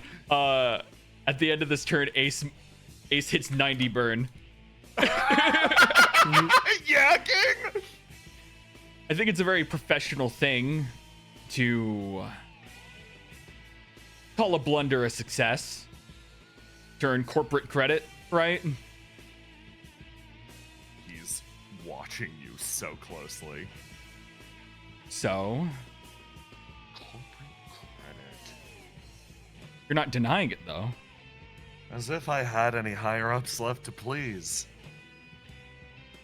All I have is my own spotless record.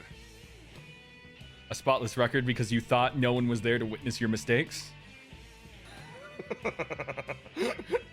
Hey, give me 2 rolls to do. You're getting pretty good with this. First turn first, second turn second. 1. Okay. Yeah. Okay. So we're taking the 24. Mm-hmm. As your words do get through to him, what do you want from him? Do you want to lock him out of his dice? Do you want to goad him into a specific course of action? Do you want to cause damage to him due to his damaged pride? God. If only there was a way. Obviously, there's a lot of mechanical benefits of it. But really, I just want it to hurt his feelings. Good. He takes the damage.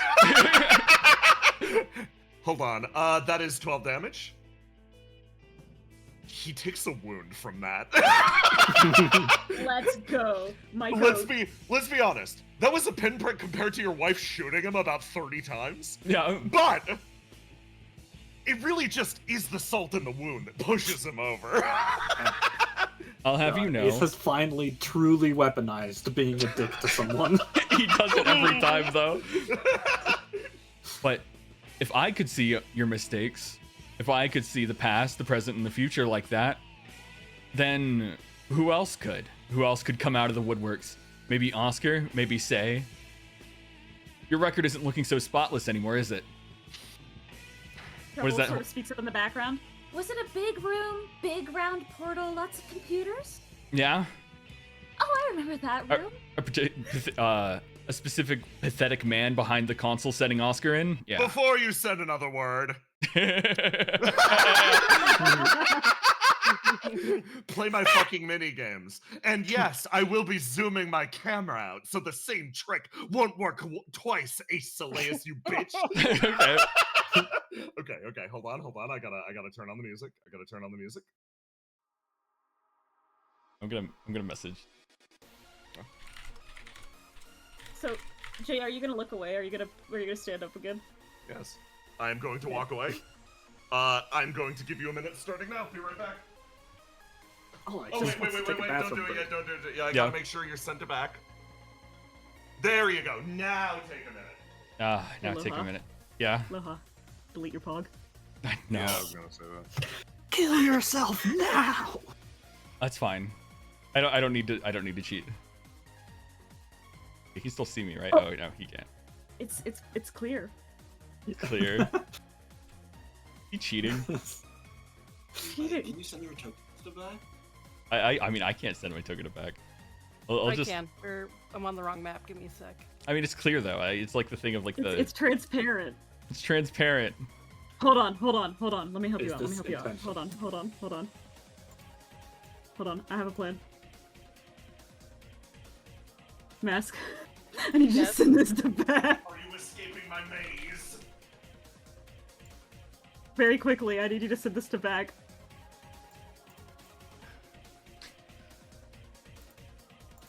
And you send Ace but underneath it. Thank you. What the fuck? I just drew with white over him. Oh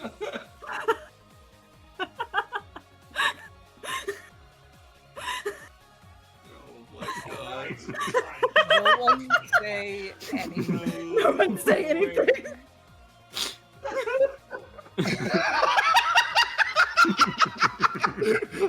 I'm noticing a specific lack of ace on the screen right now, which is very funny, considering I rigged the shit out of this one. I know you rigged the shit out of it, so I fixed it, you asshole. And there is an ace on this map. No. There is an ace. There is an ace on this map. You Found didn't just the way. delete him? Alright. Well then. I starting guarantee at you the I very didn't beginning. delete him. You're a square! No, wait! You're some sort of...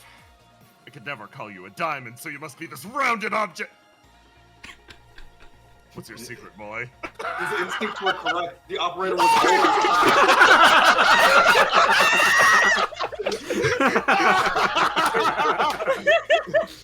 Unfortunately, I have to admit something. Despite everything that you pulled in the past, you're an impressive man, Aeschylus. Mhm. After all, you just thought outside the box.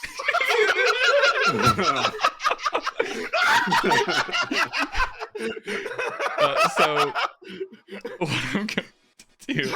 Carry on. The interruption does not work. Okay, so what I'm going to do is I'm going to make another ace. Can I? Oh, yeah. Can I have another? Yeah, somebody said I can't make another ace. Yeah, okay. And I'm just gonna move it to the side right here. Okay. Yeah, so just make that red. Okay. One space over. There Yeah. we go. There we go. Okay. Excellent. Okay, that's your go. Who's next? Who's next? Who hasn't gone? I'm gonna send. You know what? Oscar, do something. You've been standing there the entire time. I threw a fucking C4. I dealt like a good deal of it. Fine. You know what? Fine. Yeah, I'll do something. Ace, give me another roll to do to track where his oh, you already know where his future is gonna be. Yeah. It's where you are currently. Couldn't have happened to a nicer man anyway. C4 charge coming at you.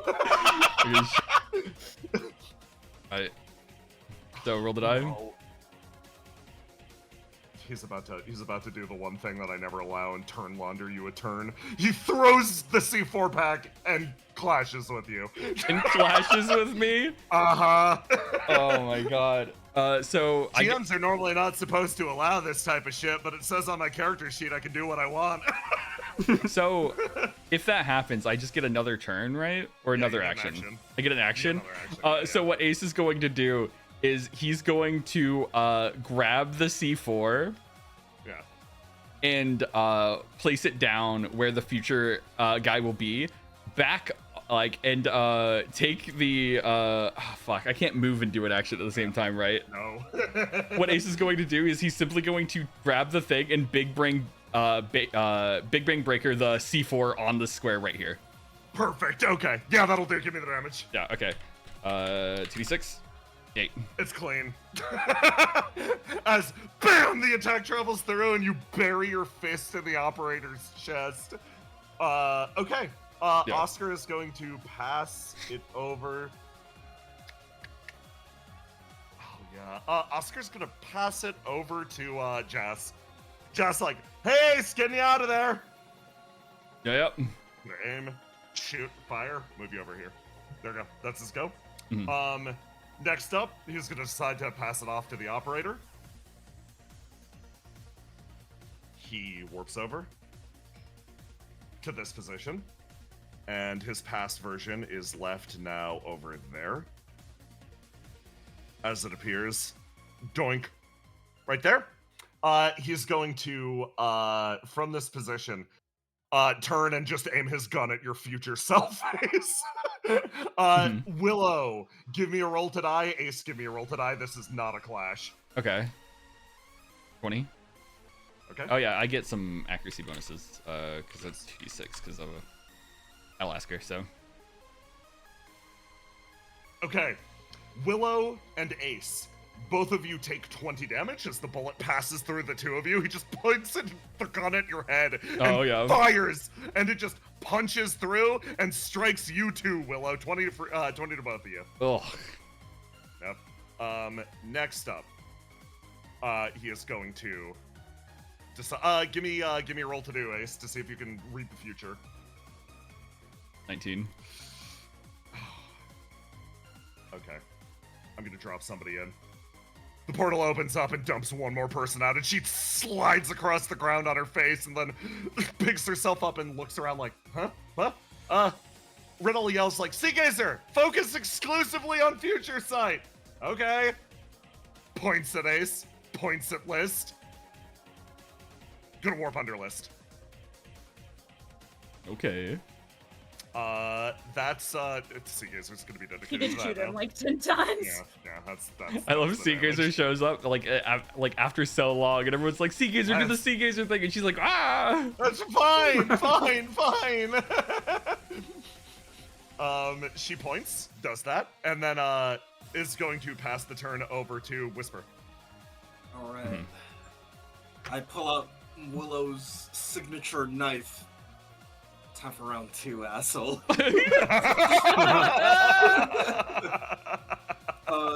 So which version of him got hit last? It was. It was future. So now you got to hit the past, which is down. You got to hit the past. Yes. Yeah. Okay. Hit past. That makes it easy. Oh, he's far. That makes it hard. Who's the strongest person in this room right now? Oh, that's the operator, of course. The operator is the strongest person. So you're telling me that 8 got power scaled? Hold on. Oh my god. Let's roll it back for a second. Let's not get ahead of ourselves. She's not transformed. Yeah, Exactly. The sun is in my eyes. I'm struggling. Let's stop. I'm struggling. Let's stop. Okay. I know exactly what to do. Whisper pulls out one of the many gifts she's borrowed from all the people she knows. she borrowed Dr. Verona's gun, and she shoots the past operator. Okay, take the shot, Willow. Alright, let me roll the damage. He is the strongest person in the scene, right? Uh-huh. Thank you, I get a 2d6 bonus. Ain't as strong a fit, but yes.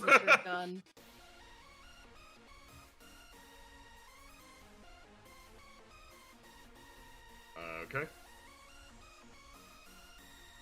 31 as you fire and the shot hits him in the shoulder hard as he... This is feeling very familiar, actually. And then, Apocrypha stance. I'm going to move 1d6 spaces. Of course. What the fuck? Yeah. It's our Apocrypha stance. Alright, I move right there. Yes. And, do I have any... Wait, I could still move. Yeah. I move 1. Then I ignite to attack again. Yeah? With what? Oh yeah, you're gonna do the knife toss. Understandable, yes. So, I'm going to attack the future, or no, the present. With my knife. So, going to do... Because it's ignited, it's a d6 extra damage. Oh, what the fuck? You throw the knife at his future self, which is, wait, no, List is occupying the same space as his future self. Yeah, the future self is is directly under List. Or Attack you're the just gonna president. wing, what was that? How do you attack the president? The president is immune to damage. Oh, President's immune? Yeah. Oh, Yeah. oh, immune. Nah, yeah. Hold on. 1, 2, 3, 4, 5, 6. I melee it. Understandable and trying to stab past List? Okay, fair enough. You sweep the knife past as she lets out a little noise, you cutting away this shape down behind her. Wonderful. Okay, that's damage dealt. Who next? Alright, I'm going to give it to 8. Okay. 8 is going to take her go, and it's not complicated. She's rushing past. Runs, leaps, untempered perfection. Bam, bam, bam. She swipes twice and just hits him, and then whiffs in the air because the next attack misses. Nanda. What am I doing? I don't know. Fucking survive, dude. There's nothing to hide behind. Insult him, Nanda. Okay, so he sees the one that 8's fighting with. He can't run over there on his little legs. He has 1 stat. Hey, Nanda! Jas yells. What? What the fuck are you doing here? Save List's life, okay? She's about to fucking die. What? What am I supposed to do? He's already Just running. move her. Let's see. I can run. Hang on, that's 1, 2, 3, like 4, 5, 6. Yep. Fucking. Okay, he's gonna try some bullshit. Yeah. He's gonna all he knows is he needs to move List. Yes. So way back in the death game, God, remember when it was in different boss fight, 3 boss fights ago? Yes.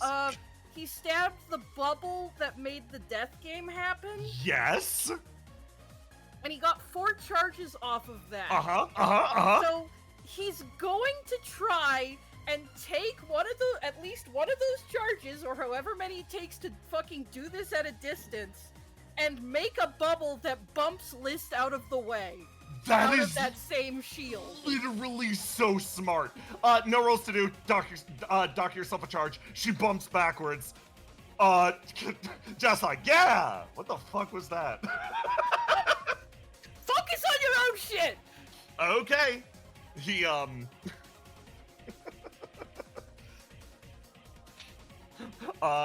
Okay, Nanda, are you gonna pass to the operator now? You kinda gotta. He kinda has to. Kinda gotta. You pass to the operator. He turns. And he has to move here. Which means past is now up there, and you hear Hank go, no, don't leave. As he's over here. And he makes his way over. There's not really a good angle from here for him to shoot anyone. Yeah, nothing particularly. That one's not bad, actually. Okay. He is gonna shoot himself for this. Yep. Yeah, that's a good shot. Okay. Shit. He picks up his gun and he aims it down the line as he looks over at Whisper. Do you understand the difference between the present and the future? Properly, truly? Do you feel it down in your bones? And explained to me by Willow. I see. Well, in that case, you must perfectly understand. The future is inevitable, and the past must be discarded. Let me move the process along for all of you. He aims down a line, and Whisper, you get a roll to die. Ace, you don't. Oscar, Theo, Basil does not get a roll to die. Riddle does. Oh well. He aims down the shot.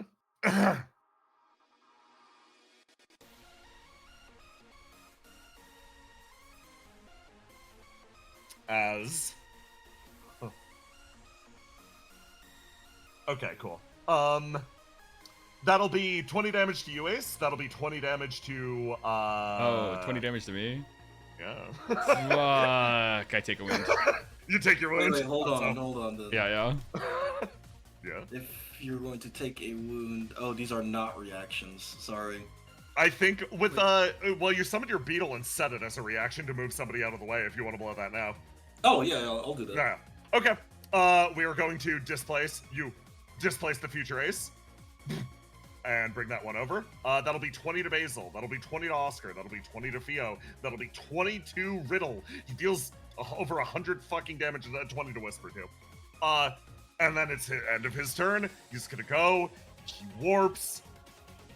He flies over, and he fucking collapses Theo.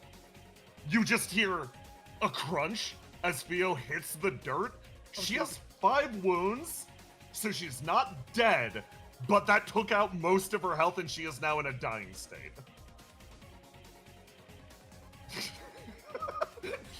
Like a true economist, I'm directly undercutting your action economy. Just glasses. And it seems like we've arrived just on time. Everything skids to a halt, and all at once, a disgusting scent floods through your nose.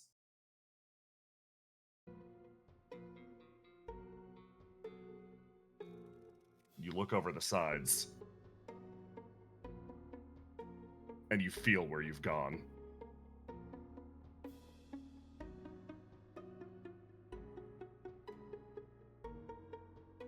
Where the hell are we? Skypoint rests in the middle of a city on the far side of reality.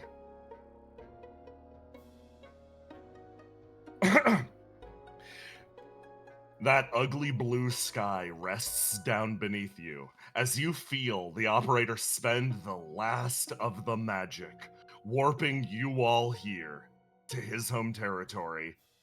Chaos erupts over the comms as on different lines, the various Martians down below react, screaming, panicking at the reappearance or the appearance of this gigantic contaminant in the sky. Everything is thrown into chaos.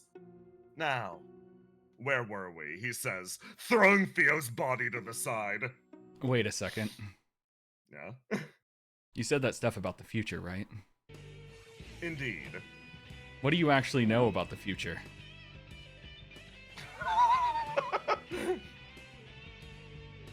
The future is what I will. The future is what I see. The future is what I imagine. Right now, the future, the present, all of them exist in a similar static state at my will. This world, it exists in this state of stagnancy because I have not yet willed it to change. Don't you understand? Who the fuck is this asshole? Don't you understand? This world changed to begin with because I wanted it to. The only reason that World 12 exists as an exception is because I decided to overlook a few small details with the world's alteration. What do I know about future? I am the future. Oh, for fuck's sake. It's fine. You can believe that. As Ace summons Sea Gazer. Oh. You can think all you want. You can think all you want that you control the future. As Ace holds up his hand, snaps his fingers, and is going to rewind time. I knew you were gonna do it, motherfucker. Oh shit. Oh god. Okay. I know how this goes. Okay. Fuck. Here's how this happens, Ace. Mm-hmm. You pull out Sea Gazer. It manifests in your hand, and you stare at this person in front of you. You feel a flicker as Sea Gazer turns over and looks at you, and then via your connection, you feel something. You feel one of her last moments. One of the moments before she came here. Something.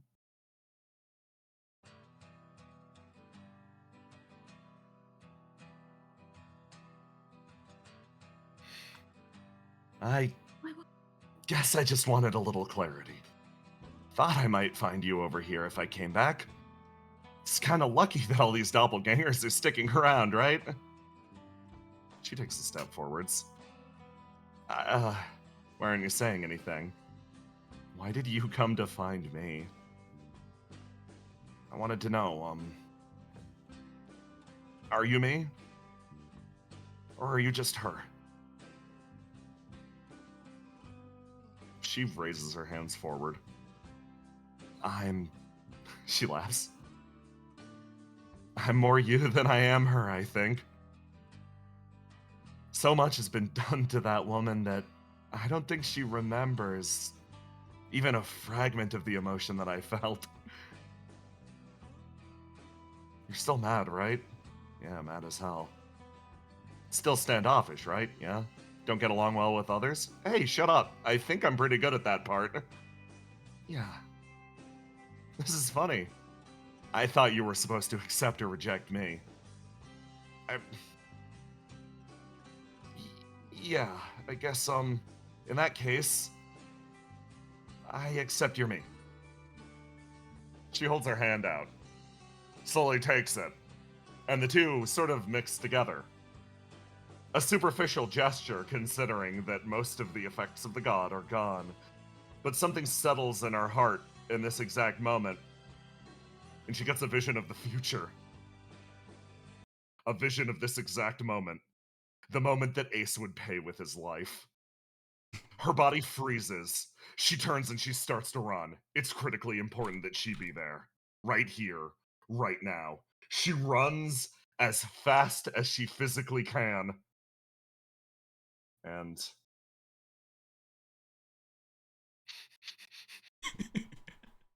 you start the process of rewinding the clock.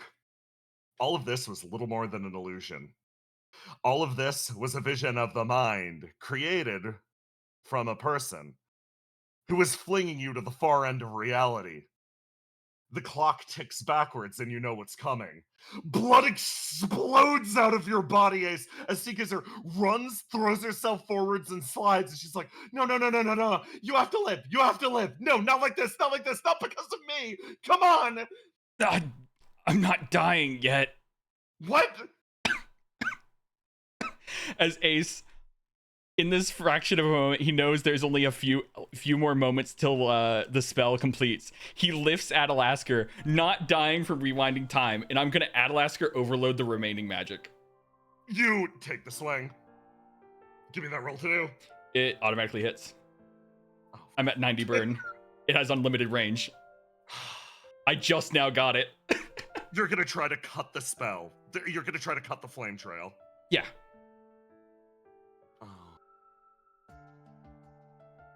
How are you alive? Hot dog. What do you mean, hot dog? I was soul linked with a hot dog, and I've been saving it for this exact moment.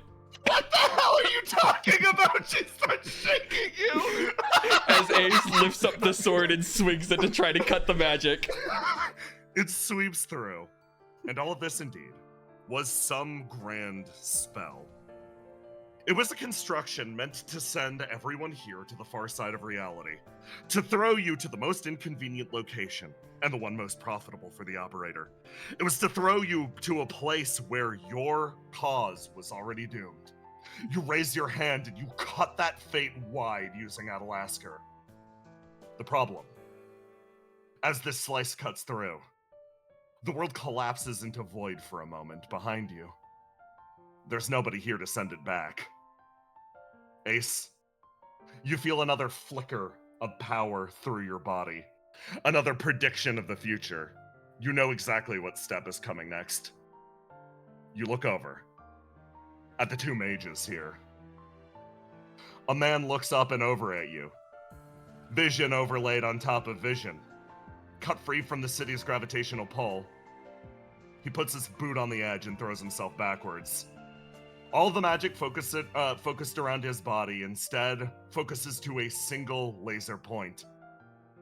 He shares a look over with you, Basil, your future self, staring down at him, and he mouths something. Don't let them win. before vanishing into the world behind. There's another rush of flame before you all are sent back to the burning world, minus one passenger. And then the vision collapses itself, bringing yourself back to the current moment. You have an instant, Ace.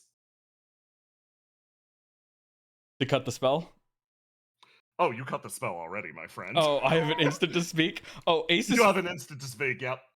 As Ace takes his final wound. It is bleeding profusely. He looks over at the operator. Is this the future you saw, asshole? You look over at the operator as he you feel a glare pierce through your body. And then Sable, exactly as predicted, throws himself off the side to cast you all back to the world. Jay, I have a question. Yeah. Is this going to kill him? Yeah, he's not coming back from this, friend. Okay. Can I ask a question? Yeah. How much would it cost? More than you have to offer, I'm afraid.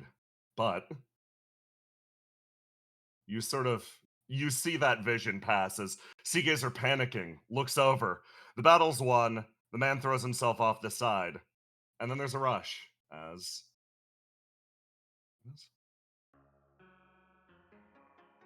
Well, she said I could go apeshit. Riddle throws herself off the side of the platform. Hey guys, you got a little more left in you?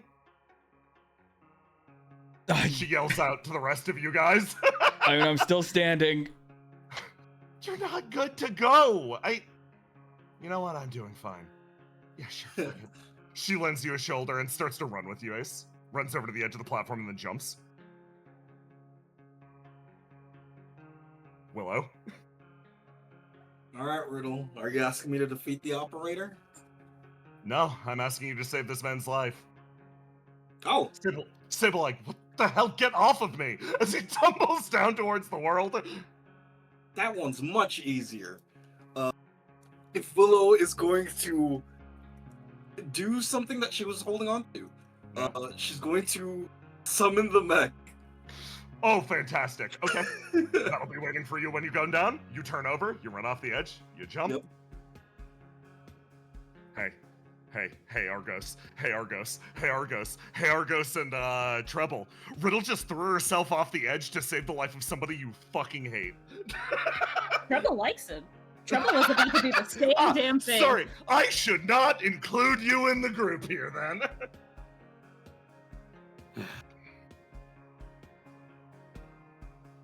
Treble looks at you, Argus, and goes, "You coming?"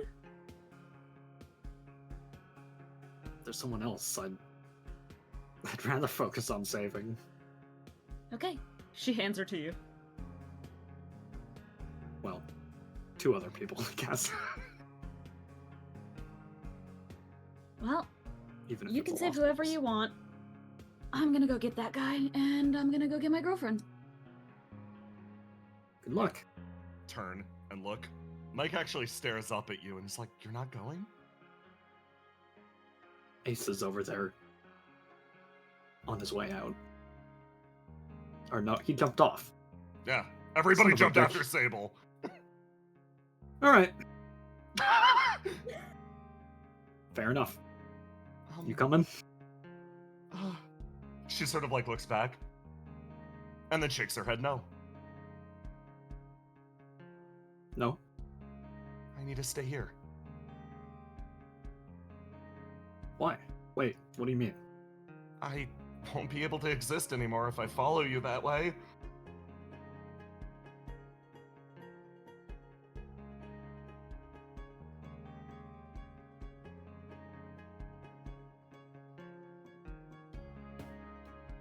And I'll stay here too. You sure? Yeah. There's more You to do here. You sort of say that as you take a few steps backwards, and Eight's head sort of like tilts to the side watching this. The two of you like move your way back over a single step as she sort of looks.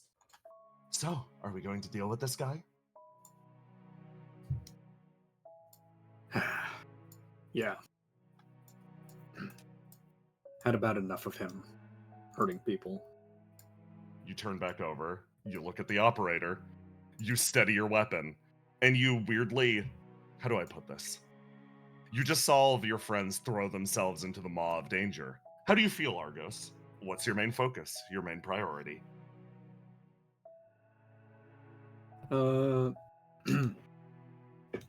He's got to trust that they are going to be able to do what they need to do.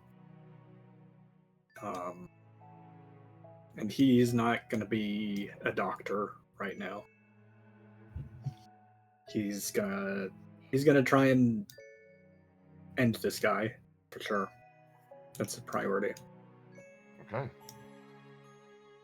The operator takes a step forwards. As So what the fuck are we doing, boss? Because I'm gonna be real, I have absolutely no fucking clue what we're doing right now.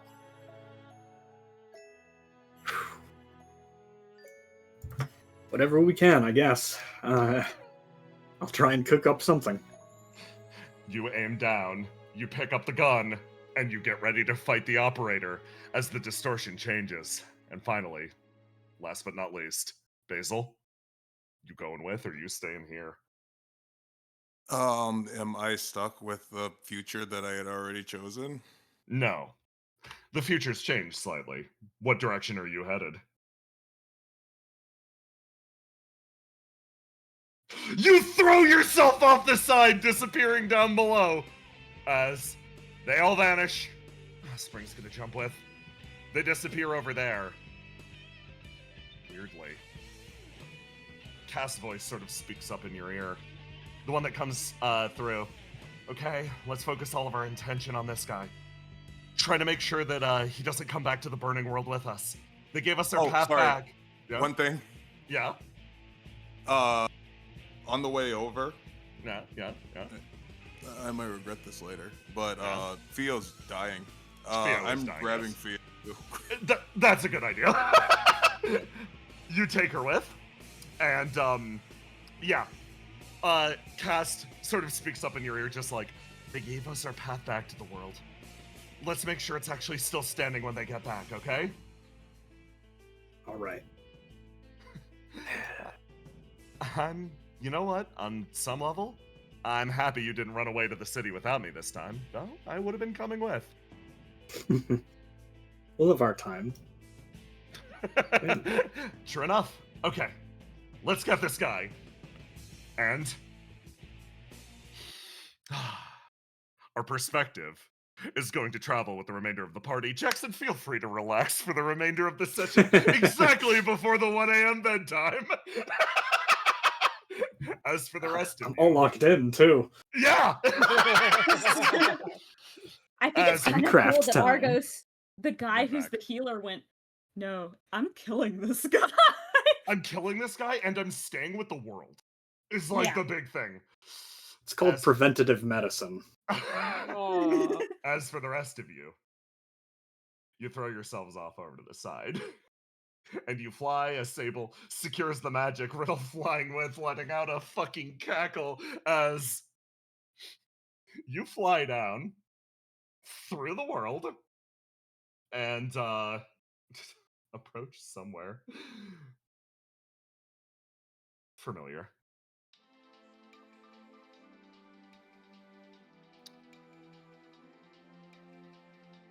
You touch down on the roof of this building. This is your squad. As you thump, hit hard down on the surface.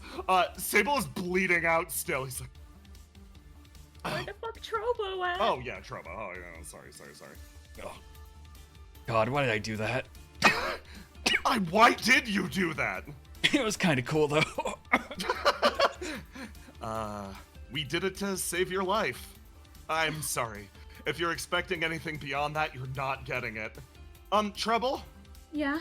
Can you make sure Fio's okay? Oh god, yeah, I'm the only healer here, aren't I? You hear the chopping of fucking blades through the air as something picks itself up, and you see it emerge over the side of the building. A large machine with not a single chance to heal. That's right, it's time for boss number 8, Air Force. Oh my fucking god, I hate you.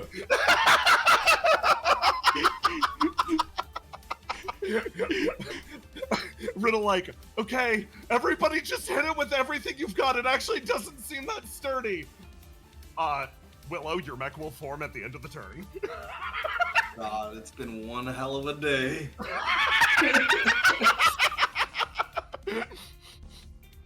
All right, I'm gonna die first. Yeah, understandable. Thank you for giving me that red 6. It's fine. Ace is on the hot dog install right now. Not a single thing in the world can stop him. Okay, oh god, if Willow ends up, she's dead. I cursed myself. Dude, it's so bad out here. Hey, do you want the beetle? I'll give you the beetle. That's fine. How... I'm just gonna throw this tankard of water, this giant tankard next to me. Back to basics, baby! Large object, go. Large object and Will-O-Wisp, name a better pair. Alright, chucking that, tagging a prop, rolling to ignite. Give me that roll to do. It really is just whatever we got at this point. Boom! It slams into the side of Air Force. Who next, Willow? Alright, Trouble, do something. Ace is gonna die. Okay, who is the most likely to die in the next 10 seconds? Ace?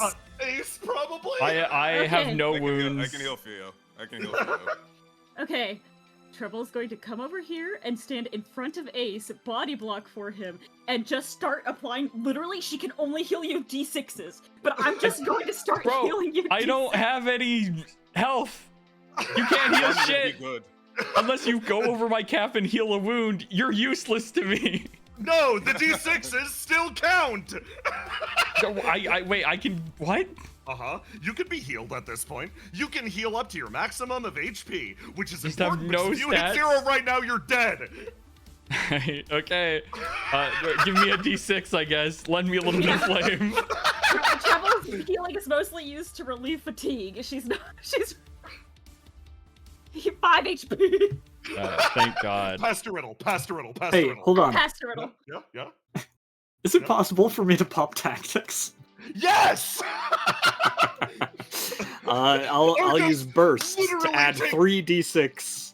Oh my god. Ace, you look off in the distance and you see Argos outlined in the stars smiling down at you as his literal spaceship takes off into the distance, hyperdrive jumping back to the burning world. God, I'm gonna miss him. I'm a little thin right now, so you're gonna have to settle with telehealth. Let me roll 3d6. Let me see if I can. Oh, yeah. I freaking. We're taking Aloha's. Okay. That puts you in a grand total of like 16 HP. 17 HP, yeah. Every single point counts. Pass it to Riddle. I pass it to Riddle. Riddle is going to immediately turn and throw Horizon's Embrace on you. What the fuck does that mean? She's like, you heal 30 health at the end of the turn. What? You can do that? Yeah, and if you would be killed by this attack, it eats this instead. It's really good. Wow, that's way more safety than I thought I'd have. Yeah, listen, I know it's been a while since you've actually fought alongside me before, where I wasn't doing, the plot. Yeah, I'm pretty good. She throws Horizon's Embrace on you. She has her own stack. Let me throw, we're borrowing the Cal Sun token. I'm sorry, King. There we go. Riddle also has her own stack of it. Riddle token? Oh, yeah, true. Remove his tactics as well. Of course. It's fine. Cal will be fine with it. Cal would approve of this life-saving measure. Okay. Marked. Okay. Next up, Sable's like, I'm going to put damage on the boss. Is that okay? Yes. He runs his way over and is going to run up to you, Willow. You seem like, I'm going to be honest, you seem like the one that's most capable of doing things right now. He's going to use his knighting ability. Ace, toss me my cane back. Oh yeah, he throws it back over. Where was he holding it? I'm just gonna let it happen, man. So that's 1, 2, 3. He's got 1 wound left. Gotta be his red. As he knights you, Willow, take an extra turn. Oh my gosh. Sable, I take back anything mean I possibly could have said to you. Isn't it nice to be on a team, Sable? Ass beating revoked. Honestly. Revoked. Alright. Oof. Okay, let's... You know, I can move half my movement. Yes. Since my movement's doubled, I can move 6. Okay. That didn't do anything.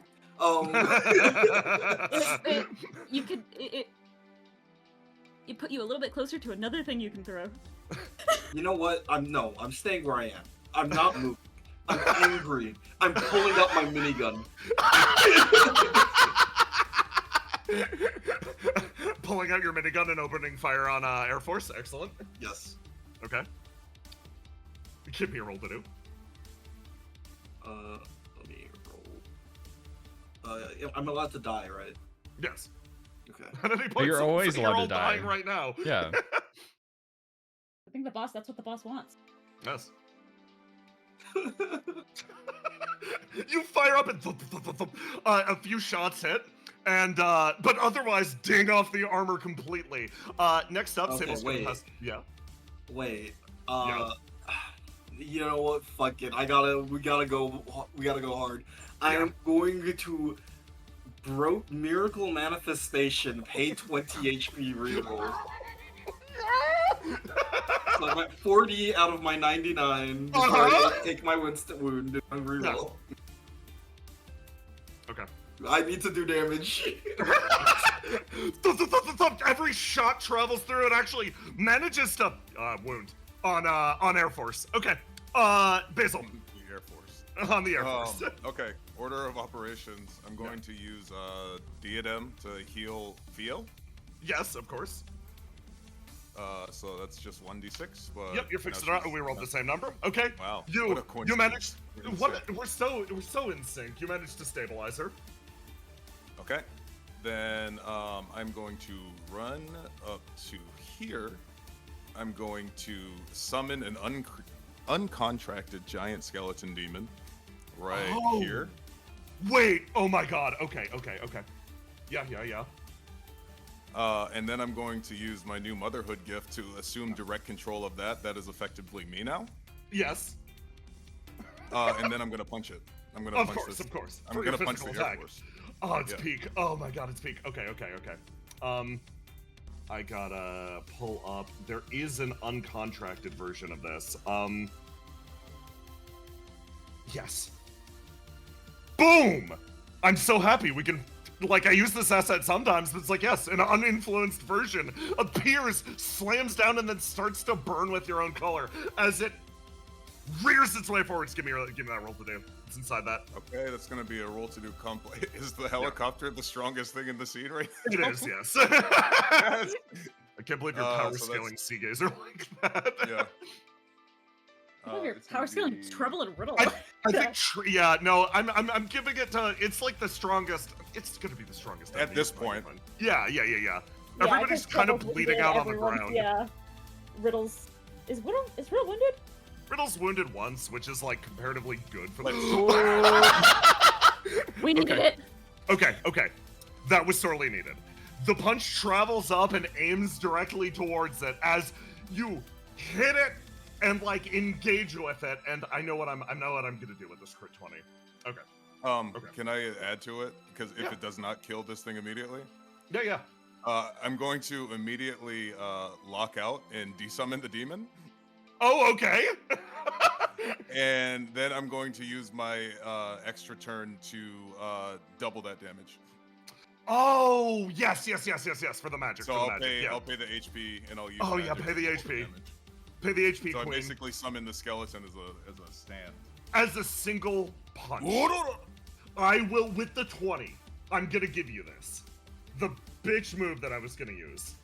Aloha knows this shit. Atomic Ray splits 99 damage between all characters in the front row. Hate you. This guy's the front row. It flies out, eats the Atomic Ray, disappears. You double its damage, and it hits hard as this thing pitches to the side. And at this exact moment, a giant fist comes out from beneath, and Willow punches the side of it as it pitches to the side and starts to spin. And then Willow, your comms start to go off. You get another command. Jump. By who? Completely unsigned. Like, Yeah, I'll jump. yeah. Okay, we're jumping. Everybody's gonna make their way. Theo, stabilize. She's back up. I'll pick her up as you run over to the edge, turn, and jump. And you fly free through the sky as you land on the back of something. This?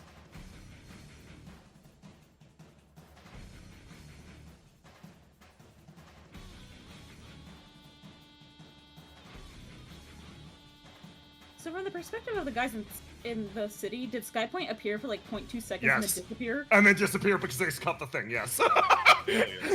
You land on the back of a truck as from the inside the truck, you hear street guy yelling up to you, "Hey, boss!" My God! I'm glad to see you. And I'm not Lord. alone. This truck, piloted by the strongest guy around. That's right. It's me, truck guy. Truck point, get it right? Your car brings itself forwards, and then you hear a rumble from back behind you. Oh, looks like we got company, though. From back I here. hate this joke. I hate this joke so much. A bunch of vehicles drive their way forwards, riding up the line as fast as physically possible. Okay, start of the next go, Treble, take it from the top. Okay. Does anyone else urgently need healing, or should I go on the defensive? Stop those things from shooting us, I think. Okay, Sorry. Treble's just going to make a gravity well, so if they shoot at the car, it will simply redirect it back to them. That's so good. Give me a roll to do. Okay, it's like a 19, 4. okay. So I'm gonna show you their mechanic the second you create this gravity well. Mars crafted flame cores. Supercharge your flame-based weaponry. Add anywhere between 1 and 99 to d6 to all rolls until the end of your turn.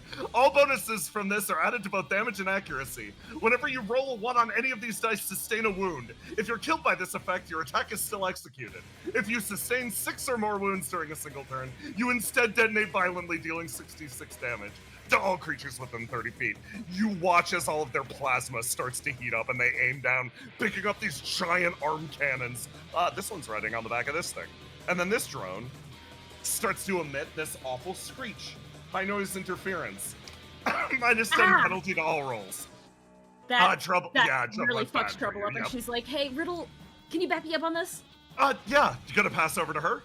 Yeah, she's gonna ask Riddle for support on maintaining this because this is really high-pitched screaming is very effective against little Trobo. 8. Ace, heal 30 HP. Oh yeah. This Fuck will be yeah. relevant. Yeah. Plus 30. Fuck yeah. This is the most HP I've had in fucking sessions. Sessions. Riddle holds her hands out and tries to isolate it, actually failing the roll completely as I'm the gonna take 20 damage. I'm at 60. 60 out of 99. Riddle will push this. How bad do we want this? How bad do we want this to succeed? Because if we get hit by a single one of those attacks, we're fucked. But if they hit themselves, it's goaded. Okay. So like, 80 out of 99. Oh my god. Riddle, I need you to roll good. Yes! Okay! She holds her hands up and surrounds it in isolation as the gravity well rebuilds itself. The one in front's gonna try to shoot you guys. Oh, please. Okay, he's gonna add 46. As it aims up and over, Treble, if you ignite, you can push it past that. Okay, I ignite. Ignite your shit. You put in the last little bit of your effort. As the attack succeeds, redirecting it. The guy on this one takes a wound from his plasma superheating. The gravity well redirects it back, hits this guy in the car in the back, and they explode. Next guy. Gonna go up and fire. Gonna only add 3d6 after seeing how that went. Aims up, and this one's going to fly straight at you guys. Anybody got anything? Sable. No, Seagazer. Seagazer's gonna throw herself forwards, and just, like, try to fucking cut the attack in midair. She leaps, takes the hit, takes most of her health and damage, rolls across the ground, and then attaches to this one back here. It didn't hit your truck. Next up, Ace. God, what the fuck do I do? I have something that can destroy them if you won't need me to go. It's fine. I can at least slow them down, probably. Oh shit! Somebody pointed out something important. Argos, if you want to participate at any point, they're still connected by LAN party. Carry on. Right. What Ace is going to do... Oh god, I hope Seagazer can find her way back here. Because what Ace is going to do is he's going to just aim down and Big Bang Breaker the road. To just make difficult terrain for them to just, like, slow down and stuff. That's hype as fuck. Okay, you hit the road. Just so smart. no rolls required. That'll be a penalty on their shit, meaning they have to charge their plasma more. Next guy's gonna go. He's gonna fucking supercharge his plasma. Then Will and Basil, you're up next. He's gonna go for this. He dies. He dies? This guy in the back car, supercharges his plasma, dies instantly, fires the shot, it doesn't beat Treble's 24, it turns around and hits this drone back here. Next, Willow. Okay. This won't destroy Seagazer. That's at this square here, Yeah. I'm going to use the director's explosives. These vehicles, are they considered structures, perhaps? They are, yes. They will deal 10 unpreventable, unreducible damage to target squares adjacent and multiply by 10 when attacking structures. Yeah, take your big fucking damages. Boom! You don't actually manage to kill these guys. You just destroy their cars as they slide into the difficult terrain created by Ace. There is no fucking way for them to catch up. Seagazer jumps, leaps, and throws her hand out for you, Basil. Yeah, she grabs her hand. To pull her back on board as you all go. Basil, you're gonna get the first go on the in the next area. We're fucking ending.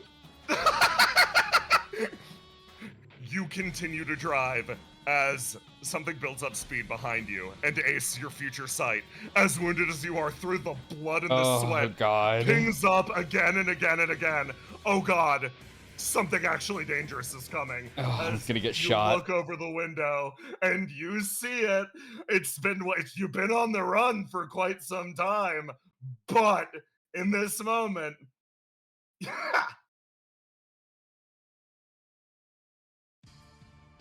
Oh god. You make it over here.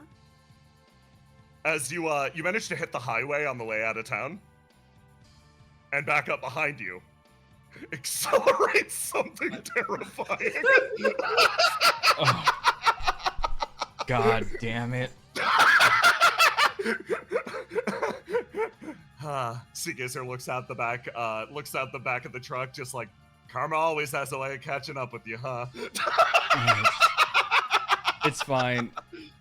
Ugh. Hey! You yell out, "Oh, hi Ace! Fancy meeting you here!" Is that a new truck? Hi, is that your truck? Yes, it's a new truck, you ad block. ass! You want me to purchase ad block so bad. Fucking... It looks good! Thank you! I'm gonna kill you with it! Are you under the operator's orders? No, this is for me! Could you not?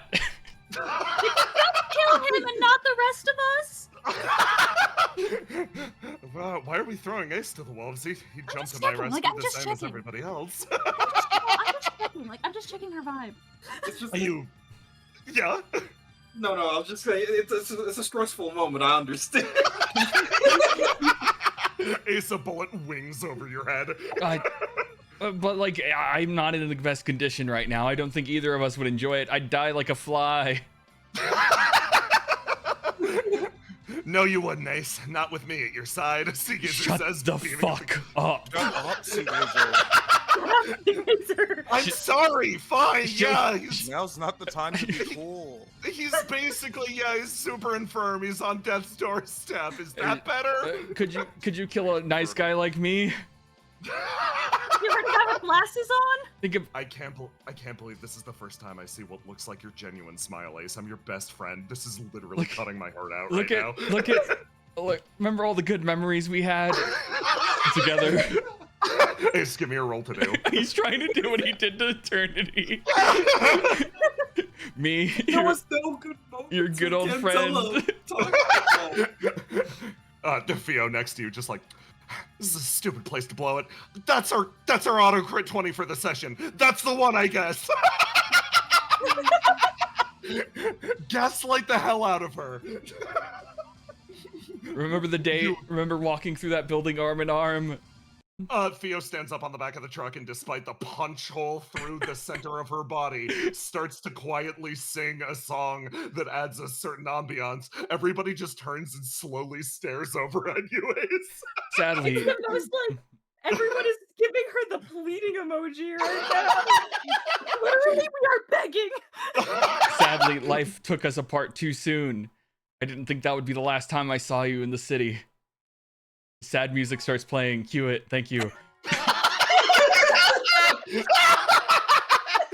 In reality, I thought I would be able to. I thought I'd be able to take your car back to you. I bought fuzzy dice and everything, but sadly, she grips her chest. A fucking arrow through the heart. Fuzzy dice, her favorite. But sadly, the coda got in the way. And then the exit was closed, so I couldn't see you again. But now, finally, we are reunited. I see. I didn't expect you to feel that way based on all of the horrible things that you said. This comes as something of a surprise. I only caught about half of that because we are in a speeding car chase right now. You know. Oh, yeah. You can infer the rest. It's fine. I'll fill it in with context clues. Everybody make sure he doesn't bleed out. He's right. It would be boring at this point. Your car accelerates down and away. Sable, like, you're a better liar than I am. I have that effect. Thank you, Theo, for the music. That's fine. I don't expect anything else out of me. I'm fucking done. She says, cursing. Are we anywhere near any of our strongholds that we could just lay down in? No. We can't go to any of our strongholds. We got to get the hell out of this place. There's only one man who can get us out of this situation. One with a particular set of skills. You drive your way to the edge of the city, and you actually puncture through to the outside. You breach from that eternal night. Oh God, you're breathing free, finally, out into the wilds. Holy shit. Your whole body hangs heavy as everybody sort of grows quiet for a moment, settling into the relative calm. Your truck bumps itself down, and you continue going.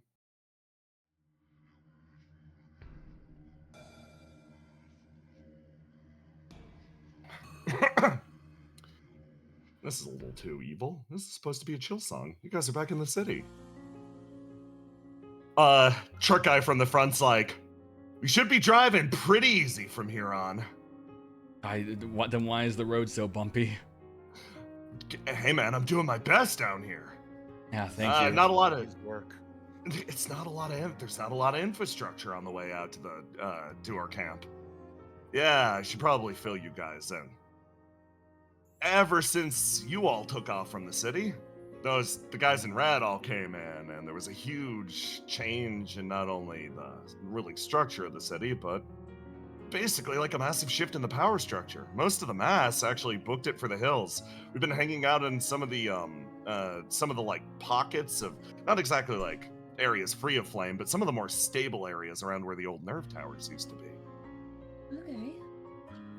Main reason I think we were even able to breach our way out of the city is probably because of our eye in the sky. Little guardian angel that tends to interfere with things the second any of us get in trouble. You think back to the gate. It just flew open. No issue, no resistance. A lot of those enemies' weapons supercharging, blowing themselves up. It all happened a little too coincidentally. No idea how she's doing these days, but it seems like they got her trapped back up in that big tower, but we're hoping she holds on for a little while longer. Okay. Yeah. Okay. I'm gonna start applying healing to everyone. It's gonna be slow. I'm sorry. That's fun. Blow's going to end, stand up, and take the wound. You end up Wait, no, Willow. Oh. You start to end stands up. You put your guard down. Oh. And then every follicle of hair stands up on your body as you see somebody standing out there. Out in the vapor and the fog. The heat haze of twilight hanging in the air. He stands in the middle of the road as a specter. Willow. He's daring you. Oh my. A duel at sunset. One man stands between you and your freedom. Bruh.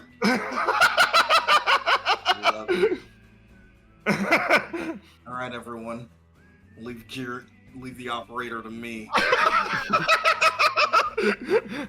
You work your way towards the front of the truck. I'm not slowing down. We're just gonna pierce straight through him. Sound good? All right, sounds good by me.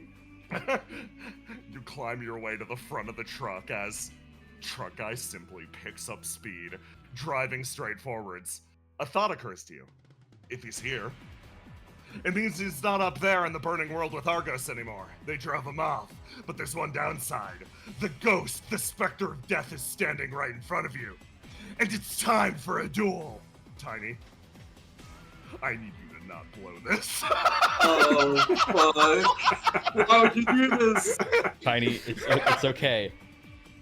You got this, okay? You can do it. Okay. How did this work again? Did I move an icon? WASD. Yeah, WASD. I'm gonna drop you. Or like, an you know, icon. the arrow keys, yeah. Arrow keys, yeah. Tell me when I can go. Okay. Just I gotta make sure you're synced up, so I'm not cheap shotting you on the corners. Doesn't seem like it. You can kind of like, you can drift off a little bit. It's not the most precise thing in the world. Yeah. So yeah, it's gonna be slightly off, but that's fine. Trust me, it's a long ass session. We've been doing this for a while. So yeah, Tiny. All right. The fate of literally your entire group rests on your shoulders. Give it a go. Begin!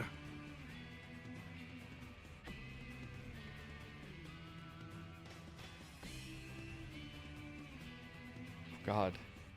It's lagging. He's moving so fast. Moving so fast. The icon itself. Roll20's struggling to keep up.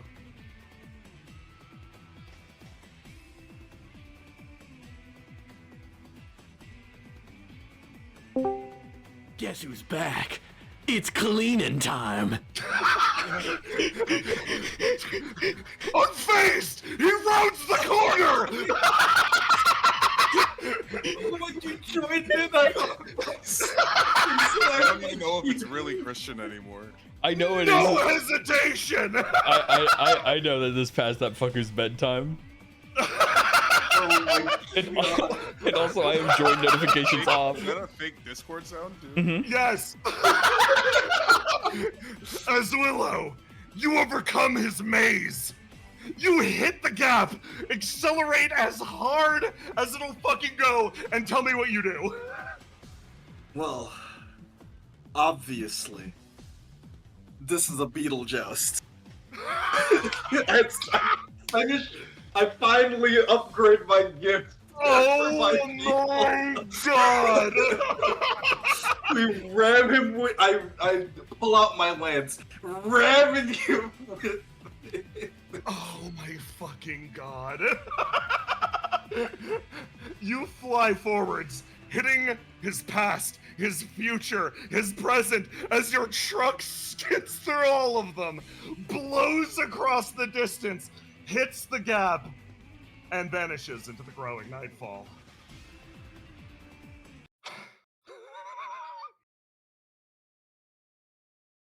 You skid to a halt as you hit the absolute extreme, plunging into a brook of ankle-deep water. You sink in as truck guy yells, "Oh fuck! Okay, shit, we gotta. I'm gonna stay here. You guys just climb out a sec." You work your way across as the almost silence of the night sort of carries its way in, and I will put you down on the map. Supposed to be on a different map. Yes, you're gonna be there in a sec. Okay, I didn't know if that was you putting the icons on the map or you putting us on the map. Yes, I'll move you over.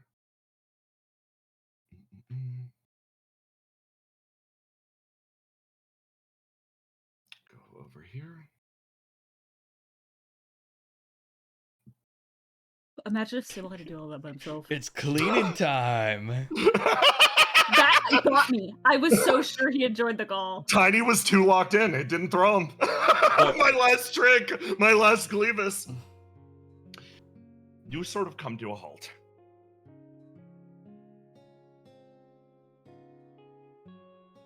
Phrasing here as the artificial almost day-night cycle that happens outside the city starts to work its way deeper into twilight. Your group comes itself to a halt and actually rests for a moment. Trouble, you can heal Ace right now if you want. Yeah, Treble's like, okay, so first of all... Actually, Willow's stanced up ends right now, right? Oh, yeah. She needs it more. Boo, you take that wound. Yeah, Treble's gonna be like, does it look like we're gonna be stuck here overnight? Truck guy sort of yells, little while longer at least. Don't worry, we'll get it up and running. Hey, Theo, could you help him? Oh, yeah, of course. Are you, She if you're okay enough? technical. She's got a hole in her stomach. I'll be fine. I'll be fine. Oh, this water better not be standing water. She sort of wades in. I'm just gonna start applying healing to everyone who needs it. Get in line. You sort of, you work your way around healing everybody as Basil, you notice that Sable's actually walked away and he continues to double check his wound and he slowly shakes his head. You got some sort of scheme you're working on? No. I don't think I have a scheme that'll get me out of this situation. Guess you'll have to rely on the team then. Yeah. For as long as it'll take me. He takes a step forwards and you feel that this man's life is leaving his body still. The attack traveled straight through him. Everything's collapsing. He's holding himself together with magic, but barely. He walks forward. As Riddle sort of like moves her way over, he finds himself poised with all of you, at the very edge of death for each of you. He sort of closes his eyes. I want to ask everybody here a question. Do you think it could have worked? Your plan? Maybe. No. It's the wrong question. Before that man interrupted, do you think I could have won? All of that scheming, all of that planning for weeks and weeks and weeks, staying up for days at a time, just to fight you at your absolute weakest, and you still stood so tall. Do you think I could have won? Did you want to win? I think I did. Well, then you definitely stood a chance. He's waiting for your answer. Basil, Willow, Ace. Honestly, I don't know. I don't know how many tricks you had up your sleeve, and I'm gonna be honest, I don't know what I would have done in a moment of desperation.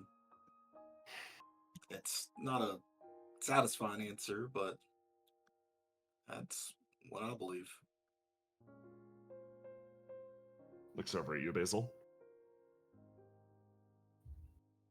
Probably not what you want to hear from me of all people. But did you see all those people that came for us? I did. You would never win. You didn't have the support. He laughs. It's a gentle thing. And then he looks over at you, Ace. Well, Ace, fully wounded. He kind of takes his hat, sits on this rock, and kind of just like pauses for a moment. I don't think you really had a chance in hell, because it's like what Basil said. I know it's rich coming from me, but I don't think it's possible to do alone. But there's one good thing, though. You haven't lost yet. His eyes close. Trouble, you feel the song of his heart dwindling and fading, along with his lifeblood. You're right. I haven't. His eyes sort of open again. And I suppose there's only one way to find out, right? He picks his cane up and assumes a fighting stance again. He rocks heavily on his feet. This man will not survive the next few minutes, yet he assumes the position just the same. Look, Sable. Basil, please. I'm gonna ask you something insane. He looks over at you. And I don't know if it's a fair question to ask you in this state, but what are you willing to sacrifice for more time? He stares straight ahead. More than time, more than a chance to even understand this world, I want to understand myself. So do me a favor. I know you've all pushed yourselves beyond your limits, and trust me, I'm at mine too. I want to ask for one more favor. Show me what you've got. To the very end, deny me. I want to know if the man called Sable Prince would have died history's greatest monster, or if he was always damned to live and die as a foot soldier. He slams his stick on the ground, and a pulse of energy actually flies backwards. Basil, you felt a connection start to form with him, and he rejected it. It's so shocking to feel someone you attempted to intermingle a part of his flame with something greater, perhaps. And he pushes it back. For better or for worse, this man always lived and would die by his passions. He stands now in this moment in rejection of all logic. You stumble back and rest.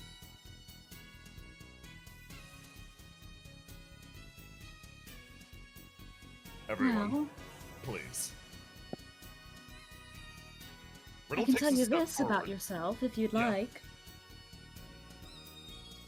I don't know if you're a foot soldier or any of those things, but I can tell you this. I'm starting to think you might be an idiot. Riddle wanders her way forwards. She steps up, and then actually sort of like cracks her neck. Again, I was told until the end of the day I can go absolutely apeshit. She, magical girl, transforms into her normal costume. All right. If this is what you want, I'm still doing pretty good. I'll square up. Yeah. I'll take you on. If that's what you want, Willow is going to use Keyhole. I'm going to spend only 5 for alternate world viewing, manifesting something. I'm gonna give him a little bit of his magic back. He takes it, focuses on his staff, and then nods as if he always expected you to do this. And then he looks over at you, Basil. Please. No. I said I wouldn't kill you. Just because you want to be stupid doesn't mean that I have to support it. You see him shift back to a smile. Hell was where a match made in hell.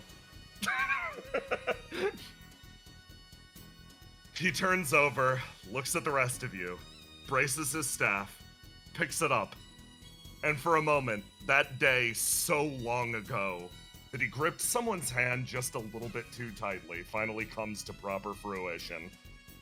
You stand face to face with a man on his last legs, fading life and fading flame.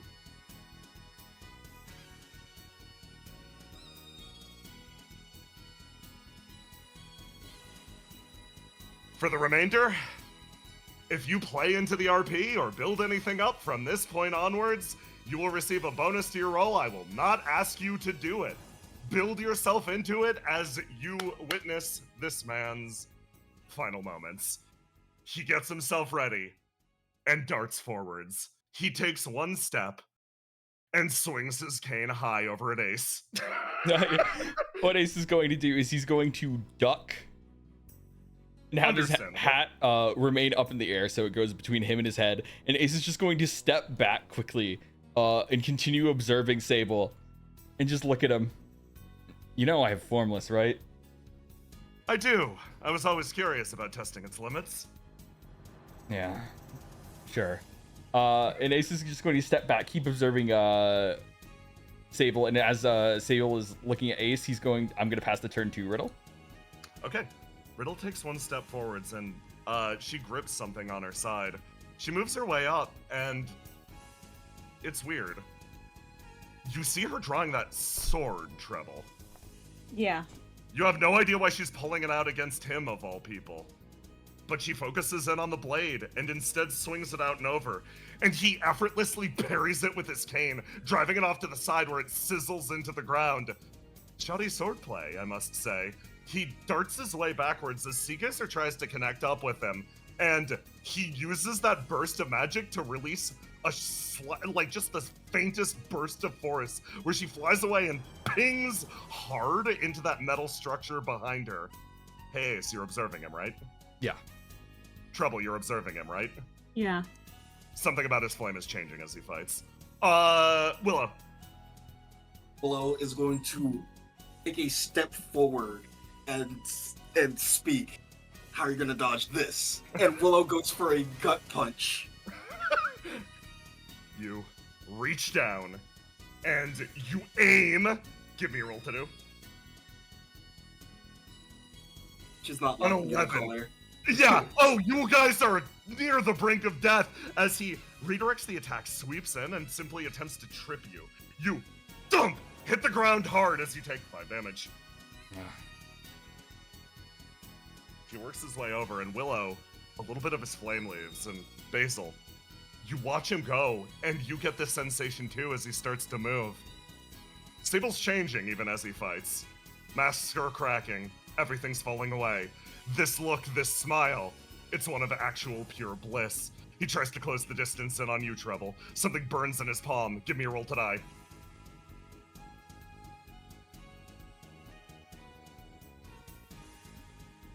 I unlock my attribute. Of course.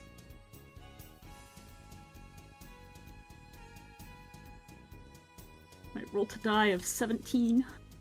You roll to die of 17. He actually manages to land an attack on you, as for a moment you're struck with the most unexpected of lightning bolts that fucking rips through your army for 13 damage. Oh good, what was she on? She was on 33. Yeah, she was on 33.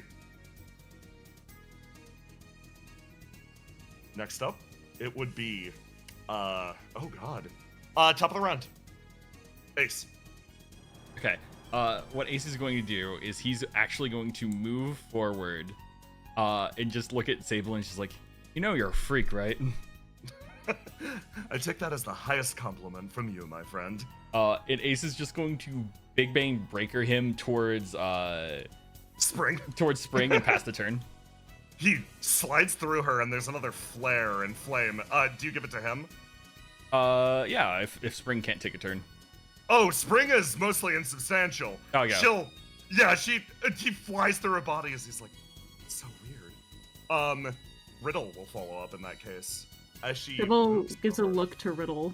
What kind of expression is she making? She's looking at him with clear eyes. It's weird. It's like a part of Riddle has fallen away as well. You get a note from her own Song of the Heart. She's facing something. She stands at an abyss. On one side, expands out something behind her. She feels the presence of an innumerable number of people, all relying, all waiting for her. And yet, in this moment, she chooses to shove past, entering an area of pure, unexpected dark. As she starts to walk, the two Riddles sort of become one, their shifting bodies moving them deeper and deeper into the darkness. A figure appears at her side and sort of stares at her. Riddle Arendite doesn't kill. She doesn't go out of her way to take a risk based on a gut feeling. She despairs. She doesn't know. And that focuses her. That keeps her in the graces of the people. She is their champion. Riddle's eyes stay focused and I always had a fatal flaw. It doesn't matter how insane the person saying it is, how desperate they are. If they offer me a way to save them, I'm gonna take it. Visions dance in front of your eyes. Riddle cutting open Ace and refusing him into the body of an iron god. She feels Yulilara's life force tense through her fingers. An absolute, objective fatal flaw. His perfect savior cracked down to the core, something not even the lake could erase.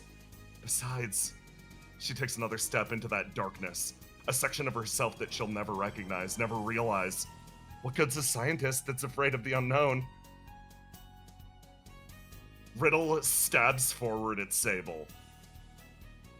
Blade cutting through the air. Weirdly, she's trusting his intuition more than anything. It hits hard and touches the side of his body, and his own flame sparks up, cascading inwards. Trouble, you've felt this phenomenon before. Okay, She pass passes to the turn her. to you.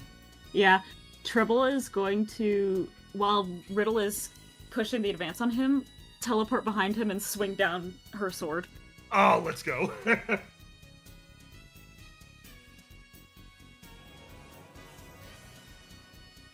You throw yourself in, and building on that, he actually manages to parry you with the back of his staff, working his way over to Riddle. He swings it down hard and karate chops her in the back of the neck as she stumbles back over. The man is laughing.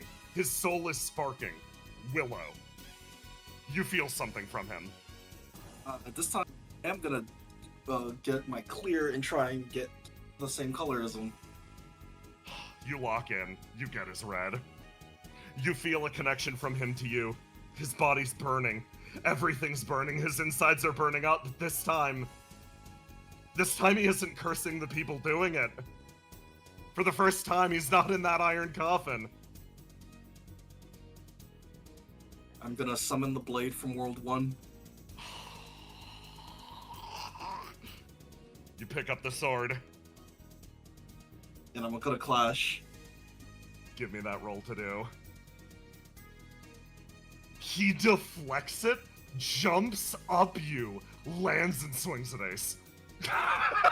Yum. He strikes at your body, and I believe that just hits. You're out of dice, my friend. Yeah, it does. He just sticks the cane into your chin and fucking swings it up hard, hitting you in the chin. That's another, that is 13 damage. 13 damage. All right.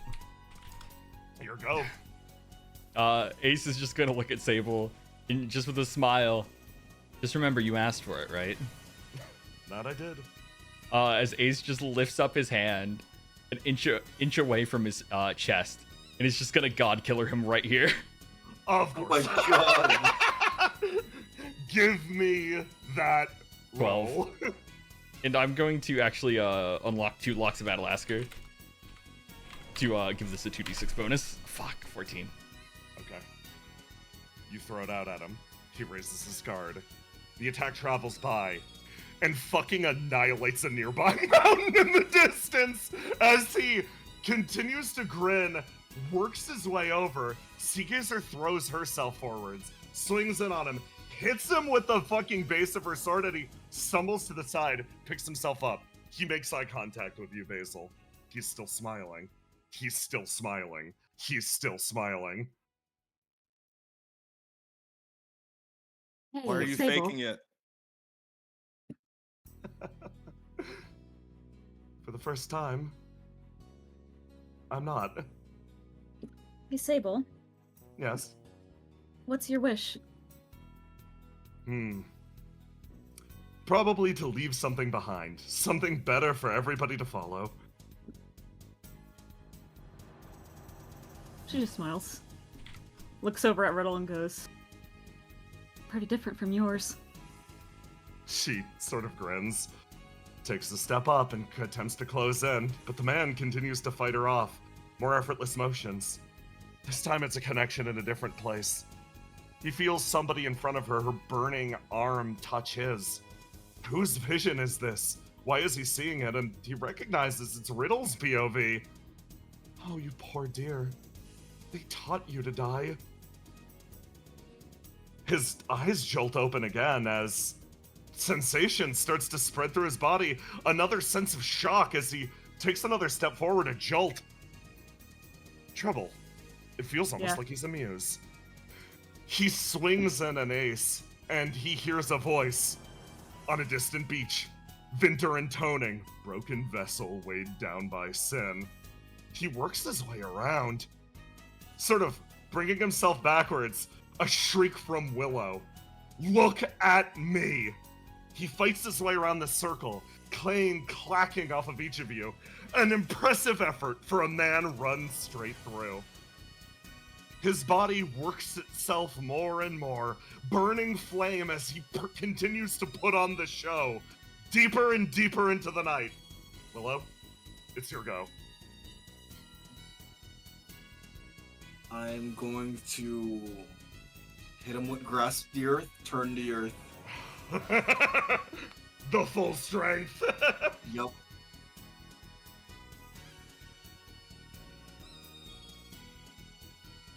You reel your hand back. His guard goes wide, and you can tell this is gonna do it. What do you say? What do you think? I hope you enjoyed everything you wanted to enjoy. A smile crosses his face. It was the absolute best. Slam! You hit his body, and he disappears in a gout of flame. An instant. He was there, and then he's gone. And in his place,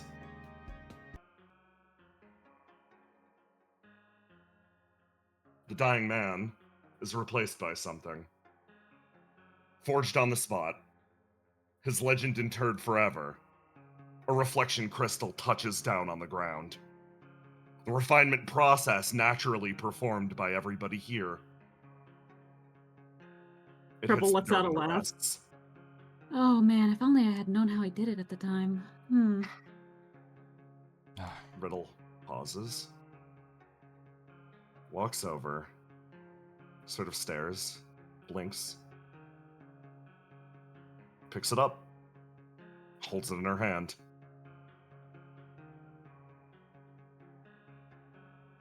So, we were taught to die, and another person forges us into legends. She looks over at you, Basil. Enough flame in the same spot, enough focus on the same person. She tosses you the reflection crystal. Seems like a little bit more of us than expected can hold on. should have guessed that he would die. Because I think I was starting to like him.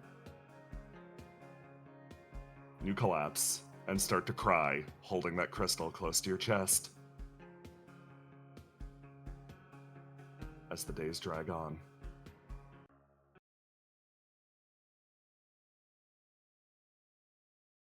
You all have spent the last few days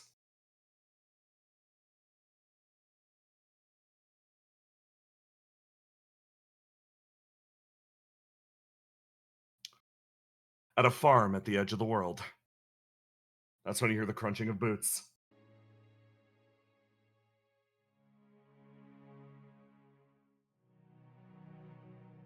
Yeah, they're over here. We found them. You see the Geist Guards approach as you all stare up at them and immediately weapons drawn. They're like, hey, wait. It's fine. It's fine. I know you've been gone a week. We'll get you out of here. Come on. They gesture. Couldn't have picked better armor. Hey, man, whatever works. Plus, we're Geist guys. Sorry, we're not with Europia, folks. They laugh. Rebel sort of comes over to Riddle and whispers something in her ear. You DMing me, or are you going to say it? I'm going to DM it to you. Okay. Yeah. You follow them up. Ride across the surface of the world. And come back to a world changed.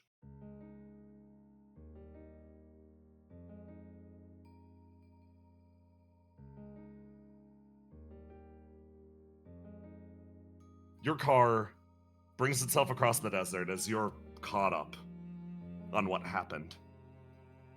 Riddle smiles hearing the report as all of you ride your way towards a sky point that now rests on the surface of the world.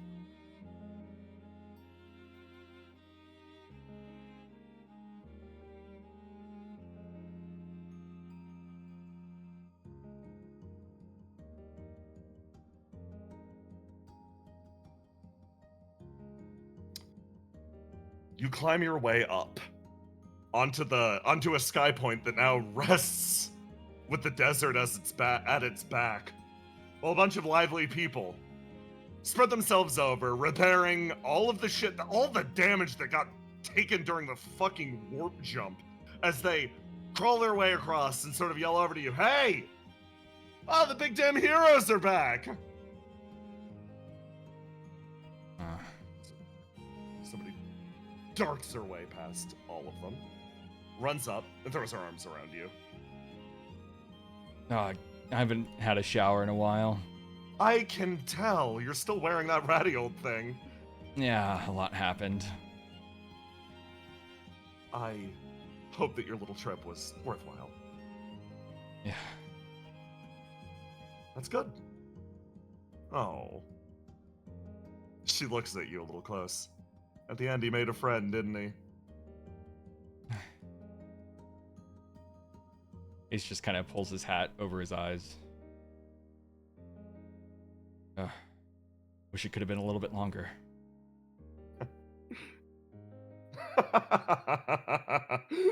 List lets out a long laugh. Well, come on, everybody. World's changed quite a bit since you left. Let's show you around the new and improved Sky Point before liftoff. Liftoff? Find this. Sky Point wouldn't be Sky Point if there wasn't some sky here, right? Come on. We've been making improvements. What happened on the surface? Well, that's a series of events. Played out over the course of days, but a few of the more notable ones were, of course, a moment wherein artificial intelligence was given freedom. She swung her claw down hard on Rio next to her, and what was supposed to be a fatal blow was instead caught. It hit hard against the side of her axe, and she started to repel it off to the side. Sorry, can't exactly die here. Somebody's waiting on me. I've been given a very unenviable charge, protecting the world and all of that. So, from here on, I've got to ask, does that make you my enemy? What do you mean? So long as you're the head of this company, I'm pretty sure we're going to be at odds. I'm technically your second in command. Nope. I am dipping as of officially this moment. Trust me, revolutionaries are going to be at our doorstep and they're going to come for all of our heads. So I'm running. I'm going into hiding. Do you want to come with? Gates are open.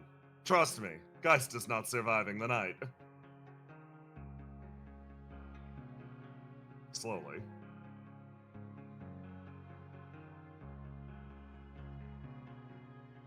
All right, I've got a home for wayward fangs down in the derelict. So, are you coming with me or not? I'm confused. Why weren't they happy? I did everything I could to predict their ideal futures. I'm sorry, that's going to probably confuse you for quite some time, but you have friends down there. Other computers that have been watching people for a long, long time. Just disconnect this and lift it up and... Oh, this building's going to be burning soon. Come on, let's go. The machine stares straight ahead in its new confined body, something significantly smaller and capable to be transported down to the world below. The Queen of Flames makes her way out as Fuse City changes again under a curtain of fire. And finally,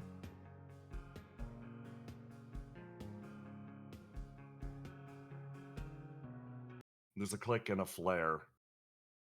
His artificial eyes again, once again.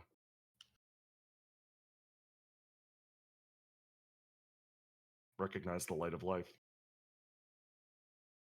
If there's anybody here, no, there fucking isn't.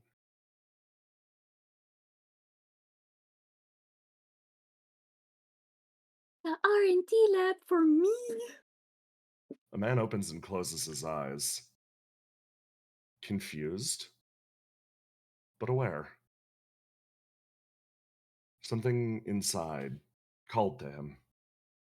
He fought hard. He fought too hard. Forged himself down into diamond. There shouldn't be anything left after that. Saving him should have been impossible. Creak, creak, creak. An artificial body moves again.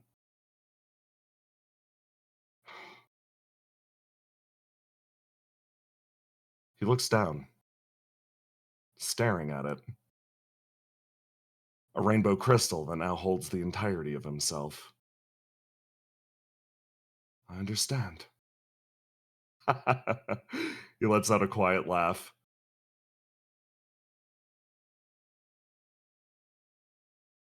Even in the flame, we're always meant to be forged into diamonds. He inhales, exhales silently through artificial lungs. Lungs that no longer work. As calls can be heard from the other room. Different voices reciting. The experiment was a success! Did you hear that? I think we actually managed to link them up. Cast, is everything good in there? The man looks around, tests himself, looks over in the corner at an old discarded cane, picks it up, and braces it. After blocking multiple sources of flame, long scars now run down the side of this thing. Unfortunately, at the other side of things, it seems I'm forced to honor my bargain with you all. Sable's voice echoes through the area. What was it? If we manage to survive all of this, if I manage to survive all of this, I can tell you absolutely everything I know about that awful little thing you all are set to protect. But beforehand, I have something more important I need to share with all of you. In that moment, fighting at on the side of that river, I actually saw it. I understand what Flame Touched are meant to be. What's being denied of us. And more than anything else, I saw what it was like to actually live. So before we move on, from the bottom of my heart, thank you all for saving me.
Fan art.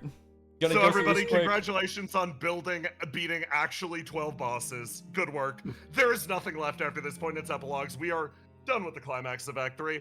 Good work, everyone. I want to give a lot of credit to my players. They did a phenomenal job picking up the subtle hints that I was putting down. That was literally the only way that I would ever accept saving Sable, because all the conditions were right to forge a reflection. Anything else, any other plan would not have worked. Good job. You did great. I know it's been a long arc. I know you've been fighting your asses off. I know it's late as fuck. Good work. Let's do fan art. Baker, pink velvet cookies for Circuit. No real blood was used in the recipe. And then from Renee, we have this Trobo art. Oh my god. Insane. Yeah, back from when the operator tried to cut Riddle out of her brain, which yeah. was We relevant don't for have this time to session, talk. actually. Then we have Hollow, the tormented fucking skeleton. Win for Masker's flag, yeah. And then it's just, are you? Yeah, God, hype moments. And then fucking, this is what they drew in response to the image that was in the the announcements. Then we have make the baby, yeah. And then fucking God. Laughing and then versus hydrogen baby. Yeah. I'm gonna need a gift for this, thank you. Yeah. And then play my game, Gamer Boy. Yep. Fuck you, dude. Then this art, love it. So good, so And then fucking good. that was Roma doing that. I did not cover that. And then, Roma, you betray me? And then Yeah, I did. Hot dog. What the fuck does that mean? Okay. Y'all are the best. Phenomenal. Have a good night. Later. Good night. Bye. Good night.